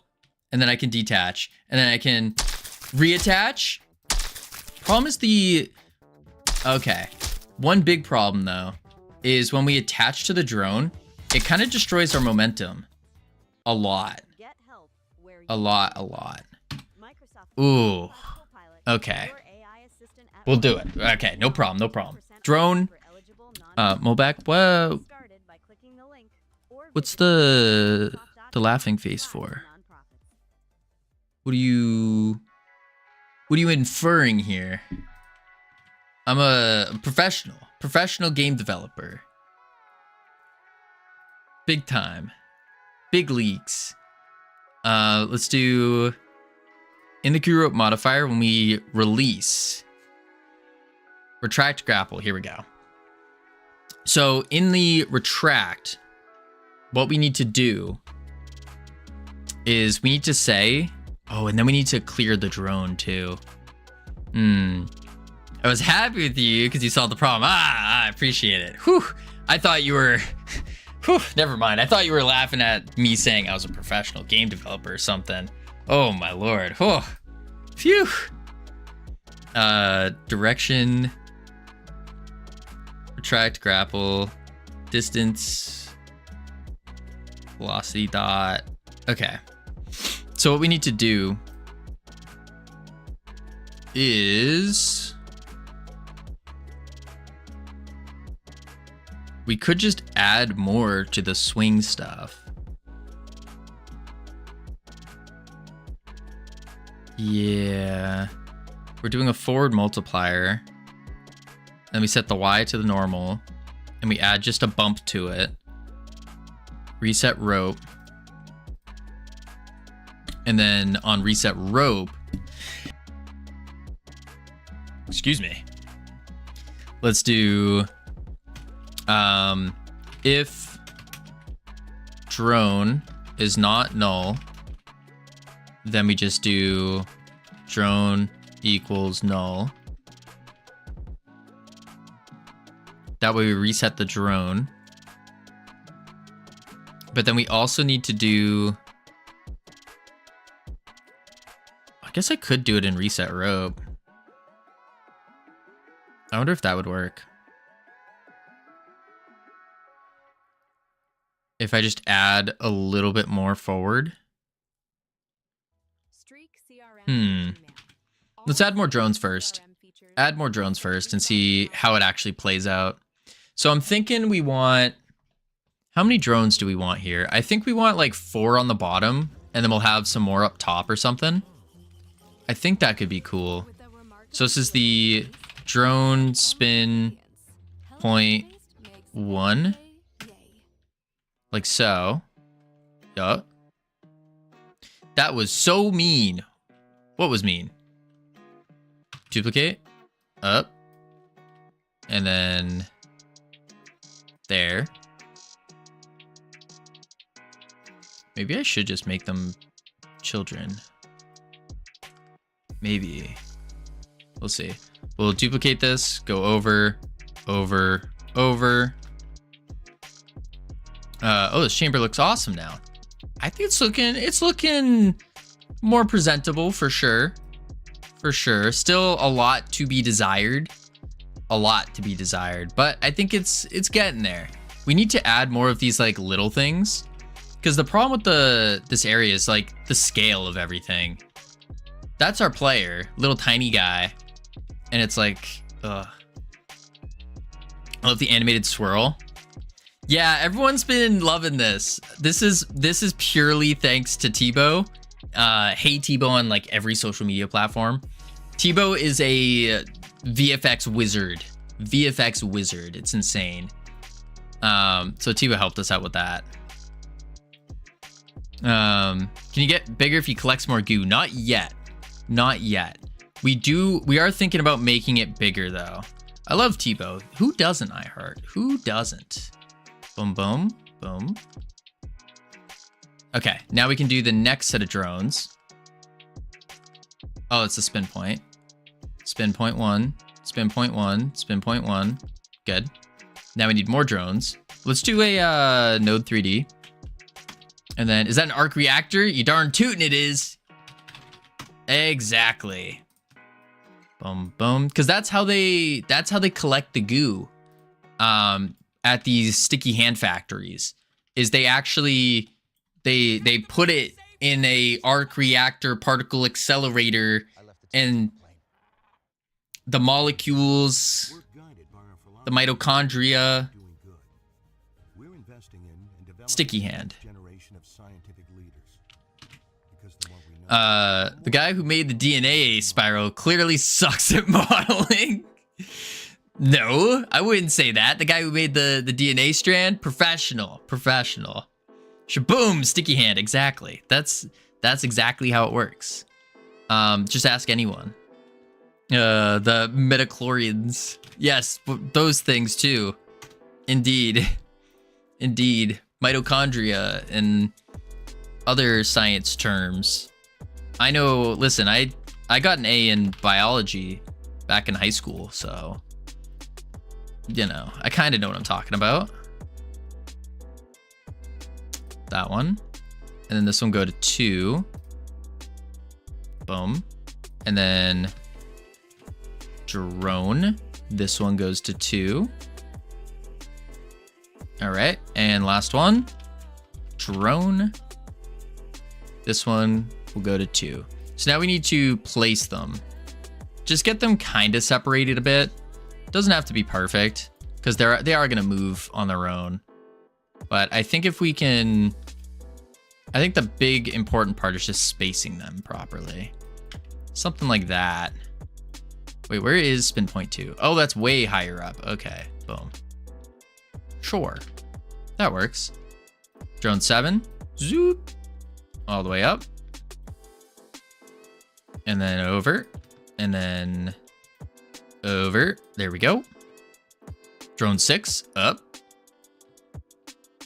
And over. And over once more. Boop. There we go. Drone 5. Boom. And boom. Bang. Yeah, look at that. It's tiered. So they kind of like fill each other. Perfect. Let's see it in action. We need lambda symbol somewhere. The lambda symbol. Is that a reference to a video game that I've definitely played before. Most certainly have played. Wait, why? Where are the other drones? Wait a sec. I just got clamped on. Oh. Am I going crazy? 1, 2. I only see 2. Huh? How do you set the path that the drones fly? I don't. So what's actually happening here is they are... Oh, I just thought of an easier way I could have done this the whole time. All they're doing is they're taking a central spin point, and then they are getting their position popped out and then rotated along a radius, an invisible radius around it. That's all it is. But I just thought of something. I could have just made them children of the marker and then spun the marker.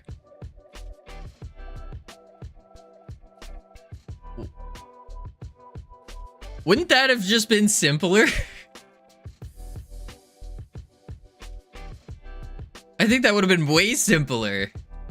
And then adding tiers of drones would just be adding a new little drone marker with 4 of them on.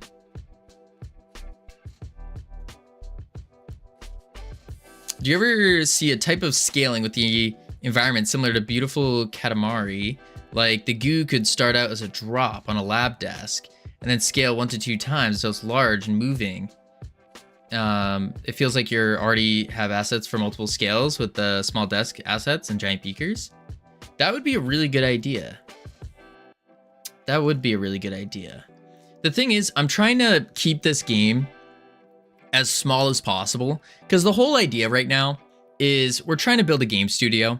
It's going to take another 19 years at least. So as part of that, my goal right now is to learn game dev and get good at game dev, making specifically fun games. And so I think the best way to go about that is just keep super small scoped games. I'm talking like 2 weeks to 2 months per game, somewhere around there, and then just release it out into the wild on itch. And by doing that a couple times over, I think I'm going to get better over a longer period of time faster. So I'm trying to keep it as small scaled as possible and small scoped as possible. I'm not looking to spend like a year on a game. That being said, I think if we look at an idea and we go, oh, if you spend a year on this game, it'd be a really good game. I think that's good criteria to keep. I think so. That's what I did. And you're still doing iHeart, right? Howdy, Snicey. How you doing? You can make them use air nodes and lerp their position at random. True. Why do I only see 2 drones, though? Why is there only 2? It's no longer intentional? Oh, I see. I see. Dude, I got a friend at school that is good at coding finally. Let's go. That's awesome. That's awesome. I think I'm going to try that spin point thing out instead. It's not my, but it's not my full time, so I don't care. Yeah, that's fair. That's fair. What are the chances that 2 drones are on top of each other? Energy Star, I think that's what's happening. I think because they're rotating at the exact same speed, but that really shouldn't do anything. Although, oh, wait. No, they will. They are on top of each other. That's why you only see 2, is because it's actually 4 on top of each other.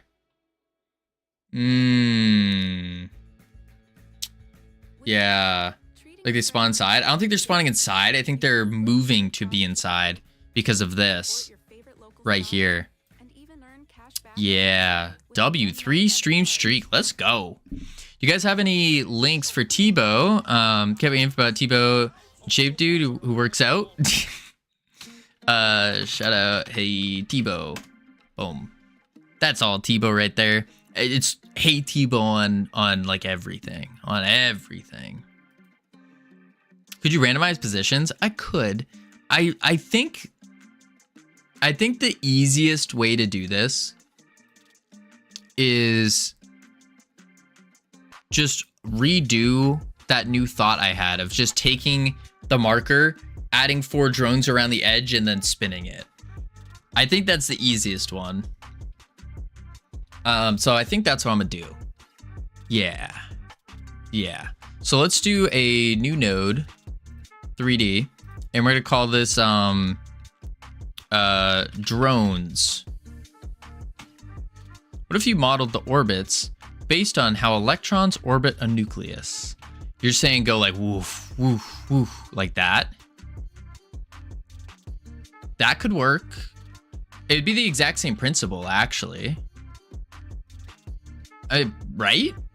Because I just take the base node and then rotate it. We could. I feel like I see your point with the marker. I think the marker is just the easiest thing. It seems like it. I mean, we can do a node and marker, tomato, tomato. Yeah, I think so. And then we'll add the drones. Oh, big drones.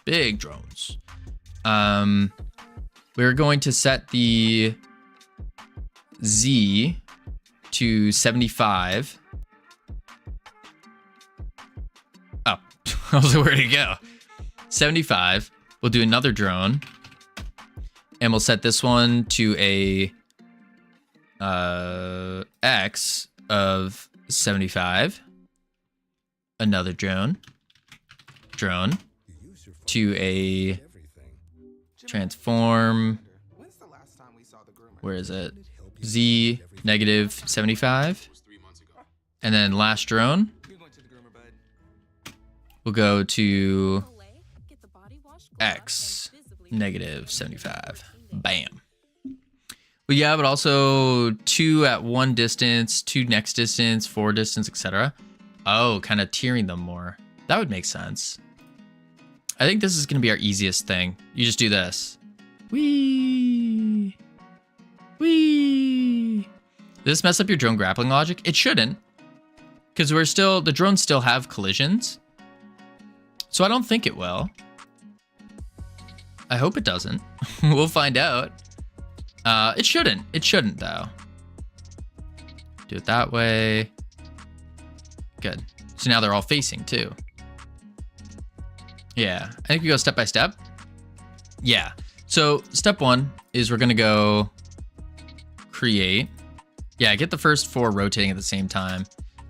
So we'll do a export var rotation speed as a float. 5. And then we'll just do physics process, and we'll say var laps float laps. Wait, what am I doing? Wait.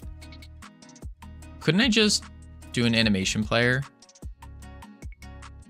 Or I just do the rotation degrees dot x, right? Nope, y dot y equals tau times delta. No, because that's gonna make it go every frame, right? That'd be too fast. I did it here. Central point. And this is being rotated off the vector 3 laps done times tau. That's what it is. So I'll do laps times tau, and then laps plus equals delta.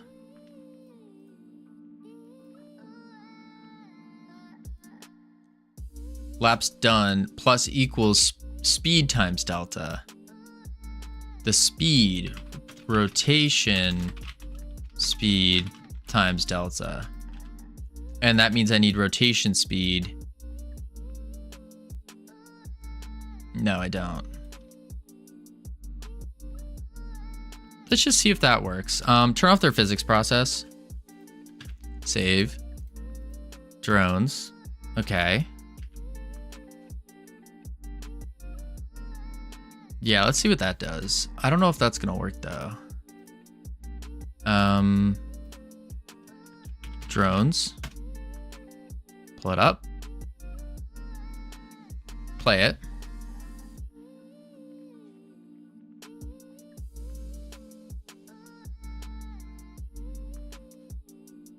It works perfect first try.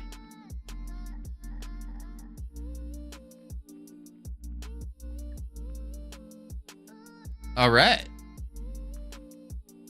Sick. I didn't think it would work first try. Okay. Delete all these. And then we'll do boom. And we'll do take these 2 points, get them out of here. And then we can do, let's move this one down to there. No, it's too low. Up. Perfect. Thanks, Tom. Hey, our English Drones. Up. And then we'll start with this one rotated a little bit. Boom. Cool. And then I'll do it again. So we'll have 3 layers of drones. And now if I want to get really fancy with it, I could put some parameters to adjust how far away they are from the center and to do how fast they will start spinning as well. I could do that. But I think for now, leave it like this. Obviously, we're going to add real models. But I wanted to get the basic like drone functionality going first. So, boom. Oh, I missed. Boom. Oh, I missed. Maybe they need to be bigger.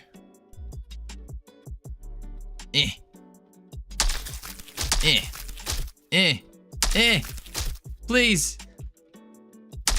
There. Oh, I hit a pipe.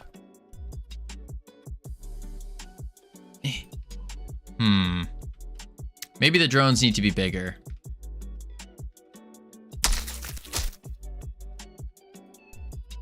Yeah, I think the drones need to be bigger. It's really hard hitting a moving target with this, though. Oh, also those guys are going in the ground. Or in the glass. Reminds me of Lambda Core chapter in Half-Life 1. Does it? I feel like everything reminds you of Half-Life, though. To be real. This is nothing like Half-Life. This is goo.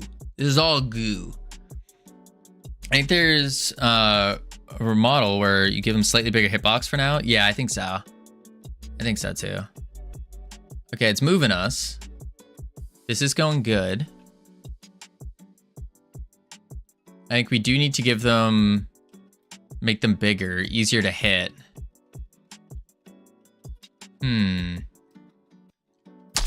The problem is the time it takes.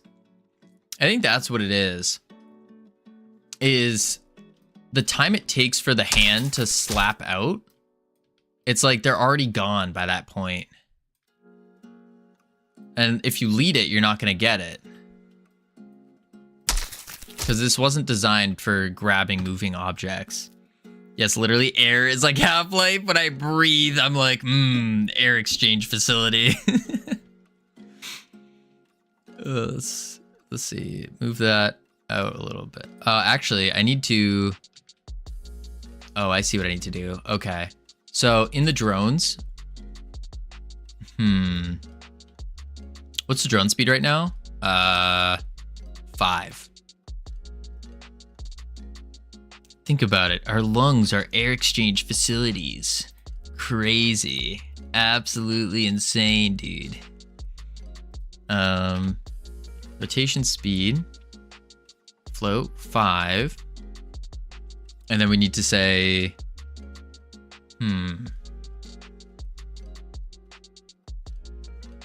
how is this gonna work?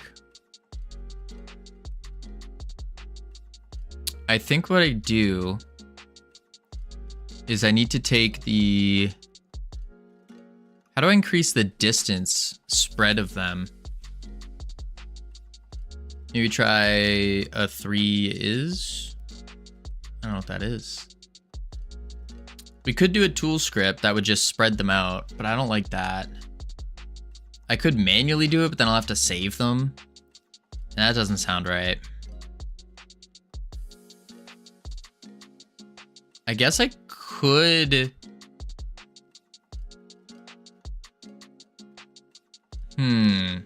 Could help pinpoint if the size of is already gone. The issue with the grab.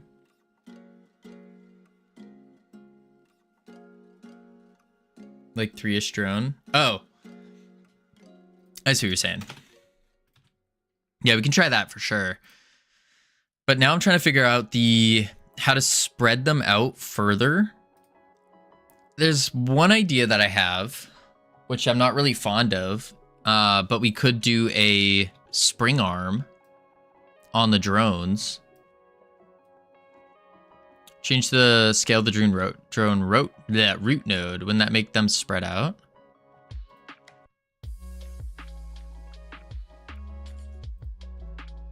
No. It just makes them bigger.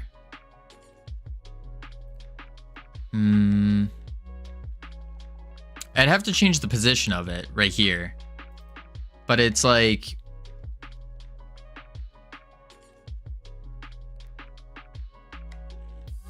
from the drone scene.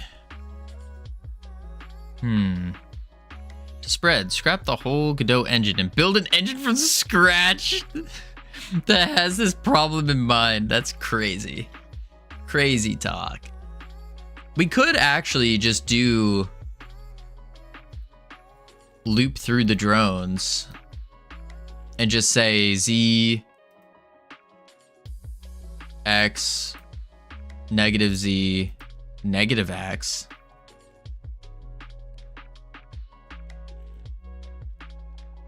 I mean, that could work. If we just do like func, adjust size, new, or adjust spread, and then new spread as a float. And then we do for drone in get children.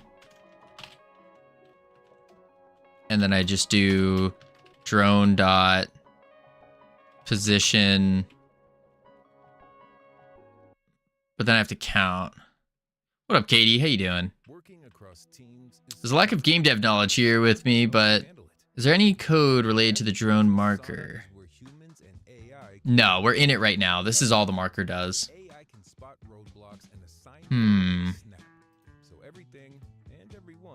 What is... These ads are getting out of hand. Out of hand. Drone position. This isn't gonna work though. Question, can you have drones as particles with a collider? You could make them particles, but we don't want to because we need the physics of the drone itself so we can actually like stick our hands onto it and go with it. Instead of a scene for drones, in all seriousness though, instead of a scene for drones, could instantiate them at runtime and have their position tied to one axis. True. Beat them CPU particles you could render at collision. I don't know. I've never done that actually. I mean, I think the simplest answer would just be a spring arm on every drone, and then we just change the length of the spring arm, right? And then we just make the spring arm not collide with anything.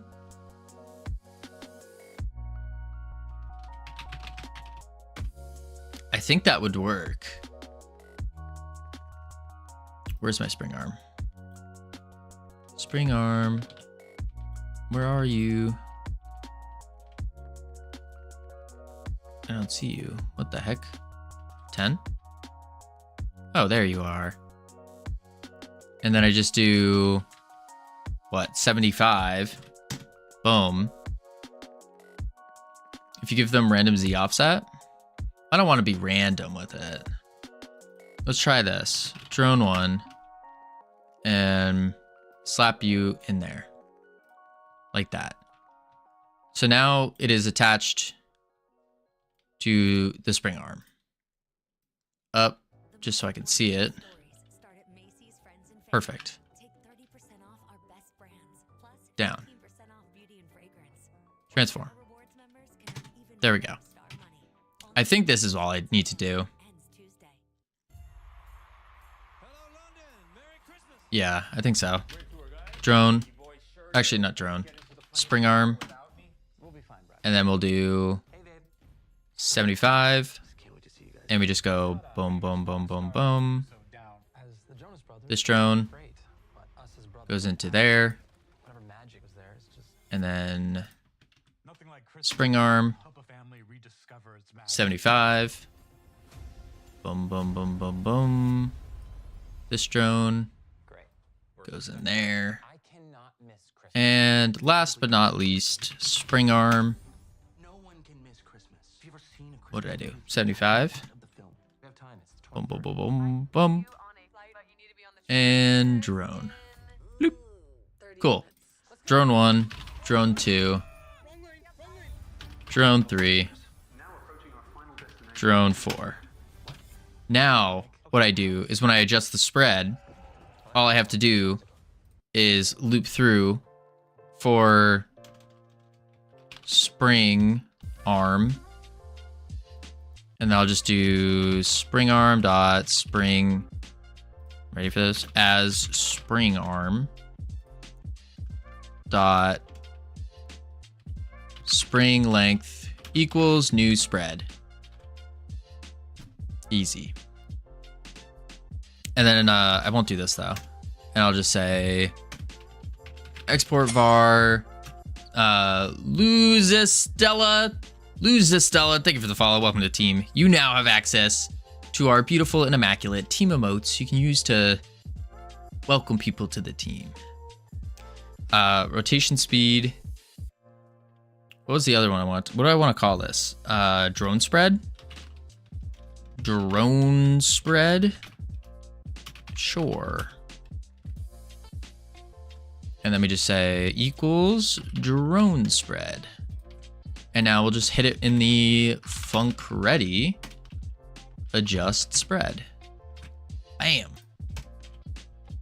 Easy. And now we come back into our game and we take drones. And this bottom layer can be 85. The top layer can actually be like 65.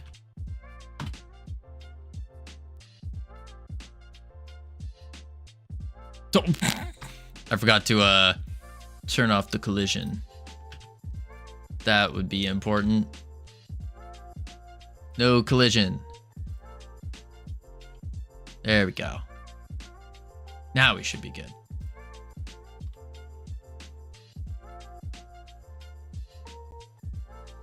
Nice.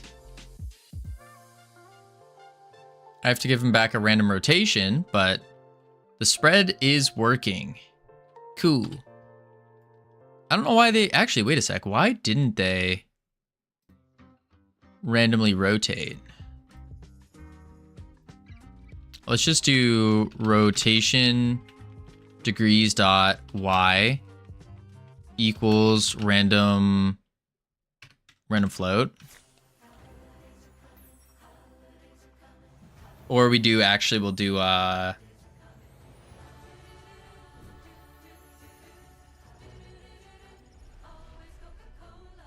maybe just a random float. That's going to be a number between 0 and 1 though. That's not really going to be a big. So we can do like a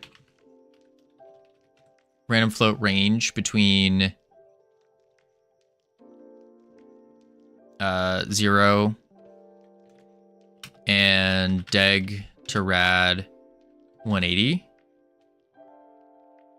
Actually, it has to be, we'll do this instead. We'll do deg to rad negative 180 to positive 180.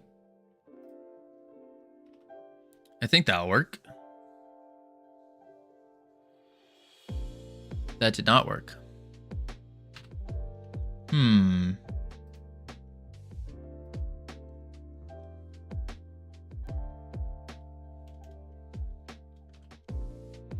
I wonder what's causing it to, because they clearly are rotated differently.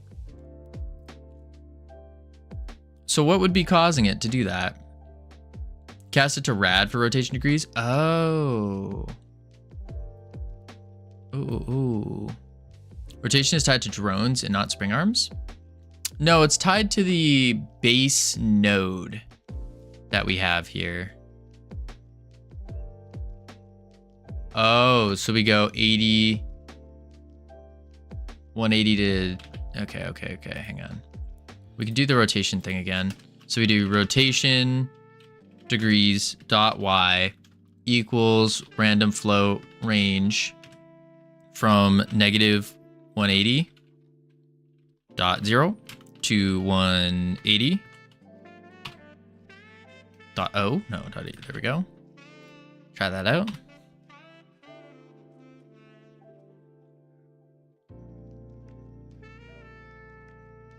No, that's not working either.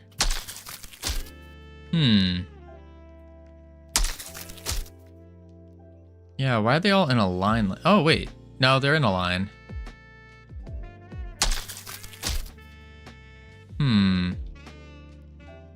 How do we get these? I think what's happening is it might be because we are adjusting their spreads. I don't know, though. What would be causing them to...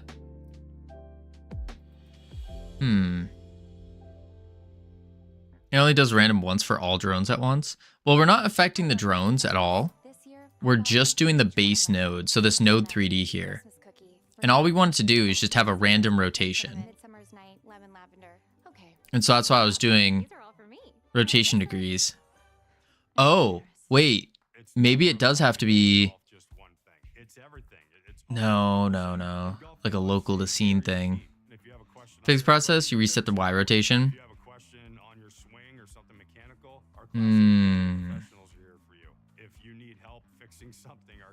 I see. And if I do like rotation dot Y, that's going to do the same thing, isn't it? Global rotation dot Y. That'll probably do the same thing. This needs to be deg to rad now. Oop. Deg to rad. I think it will, I think that's the same thing, isn't it? Deg to rad. Let me do game.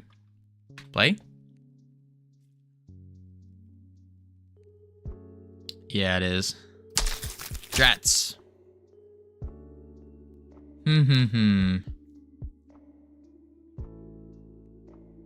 Could add a random offset, which is always added to the rotation. I think that's probably a good idea. Random offset as float. And then we'll say random offset. And then we do, well, if I do plus, if I do it plus there, that's not going to be good. Maybe I add it to the product of it. So I do this plus random offset.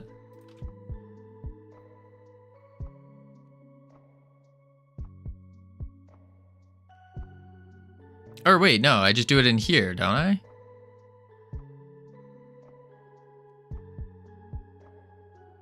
No, I can't do that. Let's see what that does. Like, Nope.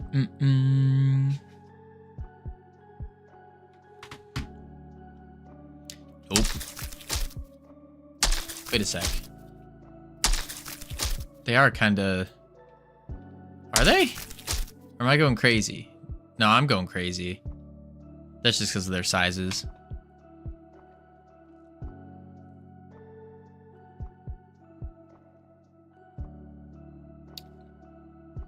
What if instead I cheat the system and I go 5, or actually top level, wait, which one's which?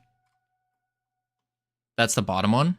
And that's the top one. Yeah, bottom one will stay at 3. Middle one will go to 5.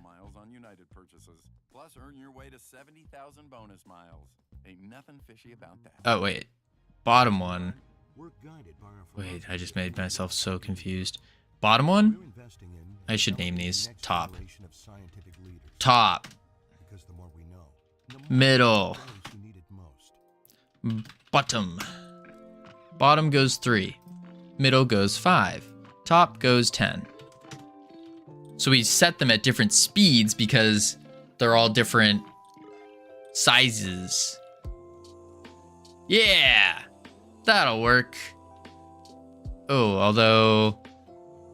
What's going on here? Kinda looks like they're colliding a little bit. Maybe a little bit. What up, Frostcore? How you doing? Nobody chatting today? Nah, we're in deep focus. Deep focus right now.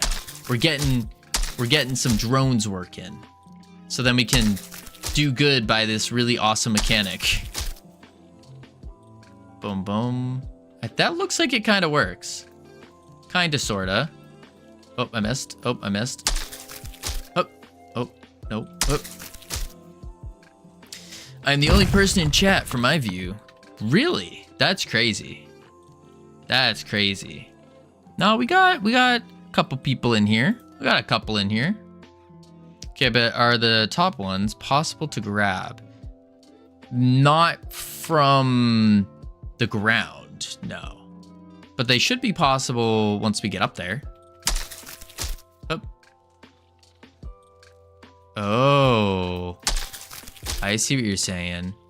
Oh, there we go. I got one. I got him. It is very difficult.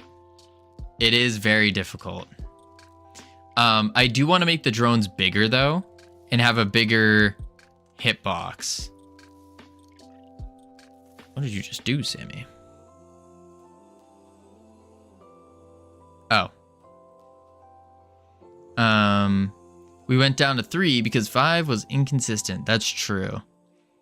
That's true.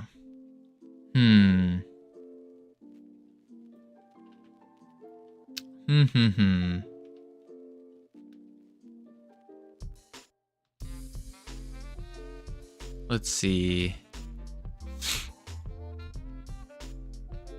Because we do need to have a difference in them. But I think what we could do is instead, we'll keep it at 3. 3 will be the fastest speed.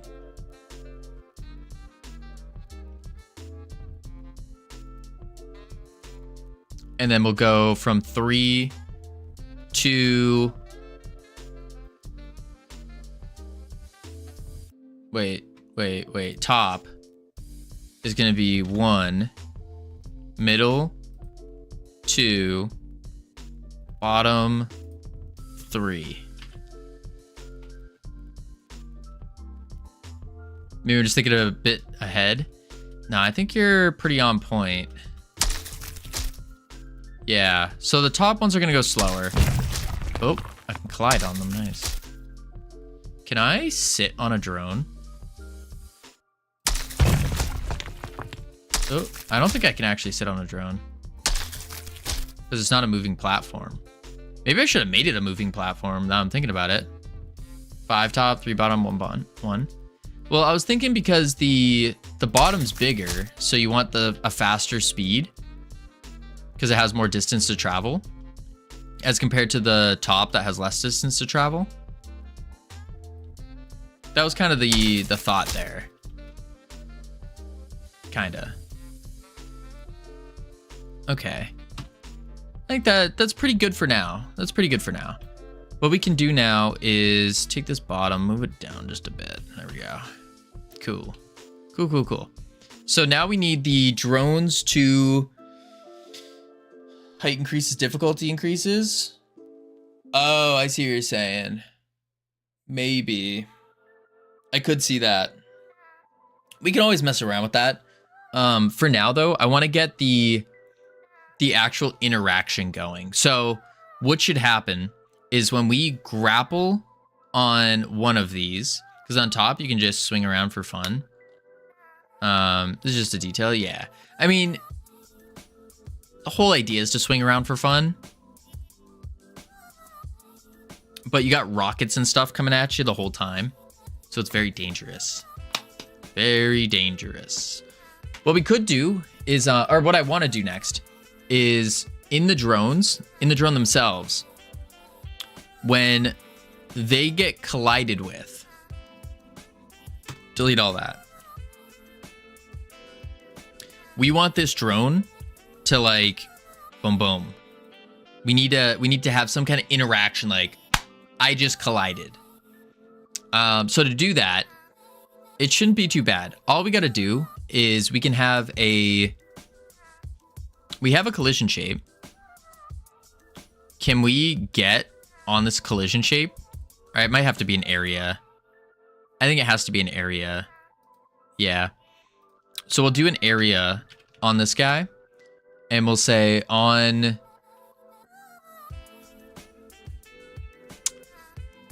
Does the grapple hand have any? No. Wait a sec. Oh, I know what I can do. I can just have the hand tell the drone to do the thing. Yeah, I think that might be the play. So when it hits a... Yeah, when it hits the drone, we'll have the hand tell the drone, I hit you. Yeah. So let's go to spaceman, hand slam, can cast, reset rope. What am I hearing in my ear right now? Oh my gosh, a stupid ad. I swear, I get so many YouTube ads. After Godot Fest. After Godot Fest. No more ads. Or 1 month after. 1 month after. Then no more music ads. Just uninterrupted, beautiful DMCA free music. Yeah. Reset rope. Where is it? Where we... I always forget where I put the detection for it. That's for handle grapple.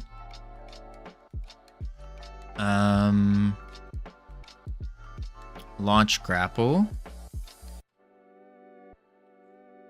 Okay, I could do it in the launch.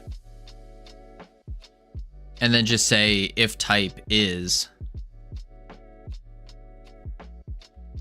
Well, this starts with the initial swing too. Shoot. Is launch true? And now we're awaiting the animation player.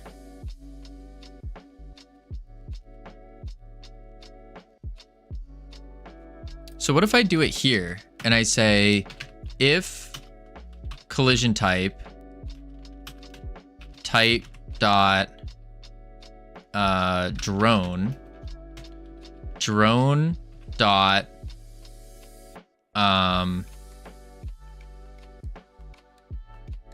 jiggle, and then on the drone we'll do a function. Does Control F work in Godot? It does, yeah. Jiggle var tween create tween dot tween property. Object will be the, we'll do like a drone mesh, and we'll say get node 3D. We're gonna replace this node. That's why I'm setting this now. And we can say the global position dot global position Y.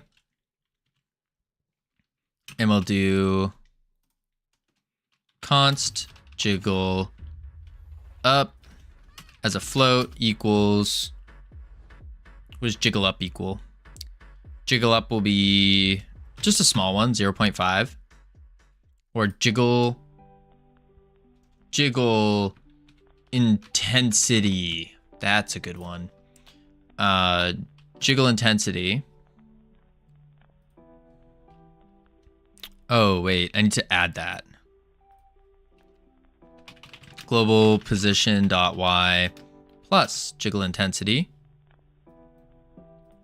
And then over the course of 0.5 seconds.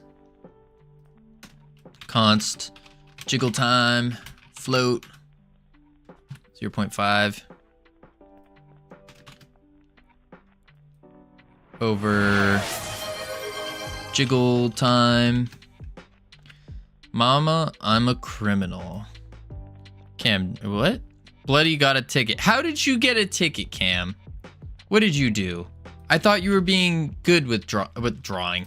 Driving. I thought you were being good with driving now. Big up LT, how you doing? 3 Nov 2025.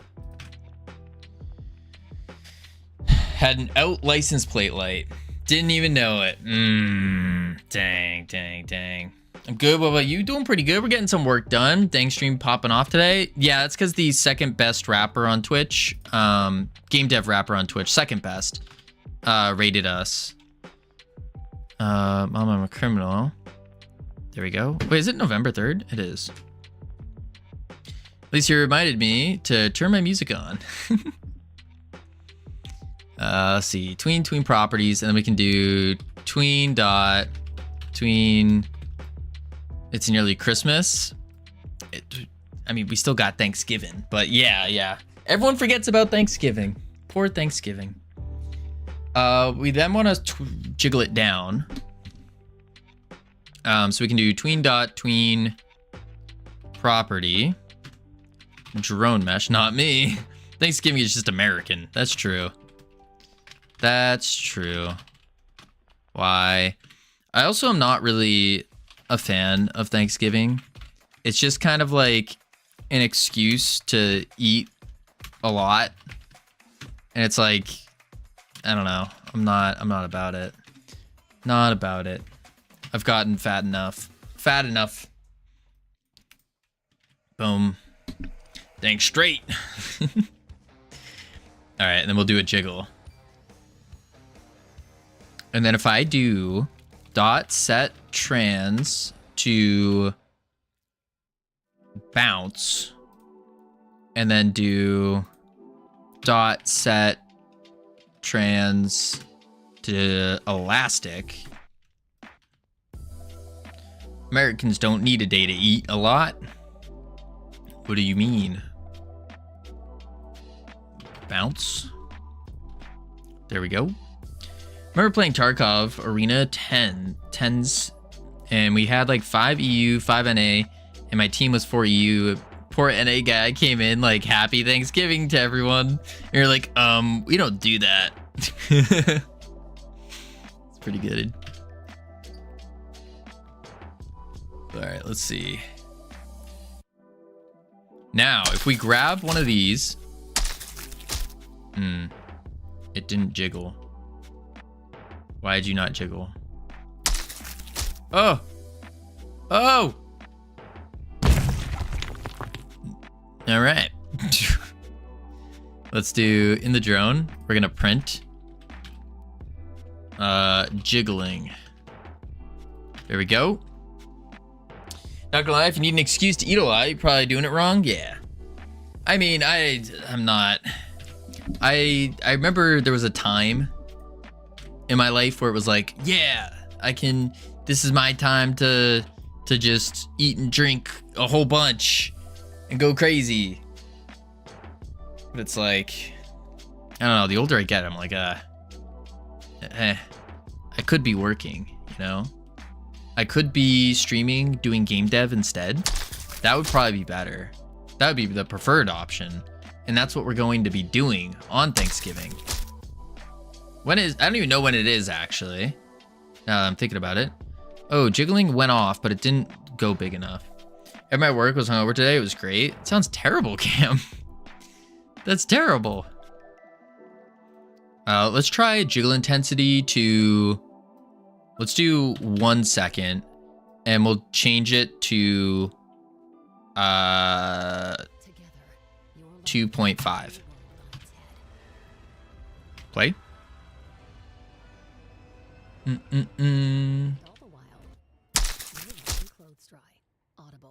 Oh. Nah, it didn't really jiggle. This year, I bought one for each one of my friends. Jenna, Hmm. Cookie, Bernard. Why is it not jiggling? Sparkling cinnamon, Midsummer's Night, It definitely called the jiggle. These are all for me. Merry Christmas. Hmm.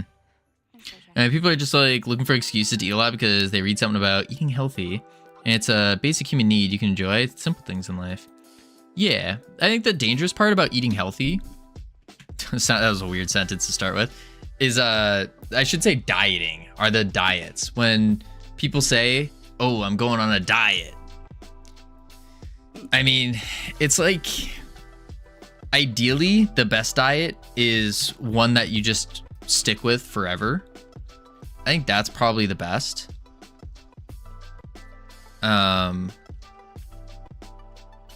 So it's like, I don't know. I don't really think about the diets anymore. There was a time where I was like, oh, I'm gonna go on a diet.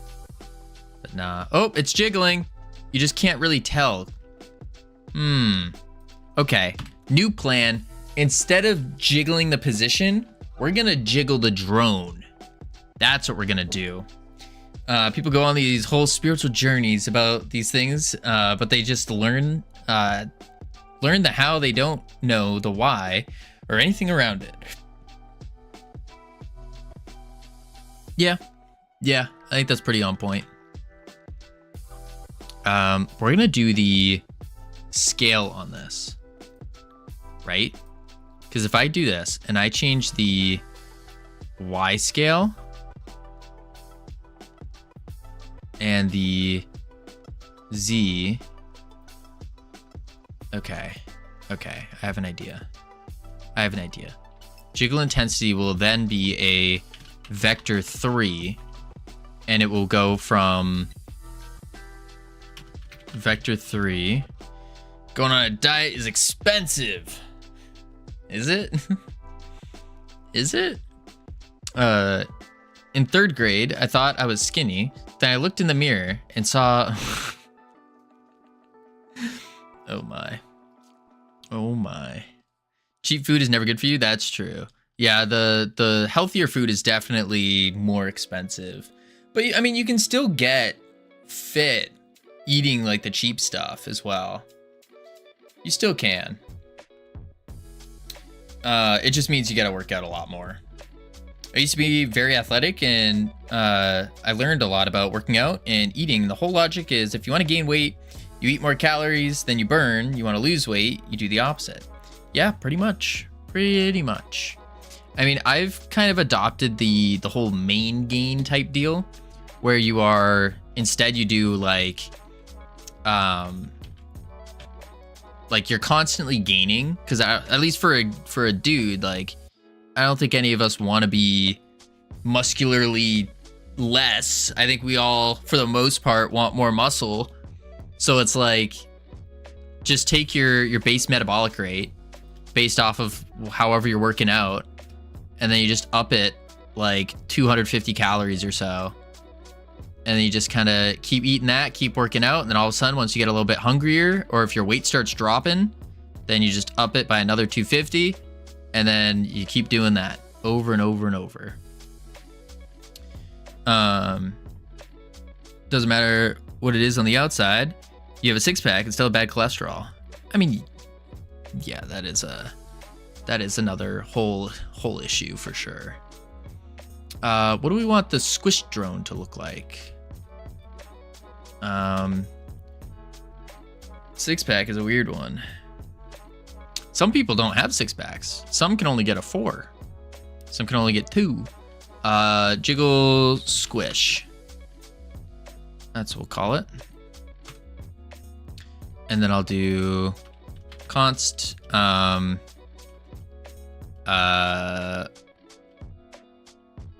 average size vector 3 equals vector 3 4 by 4 by 4. The one with 2, their name is Cavino. Arnold Schwarzenegger has a 4-pack. Couldn't get a 6. His peak was a 4. So checkmate, Cam. Looks good, but then there's the fact that more than likely you have low body fat. I think, is that a bad thing? I have 2 right now. My bottom one's for storing for the winter. Let's see, jiggle squish. So what we need to do is go into the drone and figure out what does a squish drone look like. Let's unhook this. And we're gonna go X, Y, Z. All right, so we can go 2.5, 10, 3.35, or 3.5. No, 3.0. Sure. 310, 2.5. 310, 2.5. 310, 2.5. 310, 2.5. 310, 2.5. There we go. And just make those floats. So we're following proper procedure. Boom. My worker implementing the people who do the least ticket closes. The bottom 3 have to do 20 push-ups at the end of their shift. Oh, wow. 20 push-ups at the end of the shift. That's crazy. Actually, I don't even know if I could do 20 anymore.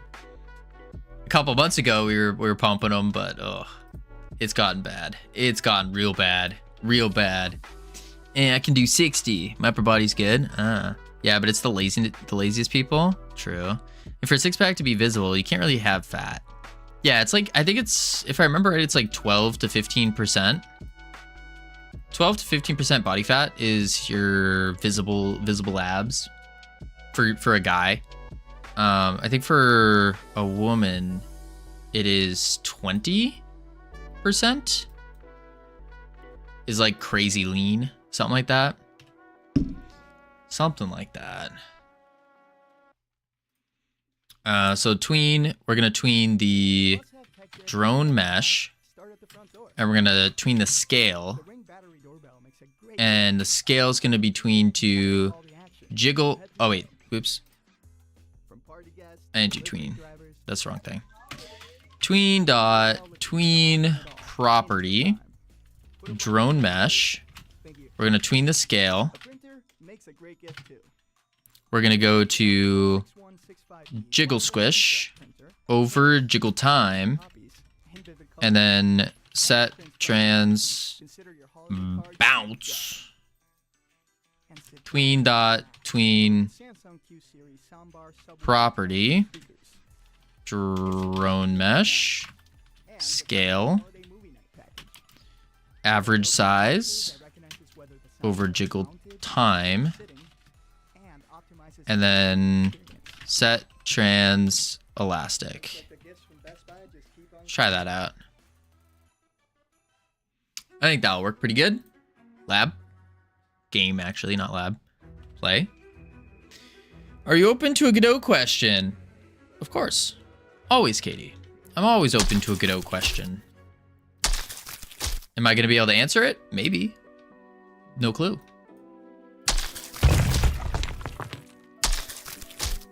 Oh, it jiggled.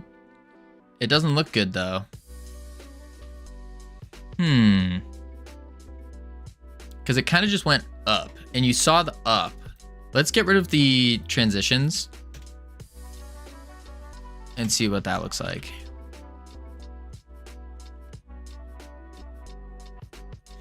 Boom, boom. Up.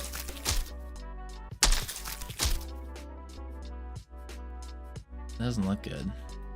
It doesn't look good at all. No, no, no. Let's switch the time. Oh, jiggle time's 1 second. This needs to be like 2.5. 0.25. Something like that. Then we go back to the game, hit the play. How does one make a pop-up GUI without clicking? Like a tooltip to move the character. Also happening in the background. I tried a panel to soak the clicks, but it doesn't seem to be working. Had a little Google of it. Make a pop-up UI without the clicking to move the character. Also happening in the background. Do you just want like what we have here, where it's just a little UI? It's menu, you click to open items grid. Oh, a menu you click.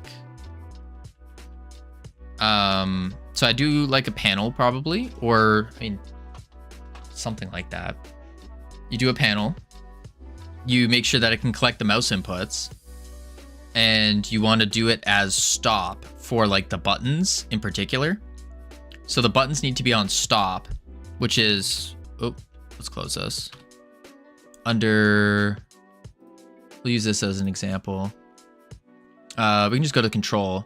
So if you go to mouse over here, and under filter for mouse, there is these options. So there's like stop, pass, and ignore. Pass will just propagate, so it will, anything else that is like on top of it or under it, you can like click through it basically. Stop obviously just stops the thing from, that's it, the click just hits it and nothing goes, penetrates through. Ignore, complete penetration.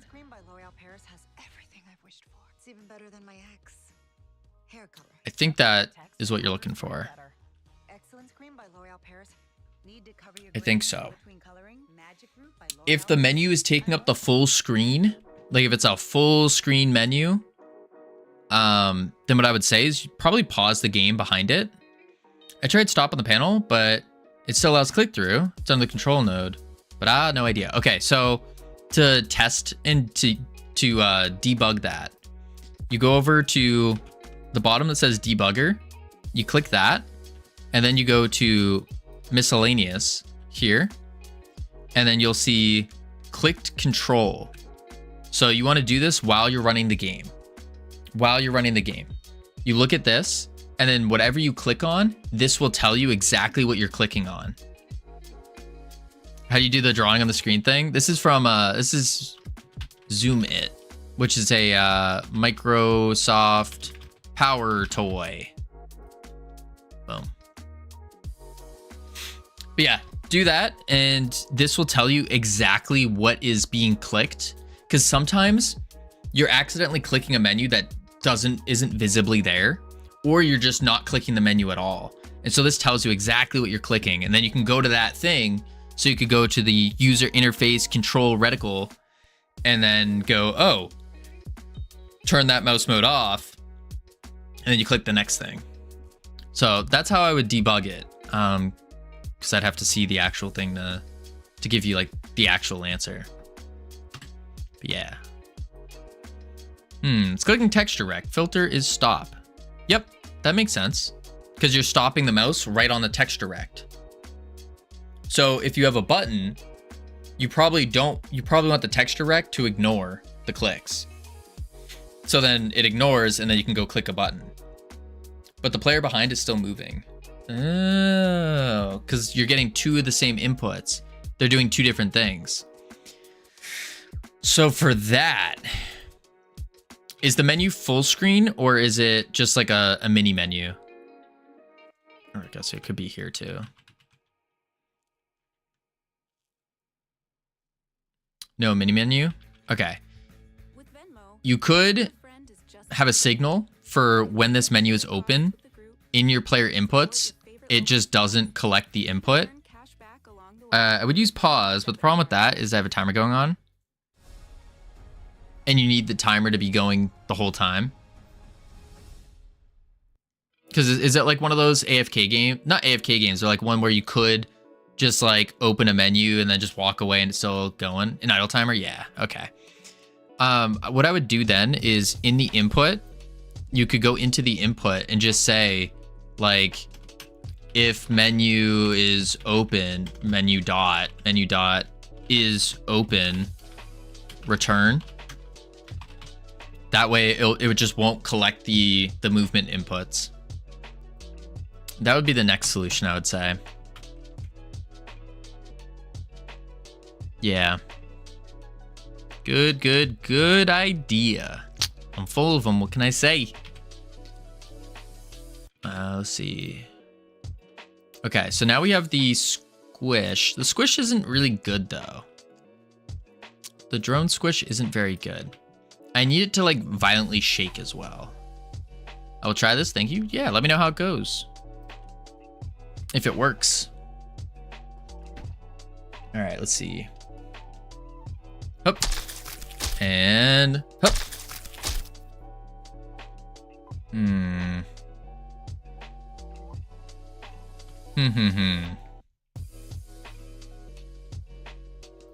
Maybe I do, instead of a tween, I do an animation player. Animation player. And then what I'll do here is we'll call it jiggle. And then I'll do the node. Yeah. Baby, I found me a Linux alternative. Oh, look through GitHub to figure out how to swap up shortcuts. Good luck. Let's not do that. There we go. And now if I do the position, create, and then it will go up, key it, middle, down, key it. Popular. You're gonna be popular. Okay. And then and all these ads.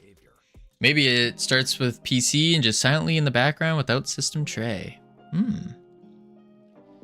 don't know if this is gonna work. It needs to like violently shake.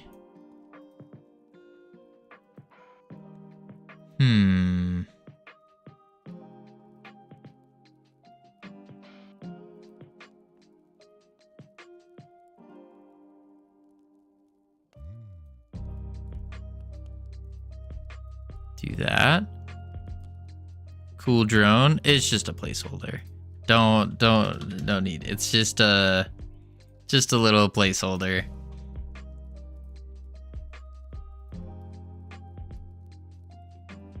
Okay, what if I play the jiggle as well? So I do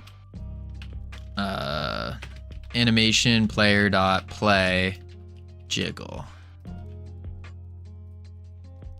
Game.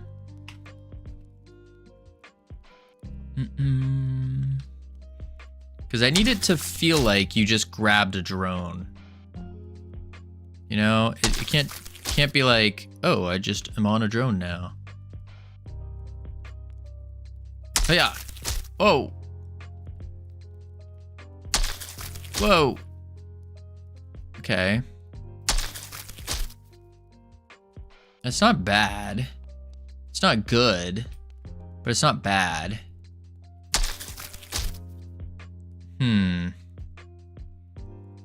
It also stretches a lot on the Z. Or the, yeah, is it Z or Y? Y on the Y axis.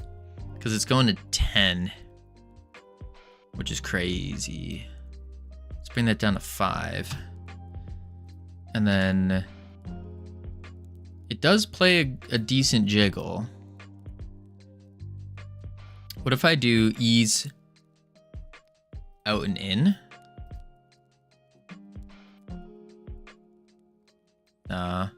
Ease in and out. Ooh. My moderate to severe ulcerative colitis. Maybe that works. But I do need it to go down. So we'll do 1.5. Like that. We'll come here. Bring all of these over. Take you. Duplicate. Okay. Take you. Duplicate. Duplicate. Okay, duplicate doesn't work.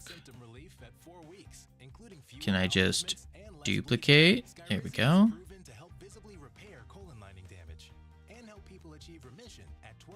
Yeah, that's better. Now we go back to the game and play. Now it should be good. Up and up. I didn't see it. Up. Why are there so many? Oh, I'm on a drone. Nice.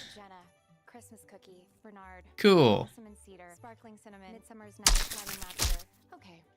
It doesn't go fast enough. It doesn't go fast enough. It's not like the immediate, like, you hit it and then it comes down.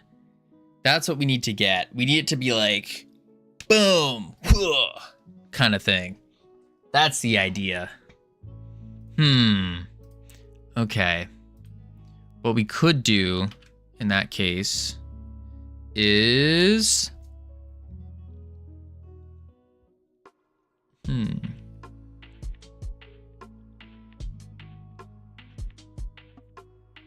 redefine the meaning of low poly. Listen, Phil, it's a placeholder.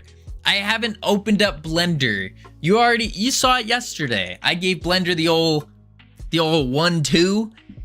It didn't stand a chance. Blender is now easy. Easy. We can take on Blender anytime we want. Anytime we want. I just needed something quick and dirty. Quick and dirty to put in. That's all. Quick and dirty.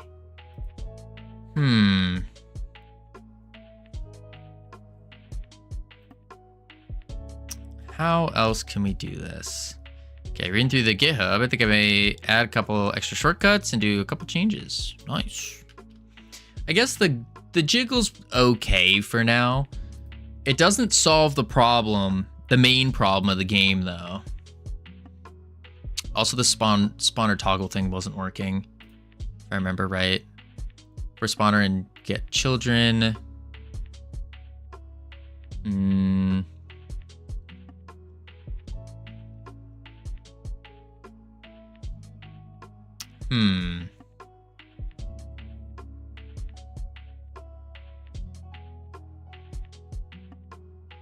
For spawner and get children, we turn toggle on if it's not toggled.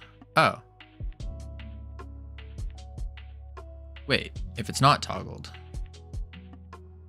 that means if it's toggled, if toggle, spawn enemy.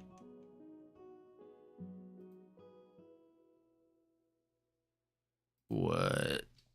Equals false. So if it's toggled on, which means if toggled on,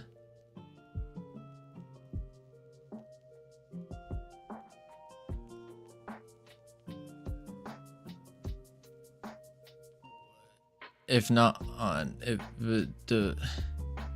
we just do this. We just do this.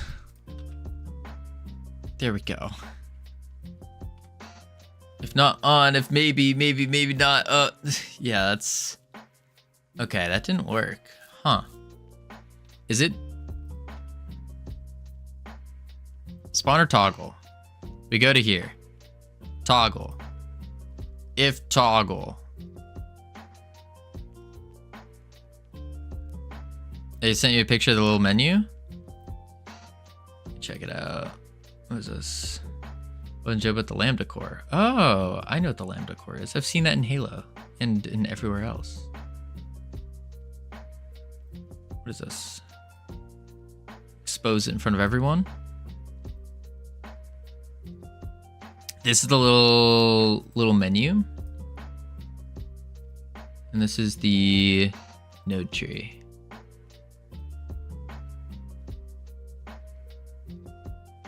Boom, boom, boom, boom.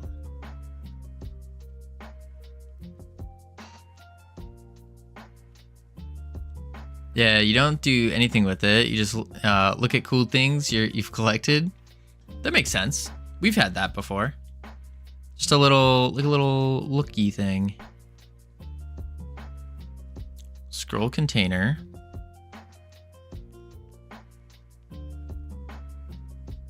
Items grid.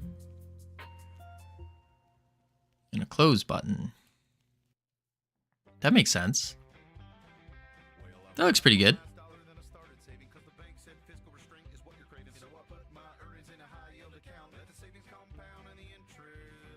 Seems like that would work too. Neat. Boom. Boom. Get out of here, ad. Holy guacamole. Alright. Let's focus up. We gotta do if not is editor hint.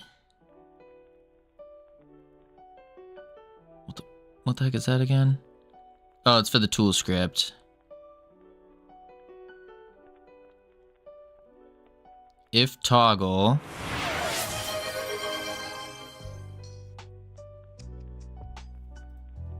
Let's do toggled on. Toggled on. And in here, we go toggled on. Toggled on. Toggled on. Equals true. That should just work.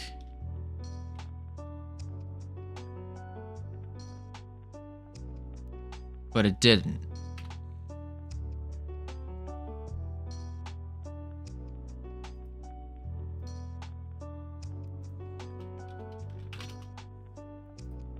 Let's export it.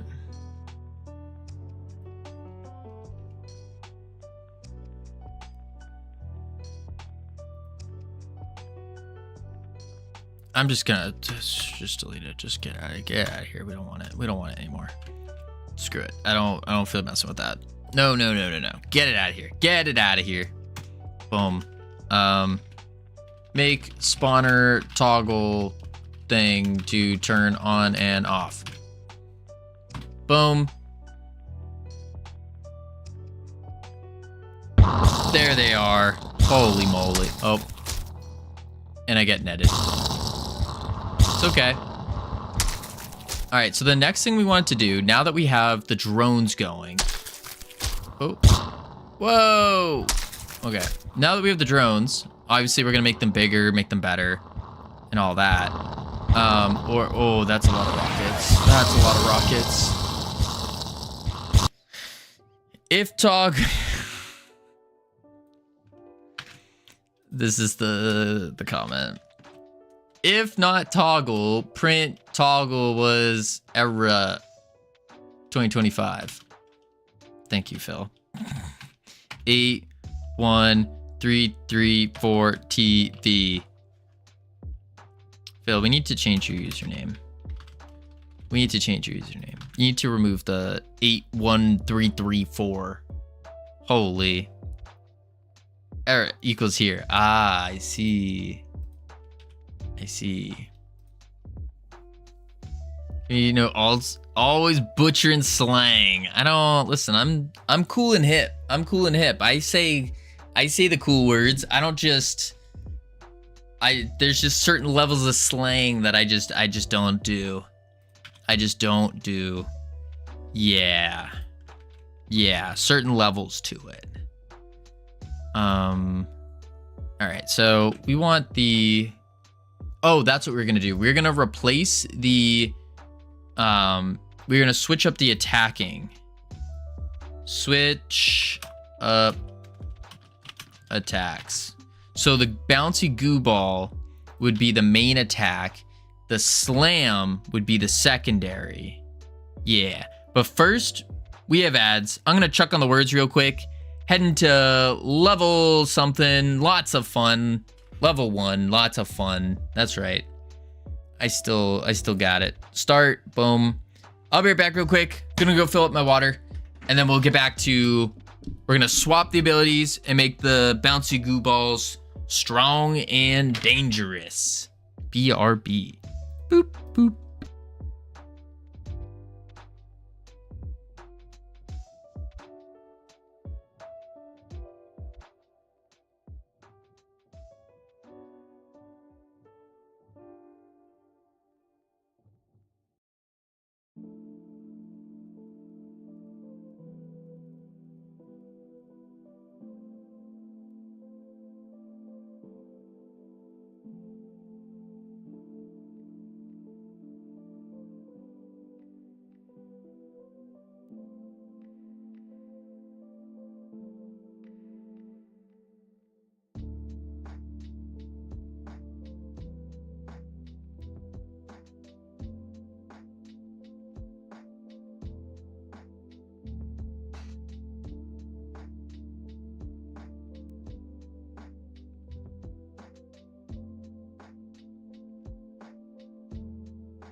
Yikes.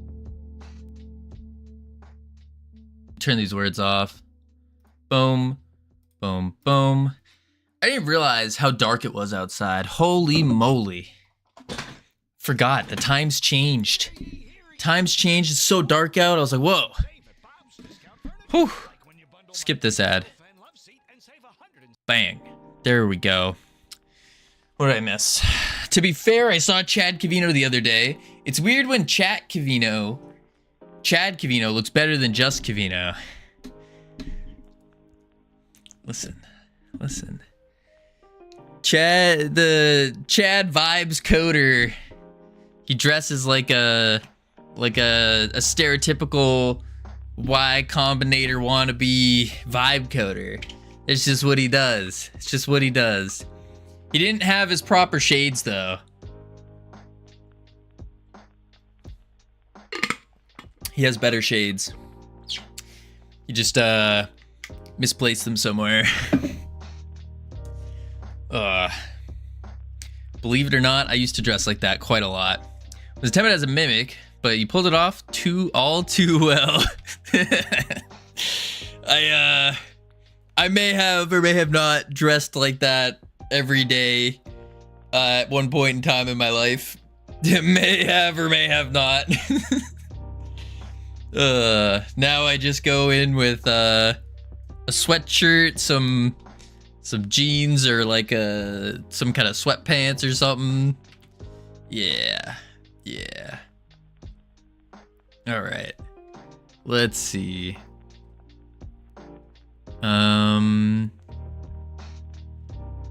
Do that. It was part of the like the stereotypical lifeguard look when I was going through there. If I rock up to a pool like with a nice like button, like either like a button down with a collar or a what's the word, like a linen shirt kind of deal with my lifeguard suit on and flip-flops or Crocs or something, whew, Whew. Then people would be like, wow, that's a professional. That was the old getup we used to wear. Let's see. All right, so we need to swap the Goo Slam Impact to be on a timer. And we need to put the Goo Ball on a shorter cooldown. Yeah. Goo Ball. Let's do...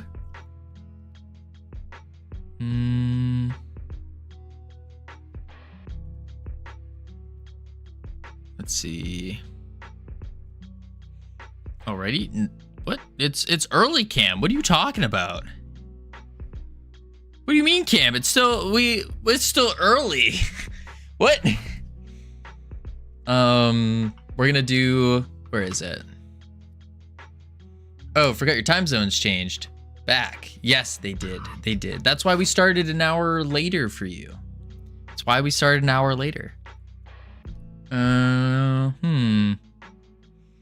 We need to do... Oh, cooldown's here. It's at 5. So if we just switch it to be spammable at 0.1. Bam. Been a bit muddled up since someone from New York City called me at work at 9 a.m. my time. What's wrong with that? What's wrong with 9 a.m.? At 4 a.m. your time, not 9 a.m. 4 a.m. Oh, why are they working at 4 a.m. on a Monday? That's pretty normal. Oh, 4 a.m. their time. Yeah, that's pretty normal, Cam. That's pretty normal. A lot of people, especially if you're like pushing and grinding. I mean, Cam, I was waking up just a couple months ago. I was waking up at like 3 o'clock in the morning every morning. 3 a.m. every single morning. Boom. There we go. Oh, that's too many goo balls. Way too many goo balls. All right, we just shorter timer. Being in the office at 4 a.m.? Yeah, yeah. That's pretty, I think that's pretty, depending on where you work. That depends a lot on where you work. That's pretty normal. I think that's pretty normal, depending on where you work. I shouldn't say normal. Okay, it's not super normal. It's normal for like, if you're like pushing, trying to achieve something crazy. I think it's pretty normal. Player. Goo Ball ability. Let's try 0.5 on the cooldown instead. Boom.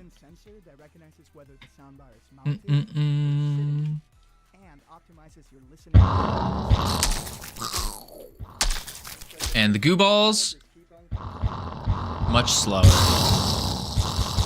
Oh dear, oh dear, oh. Get up there. Boom, boom, boom, boom, boom, boom. Oh, know what the issue is? I don't think these actually hit the scientists. Oh no, they do. There's just no impact showing that it's hitting them, and that's the problem. Yeah. Like working at a depot transport office, I did that once, it sucked. But I work for a finance company. Yeah, you would think a finance company would wake up really early. You're getting pretty good at VFX, Mr. Cavino. Thank you. I was given a little push on the VFX. Because I think VFX is really, really, really important. Like, really important. I'm still nowhere close to where I'd like to be with it. Because for that, I really need to dive more into shader code. Like, a lot. I think that's really important. Just no more living with my parents? Oh? Were you moving out, Cam? I thought you were waiting until you moved to California or something. I'd say VFX and sounds do a lot more than fancy models. Yeah, I think so too. 3 weeks? Wait, you're moving to California in 3 weeks? Oh, 2027 is when I'm getting out of the UK. Oh, okay. I see. You stay in the UK for 3. You have to leave somewhere else in the UK within 3 weeks, and then in 2027 you move to Cali. I see. Nice. That's cool. Living on your own. It's always fun. Always fun. I enjoy it. Game. Let's see. I need to go into the goo ball. The goo ball. Pay the deposit and 3 months rent in one go. Hey, that's good. Good on you. 3 months early? That's good. Give you some runway. How much did it set you back? Was it crazy expensive? After I talked to my doctor, I asked about Etcetera's plus AV. No, that was part of the contract. Oh. That kind of is annoying. 2,100 pounds a month for rent?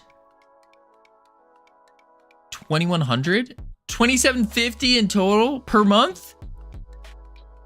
No, for 3 months. Oh. I was like, did you rent out a whole house? What's going on there? Oh, that's not bad. That's not bad at all. Oh. Yeah, I paid $700 a month. It's a 2-bed. Oh, wow. That's crazy good. That's really good. That's really, really good.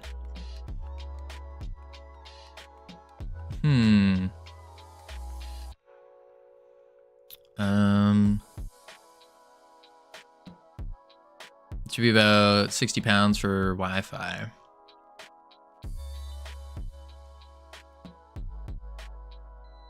Let's pay, that's like, what? 800 USD? It would be 200, yeah. That makes sense. Just pay 750 for 3-bed house? That's crazy. That's really crazy. She had to move up north to get it, but yeah. Yeah, 750 for a 3-bed house. Whew. And oh man. Nah, we were doing 22. That's just for rent. It was more like 2750 per month for a house. If I move up farther north, I could get it cheaper. Yeah, I'm already moving up north. Remember, after tax, I make like 1,400. Wait, after tax, you make like 1,400 a month, but you're spending like, would you say you're spending 700 plus 60? So you're spending like 800, 9, 10. Oh, so you're making, oh, you're making 300 pounds a month, basically, net. 300 pounds a month net. I mean, that's actually not, it's not great. It's not great, but it's not terrible. You're at least still in a profit. And I think that's more than most. I think most people actually are in a negative. To my promotion next year.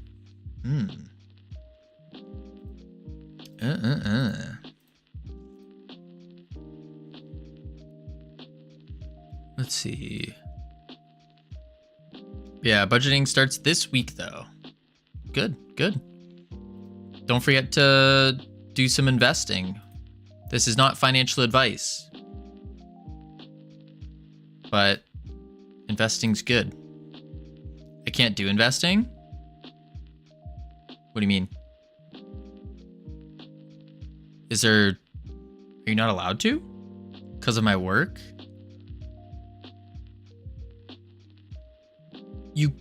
What? So you just can't invest at all because of your work? Not allowed to own stocks or advise people on the stock market? How are you supposed to build wealth? 9% of my bills, standard for the mass population, which is, we gotta make something for ourselves, escape the slave. Yeah, escape the rat race. We administer stocks over 25,000 companies.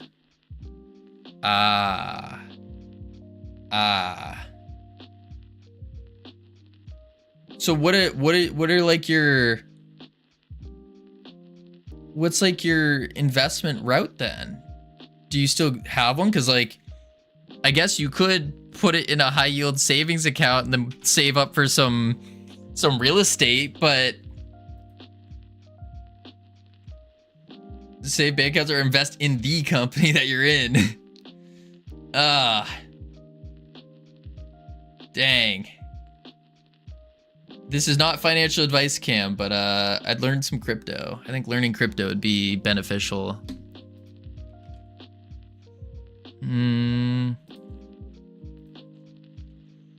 right, what am I doing here? Or become important enough in the company to make bank. That's usually how it goes. Usually how it goes.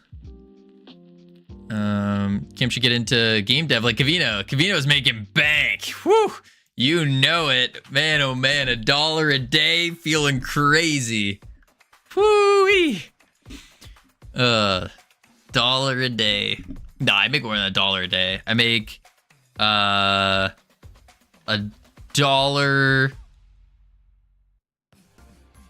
an hour-ish. My net worth is already more than Kavino. Listen, Cam. I wouldn't worry about what your net worth is compared to others, because you never know. Things could be surprising. But I wouldn't say to compare yourself to others when it comes to the net worth. Because you never know. You never know. Let's do Gooball explosion minimum level. Oh, no, cast time 0.5. Oh, it's the collision with the Gooball. That's what it is. Collision with the Gooball. Kavino cracks me up sometimes. Listen, Cam, let me tell you something. Oh, Sammy, thank you for the goose. Listen, I'm trying to help Cam here. Cam reminds me a lot of myself when I was young. A lot. Not completely, but there are definitely things that remind me. And I'm like, I remember going down that pit hole. Don't do that. Don't do that. And you know, if I can help Cam dodge a couple potholes I've gone through, man, that would be good. That would be good. But in Germany as well, which would be good for me, absolutely, because every time I travel, I am immature with money. It happens. It's not real money. Hey guys, I'm gonna buy everything. Oh, let me just drop 300 pounds and buy everyone dinner. Come on, Cam. We don't need crazy. Next pothole to avoid: streaming game dev on Twitch. No, a game dev on Twitch is a good decision. It's a good decision for me. I need the damage area. Hitboxes, masking. And then that means the enemies. We see the issue. It's a marathon for sure? Yeah, for sure. No, in a way, the point of vacations? I think so. I could see it. But I don't go on vacations. I guess you could call Godot Fest a vacation, but it's also a business expense. I'm going for business. There we go. Look at him. Beautiful. Just relax and don't stress. Look, it's on euros, which means it's Monopoly money. This is a business trip. Yes, business trips. Yep. Yeah, the business doesn't need to know you decided to have a good time, and it's gonna be a tax write-off. Depends on what you're doing. I know I'm going to Germany with Freedom Forge Studios. Yep. Ginger, how you doing? I'm doing pretty good. I'm dying a little bit, but it's okay. We're just fixing some collision shape errors, issues, hitboxes. And then we're gonna have to add animations to these guys because they need animations. Cavino, go to Germany as Chad Cavino. Do I? I don't think so. I think it's gonna be too cold. It's gonna be too cold. I'm not gonna bring anything fancy. Maybe I'll bring one like medium fancy shirt in case we go to like some like Pinkies Up restaurant. But nah. Same. I'm ill. Oh no. So I took today off from streaming. Should be on tomorrow. It's good as long as you keep the consistency. Best thing about the UK is tax is done automatically off your salary. Same thing in the US, depending on where you work though. I will not be going to a Pinkies Up restaurant. Gotcha. You just called Chad outfit fancy.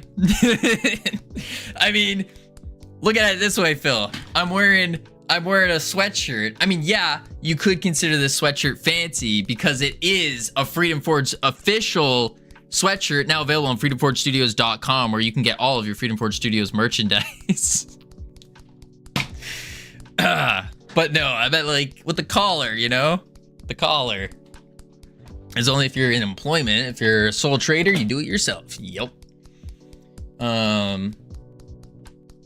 Which is another thing my bank gets mad at, is foreign payments.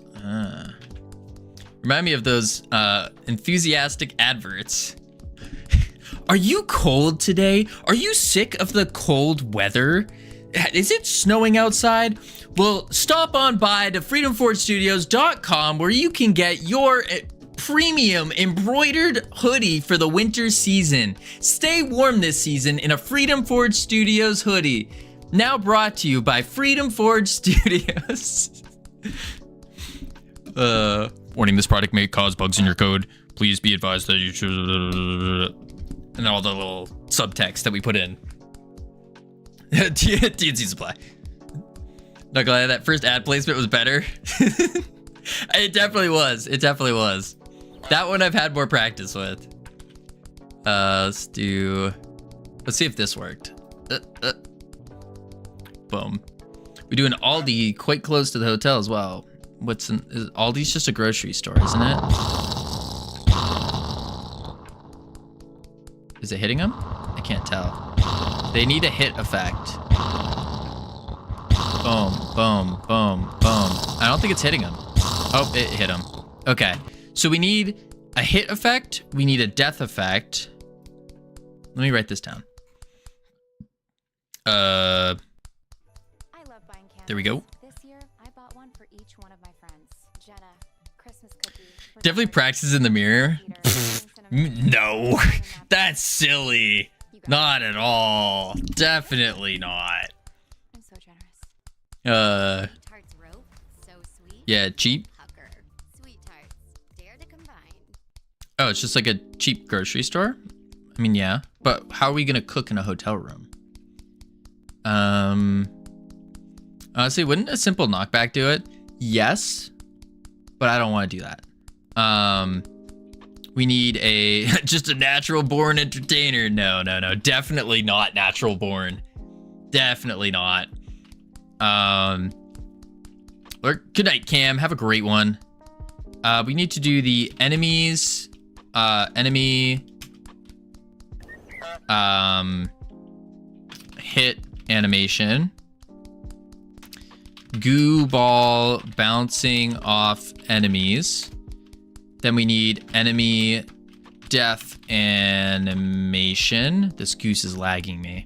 But yeah, the reason I didn't want to do a knockback is because the enemies need to be getting hooked up to a ragdoll system. So when they die, which actually I need to edit this, slash, oh my lord, I can't see. Slash ragdoll. They're gonna, when they die, they ragdoll. And so I think if I put a knockback in there, it'll look too much like they're about to get ragdolled. Plus the Goose Slam does a knockback already. So I want to kind of have a differentiator there just between it. It's not a bad idea though. It's definitely not. Okay, so now we got that going.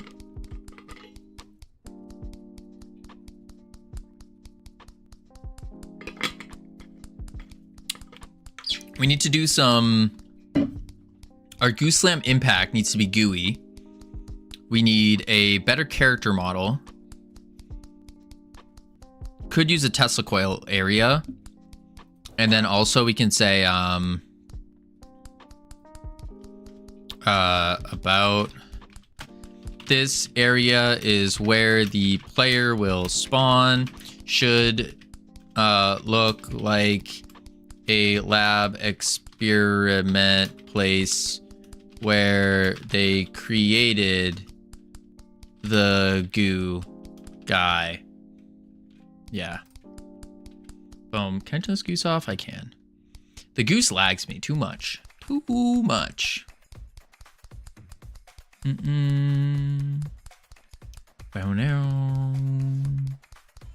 right, there we go. And now let's go into, we may as well get the ragdoll working. It shouldn't be too difficult. All we got to do is go into our scientist, and we got all the bones and a meta rig, and then the skeleton. I don't know what all these are. So let me change the goal real quick. Ragdoll. Bam. Okay, send you my last model for inspiration. It's very science-y. Sure, of course. Skeleton. And check this out. Create physical. And then in the physical, oh, that's a lot of bones. It's fine. It'll be fine. It'll be fine. It'll be fine. It's because of the tongue. That's the real issue. We need to find, see these tongues right there? I think we just get rid of them. I need to figure out which one's which. No. I assume it's gonna be the back. These? Nope. Nope. It's gonna be in the middle then. That's an arm. No. Nope. Closer. Nope. Almost there. Tongue. Okay, this one's a tongue. That one's a tongue. That's a tongue. So I can delete the 1, 2, 3. Delete. Okay. This one. That's a tongue. Delete.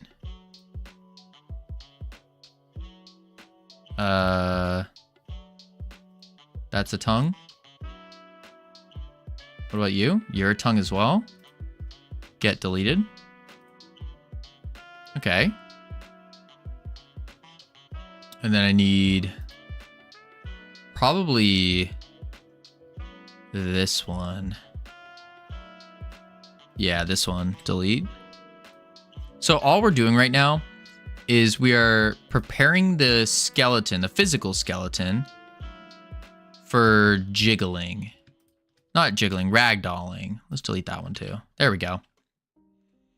Okay, cool. Now what I gotta do is come into here and we go into each. Oh, I can't do each all together though. I don't think so. I'm gonna try it anyways, but I don't think I can. So I have to click all the physical bones. Boom, boom. And then I'm going to set their joints to be cone joints. Oh, it does work. Sweet. So the cone joints basically give a limitation to where they can ragdoll around like that. Perfect. Now we turn it off. Actually on, turn the influence off like that. Now in here, we do apply ragdoll.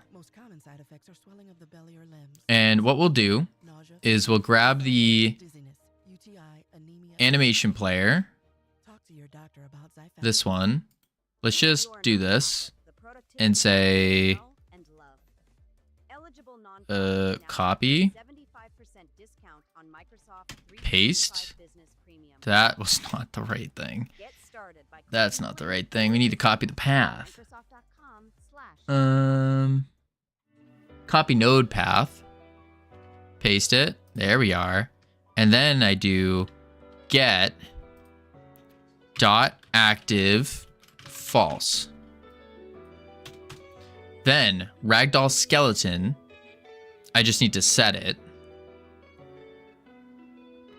Yeah, what up, Mike? How you doing? Turn that on. Ragdoll skeleton needs to be reset. Enemy. And then we do nodes, ragdoll skeleton, bang, save. And then ragdoll skeleton equals active. Oh, so I can just turn it off. Okay. Off. Bam. Also, you need a screenshot with a wireframe or diffuse will do. I have no idea. No idea. Oh, wireframe for sure, if that's what you're sending me. Wireframe for sure. All right, so now, when we kill a scientist, they should ragdoll.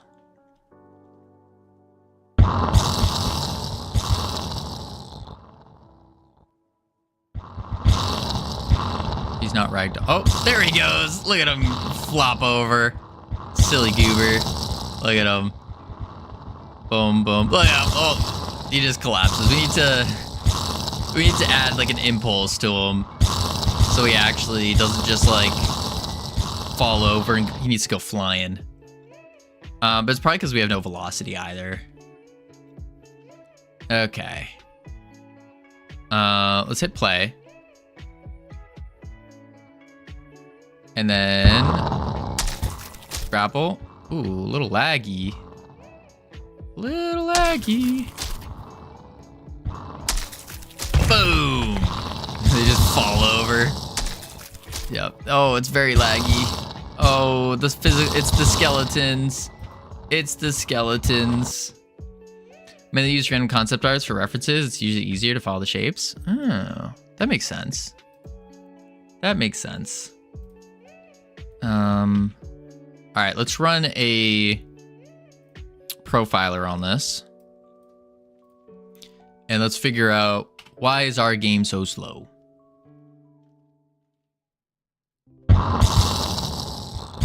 Start. Game.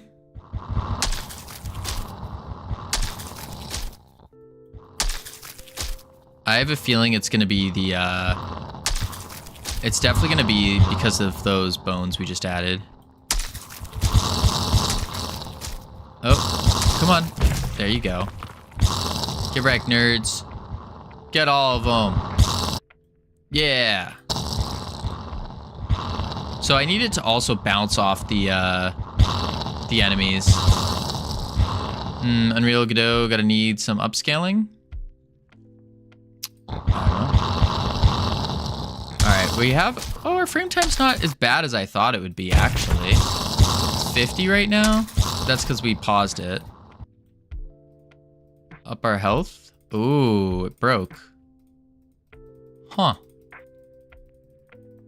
Okay, let's close it.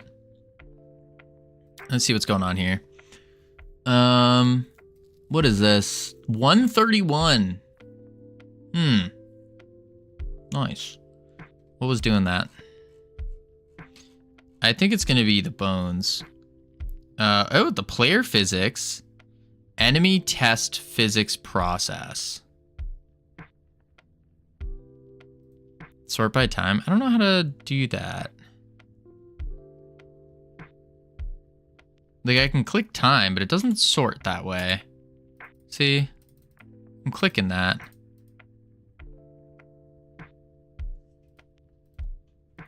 Yeah, I don't know how to sort. Yeah, you'd think that that would be like a built-in thing. Okay, so test, it's the physics process in debug enemy GD. Test enemy physics is a big one. Test enemy physics. So how are we going to turn the physics process in the test enemy?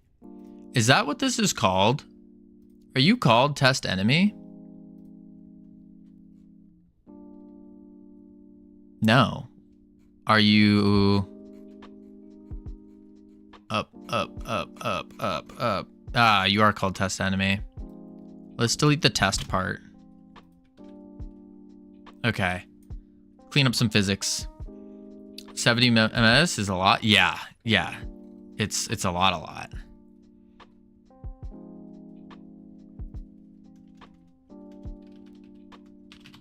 Okay. Move timer. So we have a nav tick time. That way, that goes off every 1 second. That ensures that when they're moving, it just every 1 second they'll just move. That's fine. Maybe it's in retreating. Yep. So I need to do this. Copy. And then in here, I do boom, nav tick time. And then we say nav position equals runaway position. And that's going to save a lot right there. Just doing that. Easy. That's the easiest quick fix, is just having a timer for ticking when we're going to do our next nav agent behavior. What up, Luigi? How you doing? Still planning my game? This step takes longer than what you'd expect. Yeah, I would be careful, Luigi. I would be careful. Because I found myself planning too much when trying to plan out a game. And I don't think it's good to spend that much time if you don't have a lot of experience making games. I do think it's worthwhile if you have a lot of experience making games, because then you kind of know more of what you're doing instead of just kind of daydreaming and LARPing. Yeah, and the big thing is things never go as planned. Never go as planned. The next kind of like thing I've been trying to do, and this isn't just for game dev, this is for most things, is you plan out the final destination. So get really specific on this one. And then do not plan out anything else in between. Boom. So it goes final destination, final dest. Plan this out in detail. Do not plan out anything in here until it's like the week of, or like the next week kind of deal, or like the next day, however you want to split your time up. So you go, the only planning you would do is like, okay, I need a player. And then you plan that out. And you just allow yourself to start planning whatever steps you need to take to get to your actual destination.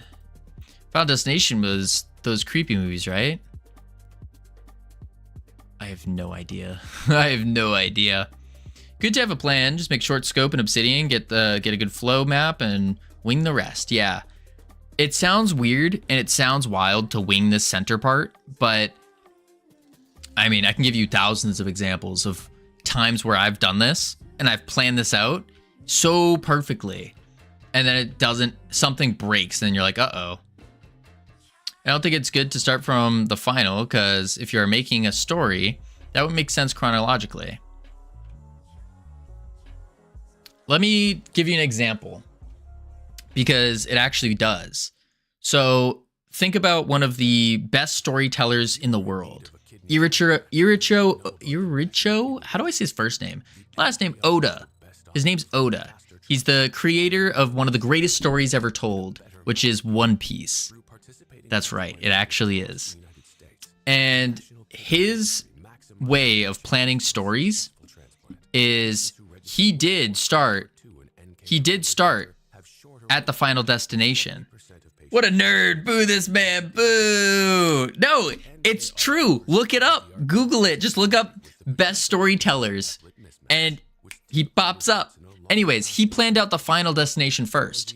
And then what he did is he went through and planned out basically he did a deep dive for all of his characters, but then he just let the flow go.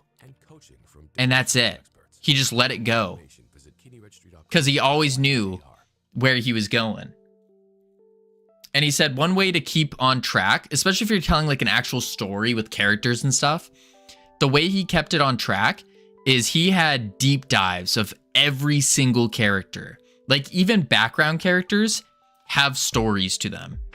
And so what he would do, like if you have background character 1, so like BGC1, this person would have like a favorite food. They'd have a like a temperament or like an attitude. They would have like favorite color.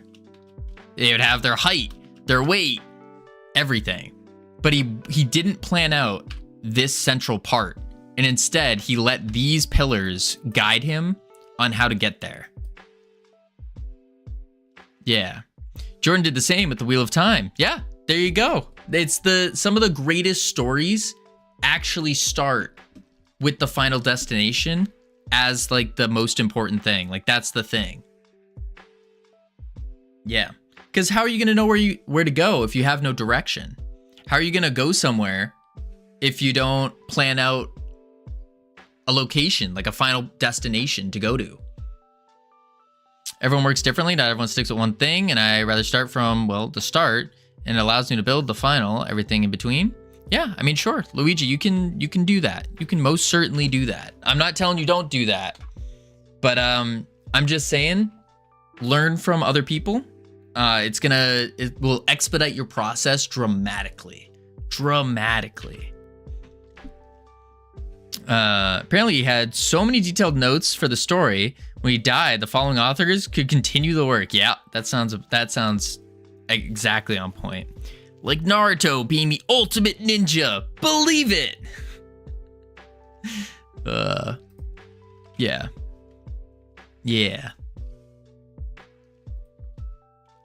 But yeah, as long as you're getting something done, Luigi, that's all that matters.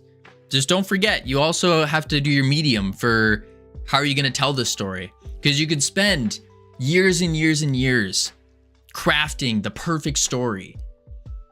But all of that's going to be to waste if you don't have a medium to tell that story in. Whether it's telling other people in person, turning it into a game, making a movie, a TV show, a comic book, a book, whatever, a blog post, a YouTube video.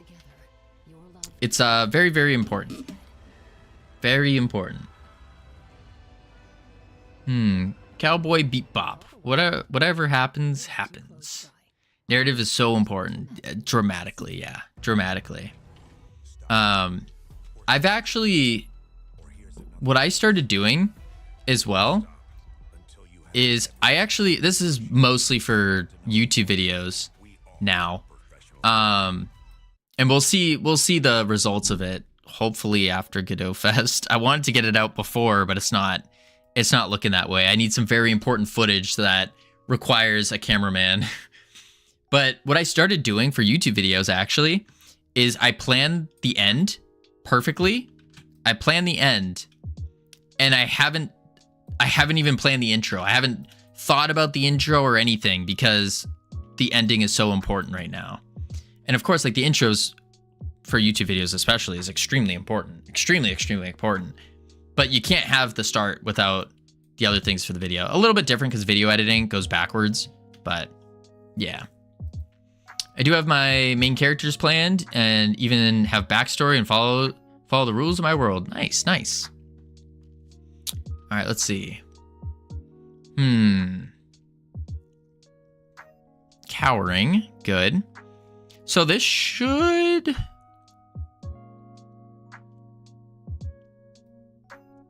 This should fix it. Should. If for a game, also think of the artistic style. Yeah.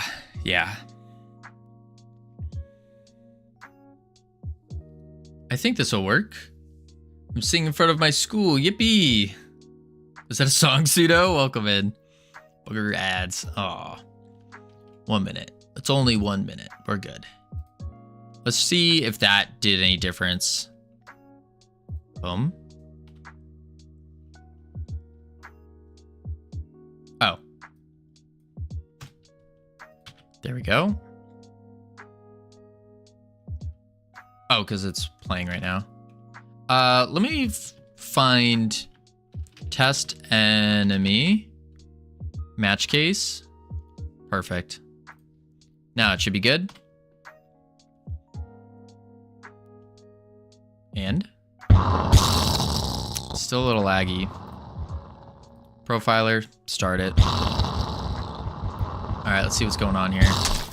Did that make it any better?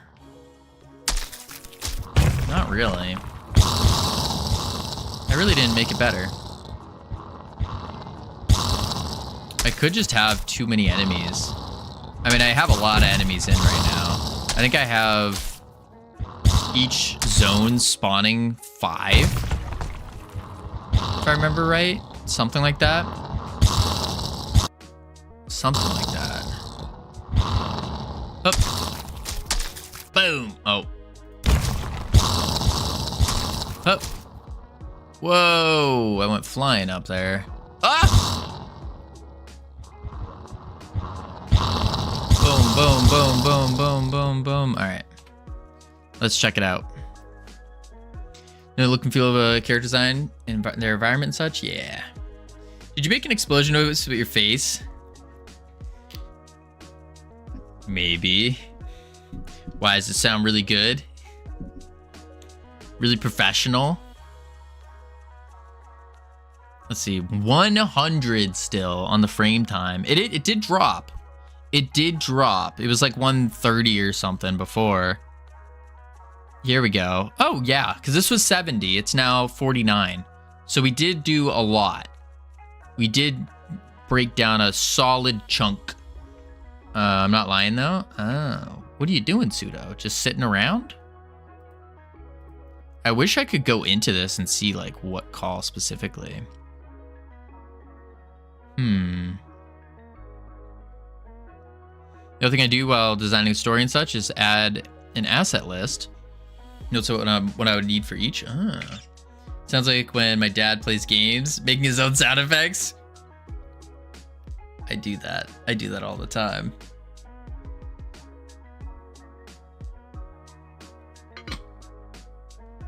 My friend wants to say hi. Oh. Tell your friend I said hello, Pseudo. All right, let's see. Then we can do... Crash his car. Yo. Yeah, still the enemy physics process is the big one. Luigi Johnson and his older brother, Verity Johnson. They're 20 years and 22 years respectively. They use PSI Psi energy. Each one matches the user's personality. The name matches the user's name initials. For Luigi, it's LJS. For Verity, it's VJS. For Cavino, it's JCVN. Wait, Cavino. Wait. And so on. JCVN codes games out of thin air. What? Wait, what? VJS is fire. LJS is more neutral. Oh. If I could code games out of thin air, that'd be sick. That'd be so cool.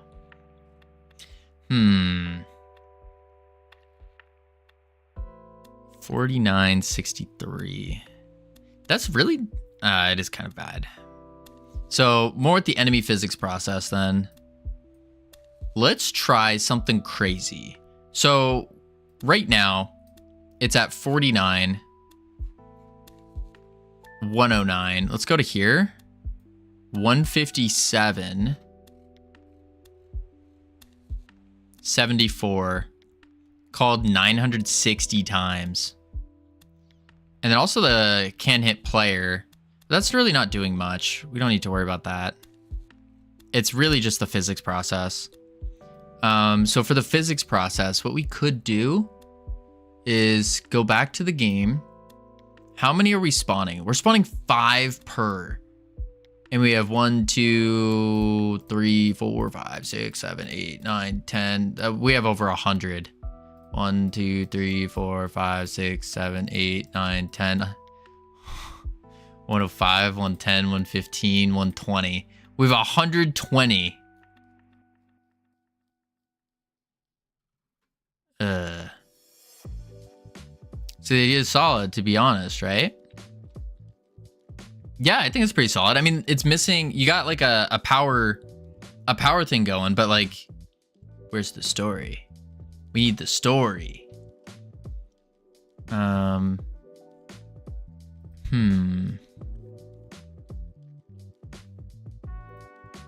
What if we cut this down to 3 per?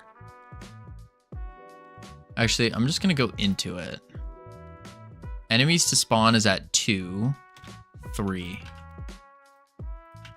And then game 3.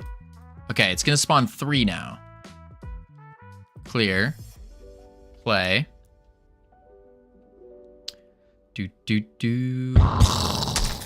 Oh, wow. Oh, wow. Now the game runs. Let's go start. All right. Oh. It just doesn't feel like there's many enemies now.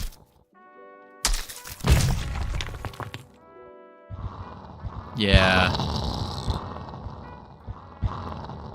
Look at all these nerds just standing there, minding their own business, being boring. Oh. There we go. All right, let's check that out. Wow. Wow. Too close to the ground? Your camera's in the wrong position? Yes. I completely agree, Mike. It's the character is too short. We need to make the character a lot bigger because it feels really bad being that close to the ground. So I want to make the character bigger.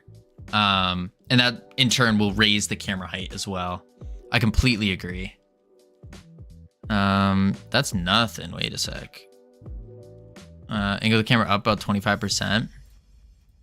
Well, I'm gonna change the character model in the first place. I think that's gonna be important.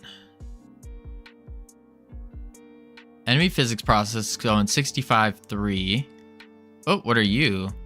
Solve position constraints. I don't know what that is. Slightly above looking at the character. Yeah, I could see that. Slightly above looking at the character. Find collisions. That's a big one. I don't know what find collisions. I mean, it does run pretty smooth though. That's during the biggest spike too. Right? Yeah. That's the biggest spike. I think this is when we paused and unpaused on these bumps. I think so. Okay, that's not bad. That's not bad.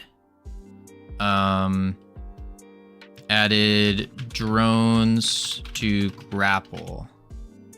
Boom. Push. Cool. Bam. All right. I think with all of that said and done, I think. Alrighty, folks. We are calling it here today. We got a lot of work done. We did some good work. We did some good work. We are trying to mute this tab here. Boom. Boom. There we go. All right, cool. Do that. Yeah. I don't know why I can't mute that. I'll just pause it. That's fine. Call it good. Yes, indeed. I just committed. We're set. We're raiding out to Adam. Adam's a phenomenal guy. Tomorrow is our last day of normally scheduled stream because we have Godot Fest coming up and we don't stream Wednesday and Thursday. So we will It will be weird on Friday. I'll explain more on Tuesday. Tomorrow we'll have the schedule kind of sorted out better.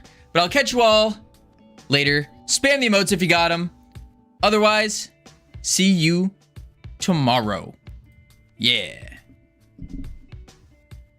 Boop.